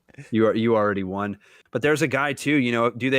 Do they jump Cooper DeJean again and go get Kool-Aid McKinstry, the cornerback out of Alabama? I mean, that's a guy, once again, first team All SEC in 2 different times. Do you value that more over Cooper DeJean, who's flying up at draft boards? Who knows, right? Who knows what's going to happen here with San Francisco? But once again, these teams in the back half of the draft usually don't draft bad. They really don't usually draft bad, because they're in the back of the draft for a reason. So what is San Francisco going to do here? And also Buffalo. What is Buffalo going to do? Because I do think that the Kansas City Chiefs most likely took their pick. But if the San Francisco 49ers here don't go corner, Buffalo could be sitting there at pick 32 with Cooper DeJean that just fell into their lap. Yeah. After they had their cornerback depart. Don't you think that'd be a hell of a first way to end the first round? That'd be nice. I mean, Cooper DeJean, he's fallen for some reason. I mean, I'm not really sure why, but some teams, they're just not enjoying the DeJean. But I don't know. Every year. I think with the Niners here, I don't know, because I think Charvarius Ward had a pretty good season. He came on at good call. Kind of as his own in his own right as a corner. So I don't know if corner's my first pick here. And I don't know though. I mean, they could. It's just hard. Their roster's so good. Like, there's not like a hole anywhere. I mean, hey, they could go offensive line, man. They could go Jackson Powers Johnson here. I mean, It wouldn't Yeah. be a bad pick. I mean, wouldn't be that. they could. They could go a lot of positions, and that's one of the things where it's like, what are you going to do? Because the thing with the Niners is they don't pick again until this pick in the second round. Yeah. You know, so this is it for a while. I would just go best player available here. Ricky Pearsall from Florida. Who is that? Bad tie going on. This is a guy that I didn't think was going to touch the second round, not even really the third. I had Ricky Pearsall as a late third round to early fourth round projected player. And San Francisco jumps up and gets him at pick 31. So realistically, you can say he went in the second round. I don't have my top 100 here. I just have my top 50. If I would have done a top 100 this year, I don't know if he would have. Ooh, don't know if he would have been there. What I'll say. I'll say that right now. I don't think that receiver out of Florida, Parcell. I don't think he would have made it. So for me, I think that's the biggest one. That's the biggest one. Oh, Buffalo just traded again. We have another trade. Buffalo traded out of the first round to the Carolina Panthers to finish it out. And if I'm not mistaken, doesn't Carolina have the first pick in the second round? They might. So Carolina might just be going back to back here unless they just traded that pick, the first pick in the second round for this pick, which is very, very possible, which is most likely kind of what they did. But if that's the case, I mean, Carolina, you see it a lot. You see a lot of teams jump up at this 32nd pick to jump in and get the guy that they need. We only got 8 minutes left. They're probably going to take every second of this. But Carolina, what are you doing? Oh, now it jumped all the way down to 5 minutes left. So we'll see what Carolina goes here. Nobody thought that was going to happen in terms of wide receivers going. I mean, wide receivers that I have above him. Dude, I got 15 guys above him. He's my number 17. I've got 17 guys above him. Is that the worst bow tie of the first round? That is the worst bow tie of the and it fell off. It might be the worst bow tie period. There you go. That's why. We're gonna just that's exactly why. Okay. I mean he didn't play bad. Like he didn't have 1,000 yards his final season. I remember watching him at Florida. He didn't have 1,000. He got real close. He was in the 900s. I do remember that. He made some pretty acrobatic catches when I was watching him on tape. He's not necessarily a guy that's going to go up and beat you, like jump up and get the ball, but he does have the spectacular catchability. And he also is a guy that is that flashy player. I would say he's one of the flashiest players in college football. And it's like, how much do you value those flashy catches, right? Like, how much do you value those? Do you value those, like the Giants valued it with OBJ? Because if you value it that high and you're going to be throwing it, then sick. But I mean, I don't know. My thing is that offense is already so dang good, but so is the defense. You know what I mean? The Niners just don't. I mean, they're so good. They're such a good team, and the fact that they just added a guy that could potentially be the best spectacular catcher in this draft, that's a 49ers pick to me. Yeah. You know what I mean? That's a 49ers pick, but I think it was a reach, in my opinion. Do you think that means Brandon Ayuk is out the door now with that first round pick? I think so too. Yeah, I think so too. I think I think so. I think that absolutely means that he's most likely out the door. I don't know. I mean, the Niners have a lot of money in players, right? So they can't really afford to pay a ton of guys. So it's not a bad move. Is this guy Brandon Ayuk? No. Mm-hmm. No, not right now. Could he be? Of course. Any of these players could be, anybody, right? But I'm not sure about that one. Like I said, I have 17 guys graded above him. So that was definitely an interesting pick of the draft. But hey, here we go. So they're on the clock. I think they just swapped picks, if I'm not mistaken. I think they swapped picks, and I think they swapped 4th and 5th rounders, I think, with the higher pick going to the person who is lower. So I think Buffalo got the 4th, and then Carolina got the 5th out of it. Okay, gotcha. So I mean, it's still the Carolina does pick very high in the second round, even taking that first pick out of the second round out. They pick second round pick 7 after this too. So That's they've solid. literally got seven picks, They still right? Like they honestly got. have their pick of pretty much whoever they want, in my opinion. Because I mean, I don't know. We'll see who they eventually go here, because obviously there was someone that was there that they're like, all right, we can, we don't think Carolina's going to take him, so we can move back again and get another pick again. So that's kind of crazy. Buffalo just traded out of the first round twice, basically. Well, they traded once and then out of the. I think that they traded twice. You nailed it. I think that this team, or I think that this draft shows you, or that strategy right there shows you that the meat on this draft is second and third round. I think you're going to see Buffalo get a wide receiver immediately tomorrow. You know what I mean? I think they're absolutely going to jump in and get a wide receiver. Once again, there's 11 guys that I named that are most likely going to go between the second and third round at the wide receiver position, and a lot of these guys could potentially go in the first round. So Troy Franklin, the wide receiver out of Oregon, look at him. Here we go.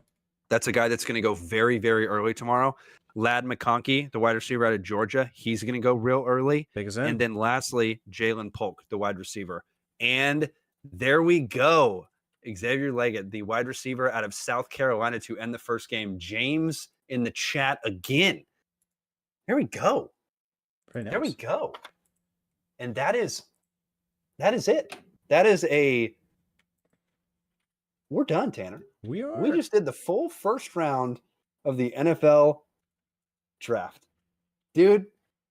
And James says Ladd to the Bills. Yeah, dude. Yeah. Ladd McConkey out of Georgia. That is an absolutely solid pick that's going to go there. Real quick, I'm gonna name my top 50, and then we are going to go ahead and get out of here, folks. I'm going to name these guys that are still left tomorrow, so you can kind of put these names in the back of your mind and keep them there, because these guys are going to be there tomorrow. We're not going to be live for the second and third rounds, but if you like this, please let us know, because we're gonna keep doing it. Cooper DeJean, number 11 overall prospect, still sitting there. Jackson Powers Johnson, my 13th graded prospect, center from Oregon, still sitting there. Newton, the defensive tackle out of Illinois, still sitting there. Tyler Nubin, the safety out of Minnesota, is still sitting there. He's my 27th graded prospect. Troy Franklin, the wide receiver out of Oregon, at 32. Peyton Wilson, the linebacker out of North Carolina State, at 33. Ladd McConkey, that's James's guy. Appreciate the love, James. He's sitting there at 35. 36, Kool-Aid McKinstry, the cornerback out of Alabama. Another defensive end out of Alabama, Chris Braswell at number 37. TJ Tampa, the cornerback out of Iowa State, number 38 graded prospect for me. Mike Skurinsky, the cornerback out of Michigan. Jalen Polk, the wide receiver out of Washington. That's number 39 and 40. Number 42, Zach Frazier, the other center, but he's out of West Virginia. Dizzy Isaac, the defensive out of Penn State that we were talking about. Braden Fisk, the defensive tackle out of Florida State, who is number 44.